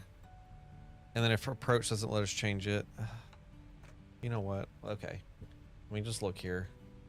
How much of an inconvenience is 0, 1 right? How much of a change is it actually going to cause? Probably not that much, other than, okay, fine. I'll appease it. I'm gonna come down here to my arrival. And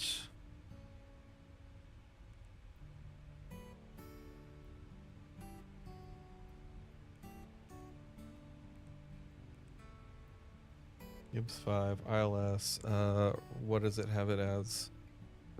I gotta be quick about this because there's some changes I've got to make. Helms. No, we don't want 01 center. I picked the wrong one. Erase all that. 01 right. Helms.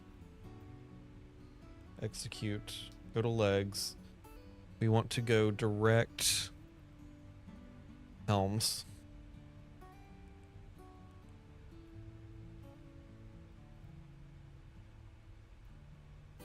Actually, no.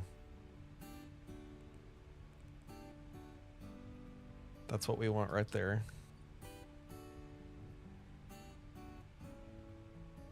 So that should have us coming in on 01 right now. So we'll at least appease it to that point. Let's get some fixes in here as well. We'll go back to this guy. What would be cool is if I could somehow program it to where like any button on my FMC down here, that if I press it, it immediately switches the camera view down. That would be neat. All right, what am I doing? Let's get some fixes here. We're gonna be, forgot the iCal code for a second. KIAD. Good. We're gonna go 15. 10. And 5. That will give us some reference markers as we come in.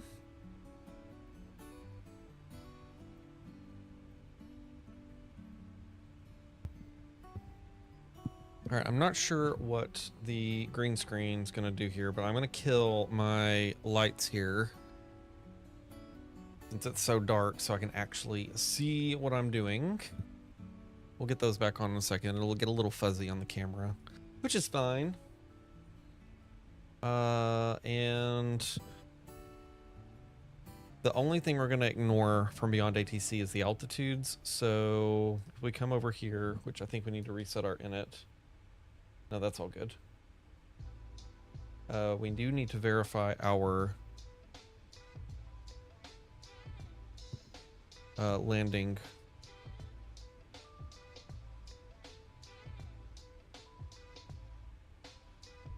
Yep, we're doing the same one. It's fine.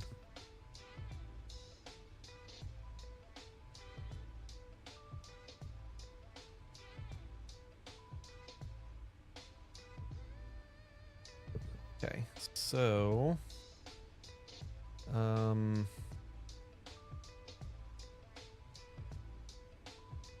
over here, let me verify that. So that's gonna be 512 for this runway, so I do need to adjust that. And we also need to adjust, we're gonna go ahead and set this guy over here on the MCP down to 15, which is our approach altitude for the glide slope. And we're gonna set, which I'm looking at this, so I'm readjusting this, our baro to 512, and then here is our approach angle for the glide slope. So I just need to adjust this guy up a bit from 486 to 512. Potomac.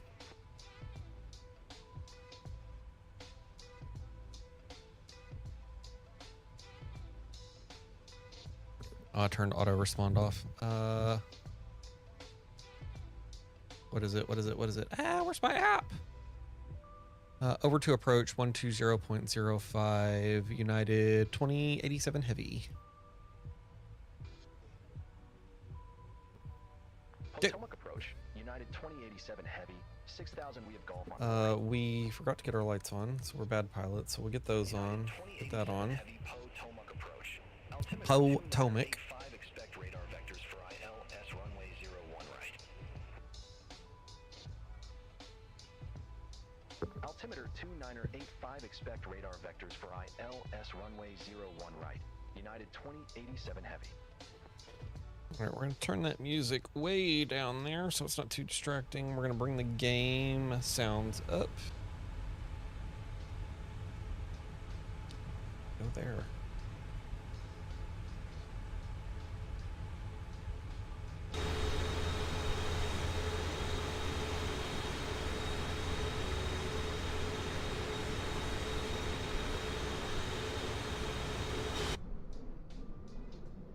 We're a white dot.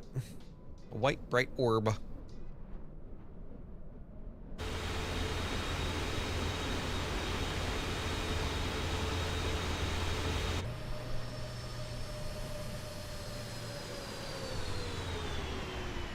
feels like we're going so slow.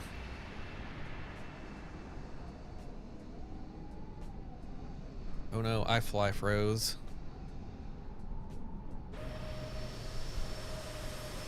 I was so excited about it earlier. I'm like, hey, it's actually doing what it needs to, which it looks like the route distance is actually keeping up, but it's lost the speed data.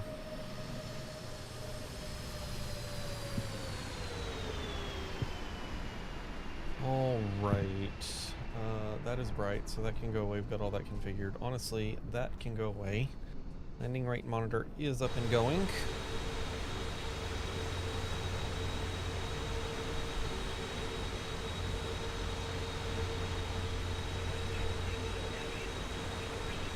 Direct launch.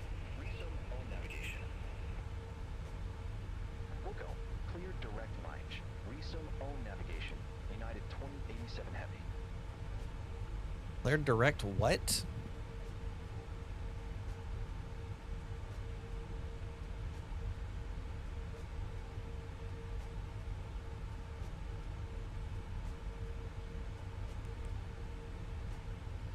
So I'm guessing when I was away and things were being set up, I did not listen to the approach they gave us because Mike J is not in our list. So guess what?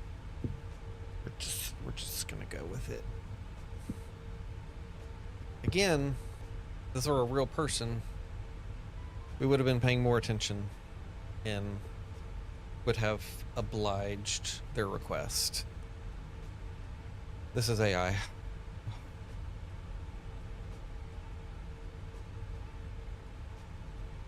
All right, before we start making our turn, our last little deal here, our 2087 Heavy. Lead Mike heading 165.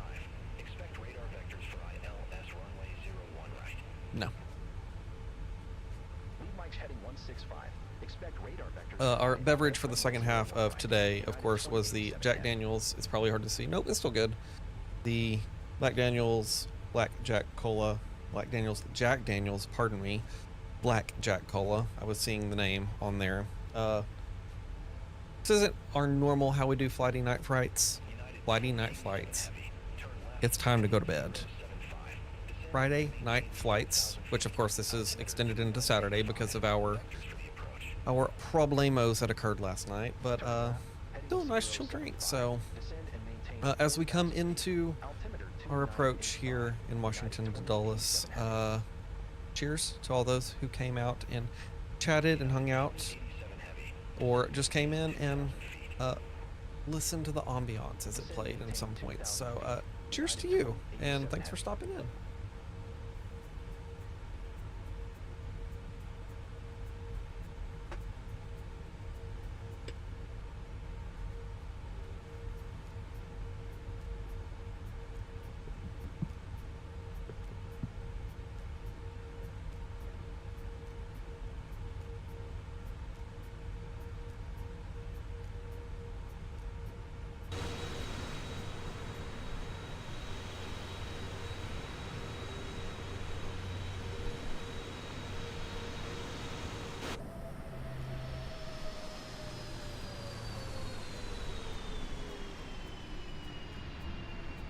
I love how slow it feels like you're going.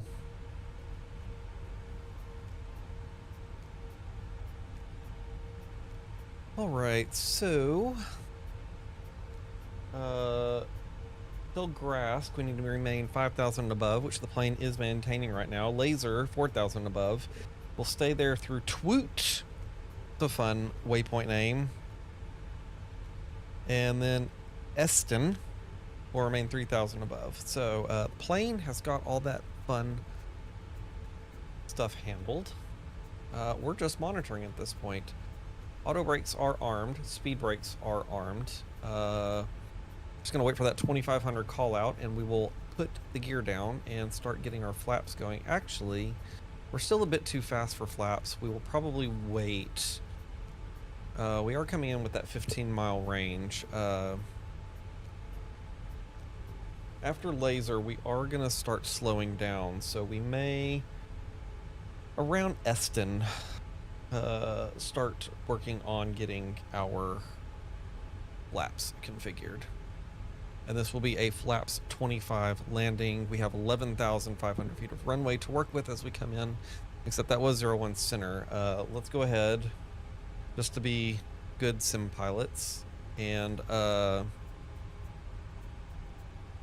good sim pilots, as we say, we're going to ignore ATC. Okay, so we're still working with the same distance, 11,500, so more than enough room for that fun stuff.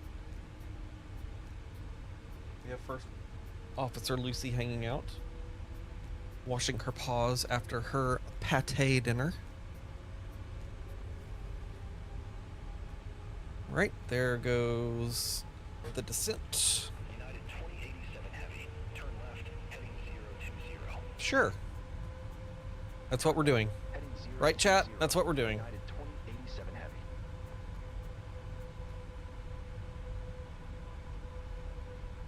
In all seriousness, take your ATC seriously. It's just what I've experienced with, goodness, what is this program called? Beyond ATC. I am tired, guys. How long have we been live? We've been going for, we're about to hit the 7-hour mark. I did not intend for this stream to go this long. United 2087 Heavy, turn left, heading 040. 040, you're on it. We're doing it. We actually will 040. acknowledge that command United 2087 and arm our localizer. Localizer is armed. 2087 Heavy, 9 miles from Edsco, turn left, heading 015. Maintain Sure. 1,500 feet until established on the final. There's the localizer. We'll arm the approach. Runway 01 right. Turn left, heading 015. 1,500 feet until established. Cleared ILS runway 01 right. United 2087 Heavy. And there's the runway. United 2087 Heavy, contact Dulles Tower 120.1. Have a good evening. And glide slope is armed. We're waiting for, United 2087 we do need to get flaps out. Oh my, we are behind on that. United 2087 Heavy, ILS runway 01 right. Actually, we're gonna go ahead and get our gear down now, because we are fast.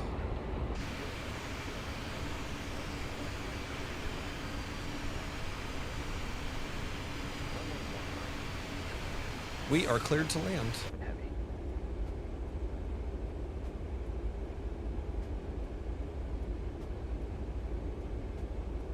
Right. Rest of our lights can come on.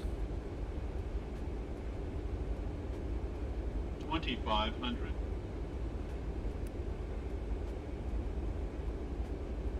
Good to go there. Let's get our next deal of flaps in. Next notch of flaps. And let's get our recording going. Let's see if my command will work here.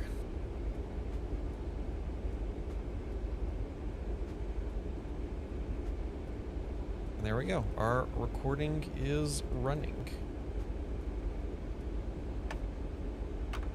133.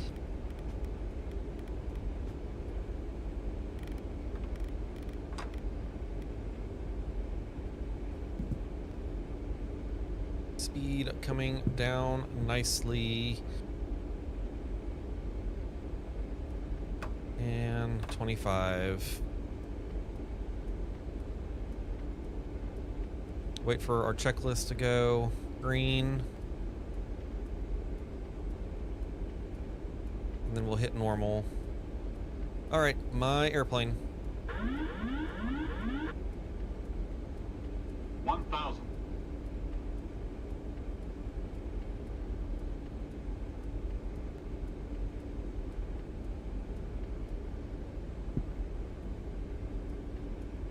Little bit high. Or low, I should say. Glide slow. Yeah, we're fine. Glide slow. Glide slow. Oh, our Glide slow. trim's off. Glide Yeah, slow. we're good. We're good. We're good. 300. It's all good. Let's adjust. Approaching minimums. This is not ideal, but we'll get back on track here. 200. Yep. Start bringing this guy over. Minimums. So I don't know why. This is the second time, which the first time I did kind of adjust it off myself, but the fly-by-wire didn't 100. get situated to where it needed to be. All right, we're back on center line.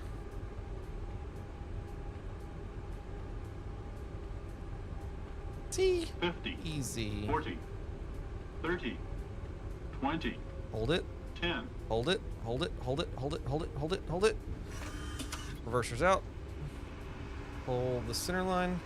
Nose down gently. And there we go.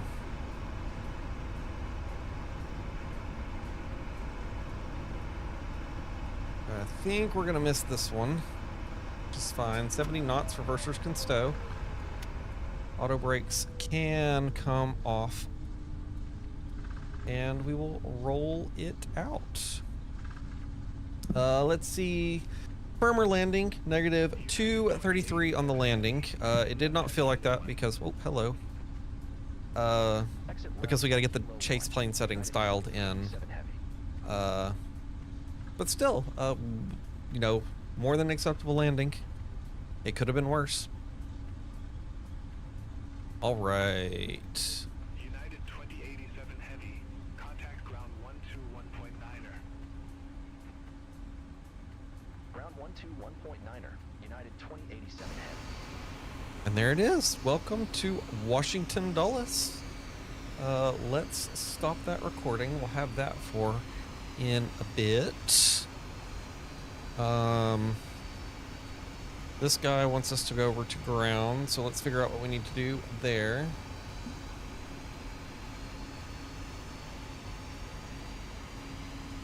Did it switch us, or do I need to do it? 121.9. Let me get my charts up real quick.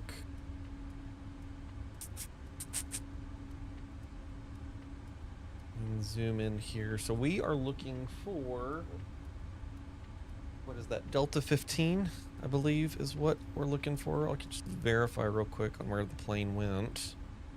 Yep, Delta 15 is what we are looking for. That guy can go away. So, what we need to do...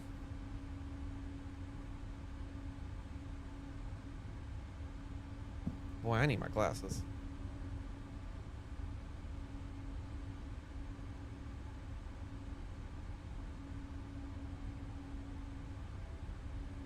We're actually literally gonna continue off to our left here and follow that straight down. So, let me turn this off real quick so I can get situated. 121.9, we are on 121.9. Dulles ground, good evening. United 2087 Heavy, request taxi to gate Delta 15. United 2087 Heavy, welcome to Washington Dulles. Gate Delta 15 taxi via Kilo 2 Delta. Gate Delta 15 via Kilo 2 and Delta for United 2087 Heavy. Cool. All right. I think that just cleaned up our stuff. So that's got that cleaned up. Come up here and kill the landing lights. Get those turned off. Wing lights can come off. Strobes can come off.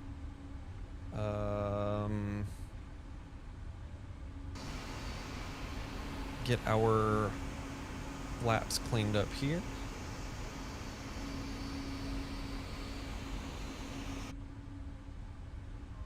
Perfect. And last but not least, we'll get the APU spooled up. We'll give that a little quick turn. I don't think I held that long enough.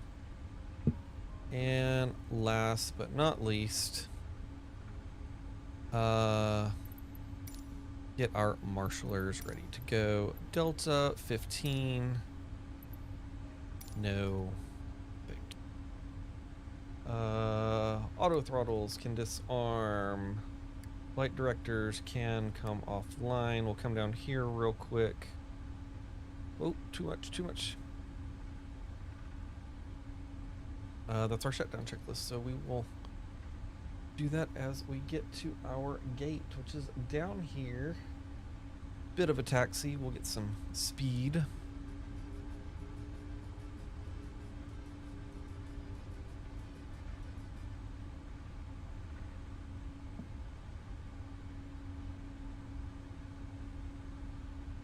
Auto brakes can disarm. That's good to go there. Probably 2 hours and 50-ish. Not 50. We haven't been sitting there. So probably 2 hours, 55 minutes on the flight time. I'll try to remember to turn our block time off when we get up to the gate.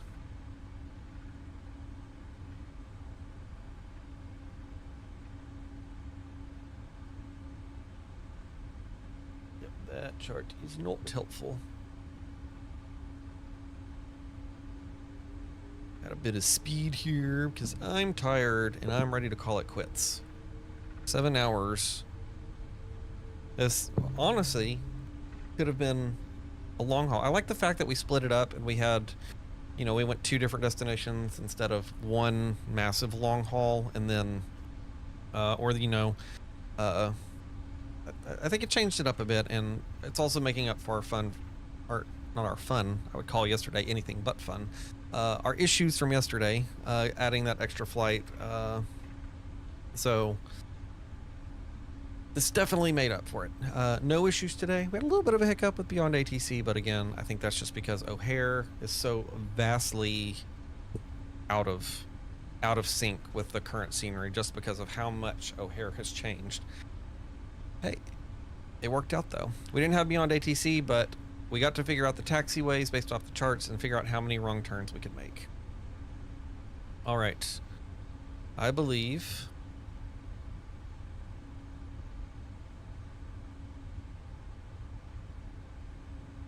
this is our gate.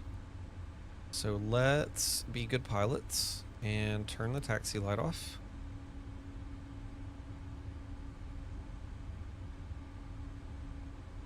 I will try not to mess the cameras up this time like I did last time. Yep, this is Delta 15.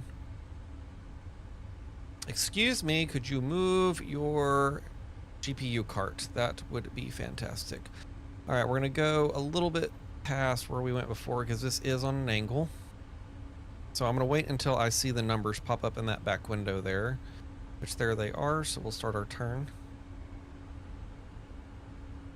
And I am going to be a little cheater. Do we have a plane? Seriously? What is this?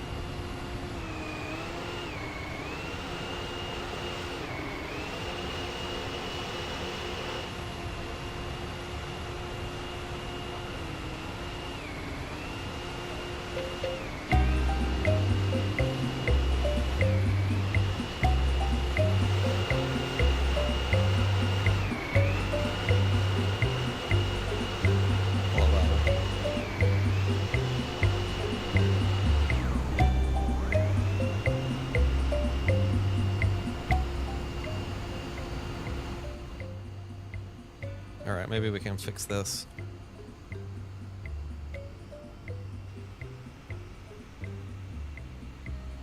Don't mind me, it's my first day on the job. Now, if we start cutting this over.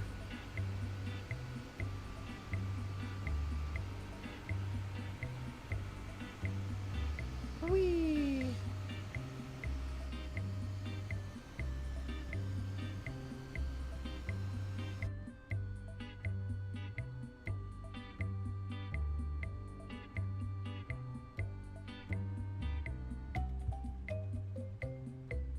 Parking brake is on. All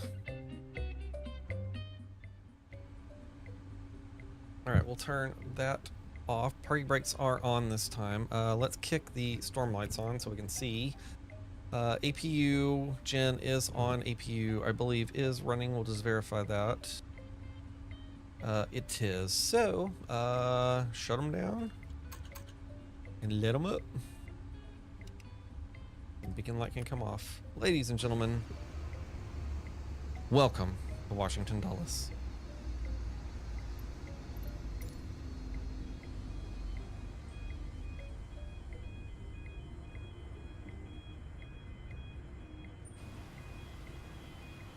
I have a little cinematic here of all the ground equipment connecting and getting situated. Enjoy that for a moment, and then we will get our replay going. We'll leave Beyond ATC running for just a second for the ambiance.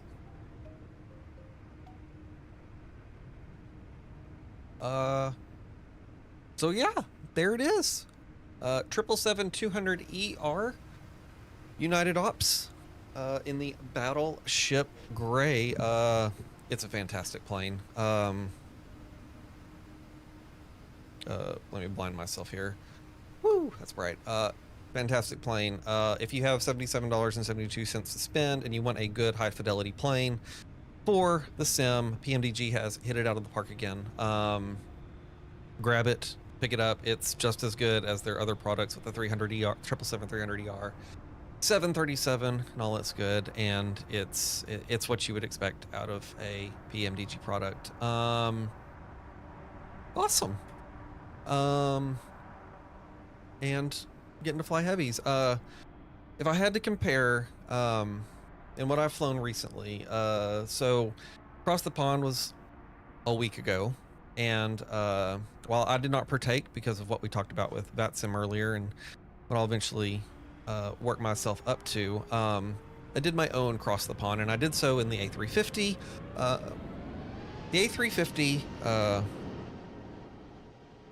The A350 will be and is going to it is a good plane. Don't get me wrong. Any builds knows how to build and create a good plane.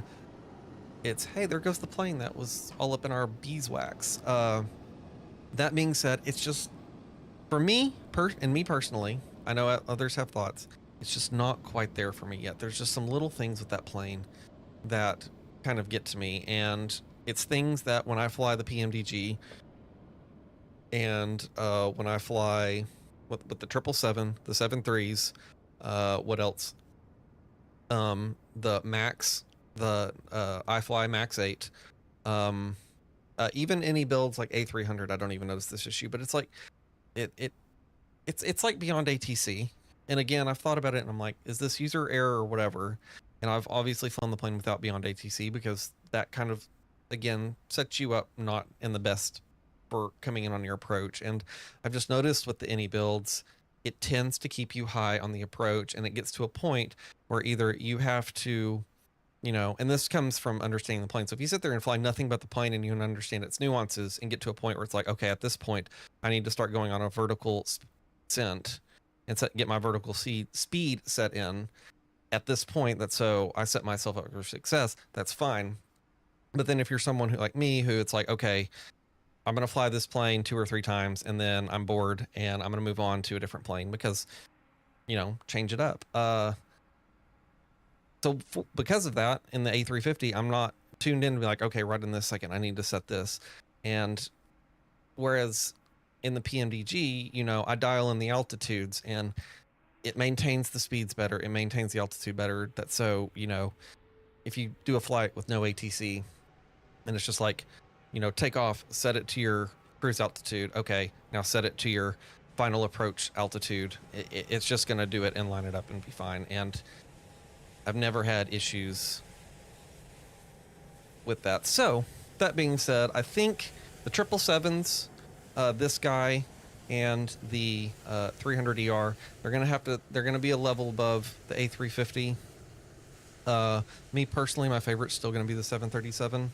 It's just between, I like me some good 737 action, but that's where I think this stands. I think the A350 from any builds, it's on the right path, and you know, with some tweaks to the model, and I don't know how it goes in 2024. I know there was some issues with some of the streamers doing cross the pond with it, but I think it's on the right path. I think it'll get up there, but I think I'm gonna have to put the 777 just above it at this point. So that being said, my friends, let's get some things situated. So we're gonna set the day, bring this back, make it nice and bright so we can actually see what's going on. GSX, you are done for this evening, so you may go away. Let's come back into the plane and whoa, hello. Let's go ahead and tell Beyond ATC to head out for the night. You have done your job well for what we've needed you, so goodbye. That should bring us and get us some more frames. What else do we need to do? We'll go down here to our panel states, state load, and we're going to set that to final and execute that. Let that get itself figured out. Going to take a second.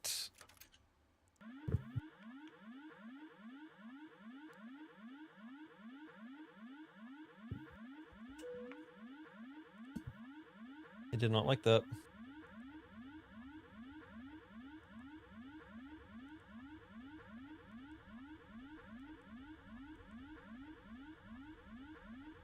Try again.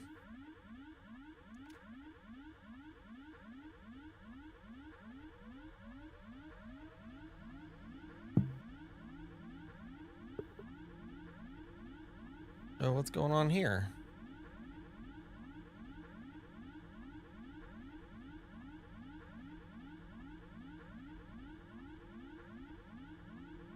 Oh, come on now, YouTube.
All right, my friends. I don't know how much time I have left, so we're gonna see if we can squeak in the replays. Get that set back to there. Everything's been fantastic, and now all of a sudden, streams crapped itself. And so, as far as I know, I think we have some sort of live connection here, although it may be possibly poor. Let me just double check. I don't know. Oh my god, Windows 11 is gonna be the end of me. Where did that go? I really closed that. See, I don't think we're going again.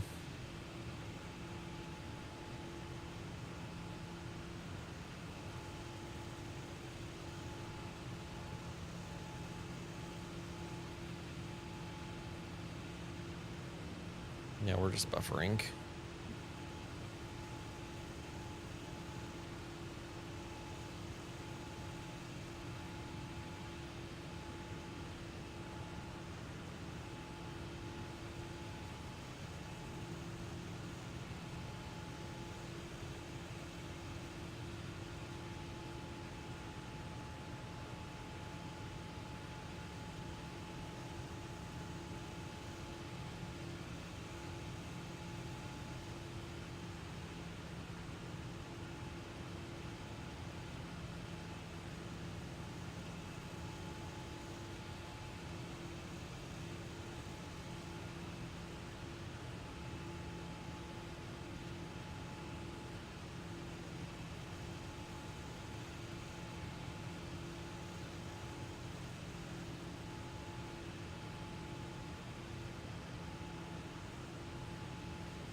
right, chat, we're back. I have to be very careful. This is how passionate or determined I am. I now have a KORD, which you can't see. I can't move anymore over to the right, because if I do, I'm gonna mess stuff up. So, I went through all that effort to plug in. I don't know what's happened to the stream. It crapped out. I've got a very band-aid fix on it right now. I'm like, we're at the end of the stream. This has been a good stream.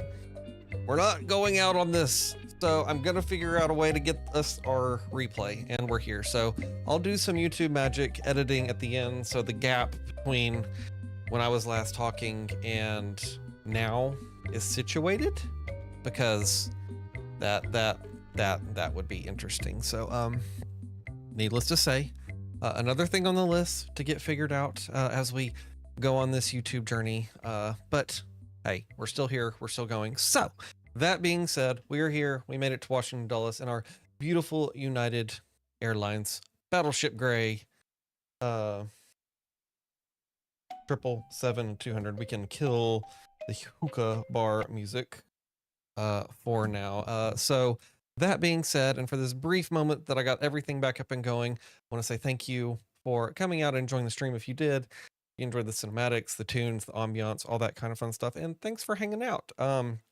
Quick shameless plug. Let's see if this button works.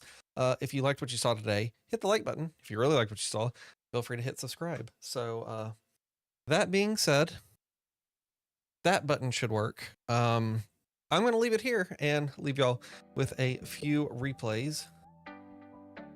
So actually, pause. Stop it. We're not done. We'll do that in a second. We're going to actually look at the replay together, and then I'm all kerfuffled. All right. Bring this guy back up. We're listening to this. Reset it all. All right, this thing's yelling at us. I don't know why, but we're not going to be in here. So I think we're all set and configured. The only thing we need to do, get all the lights on for final. And flaps should be out. Get that set to 25.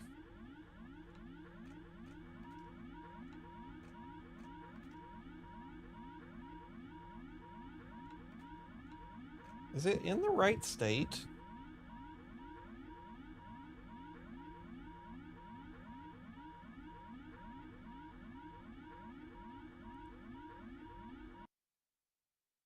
That's annoying. Let's take that out for a second. Because when I do this in the 300, it doesn't do this. PMDG setup, panel state load, cold and dark GPU, cruise, final, hangar, main, runway, and taxi. I've got it set for final, so we're just going to go with it. We do need fuel. LOL.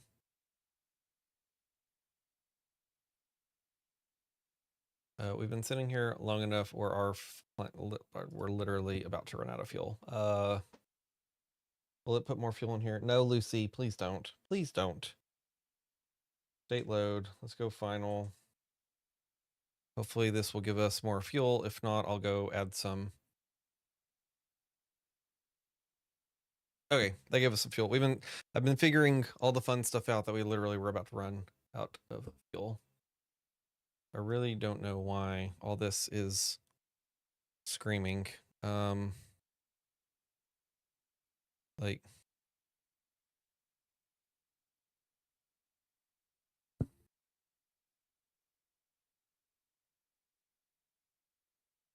Like, where's the horn cut off? I don't know. We're not going to be in the cockpit for this. All right. Flaps are down. All that situated. Let's go replay.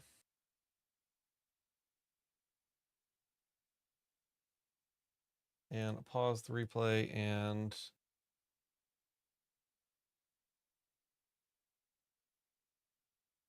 what is this fog?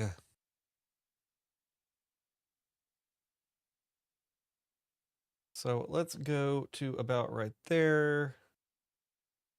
we will. Boy, this plane does not like the replay tool. Let's go to.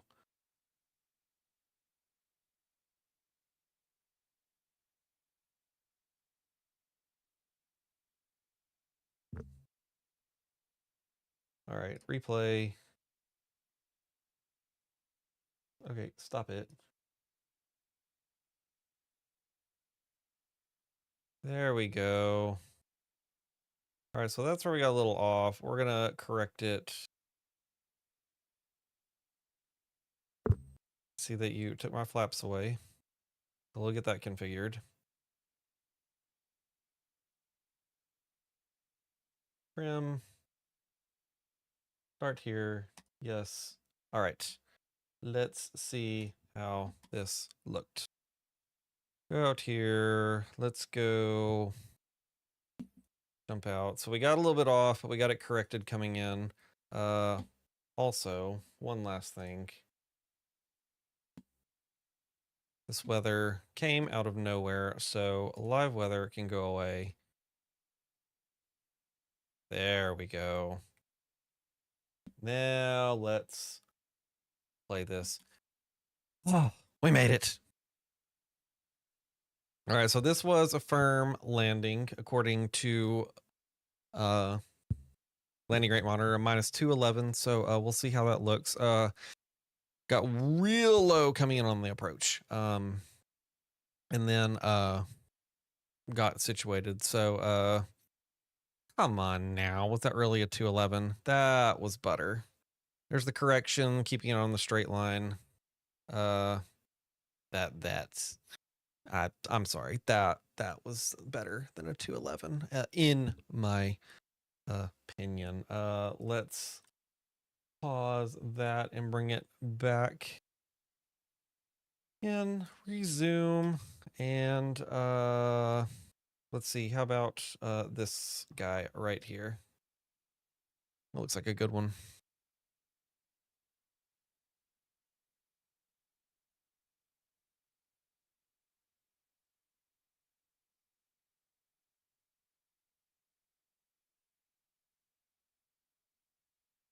All right, here we come in. We're holding it off. We're definitely low. But I mean,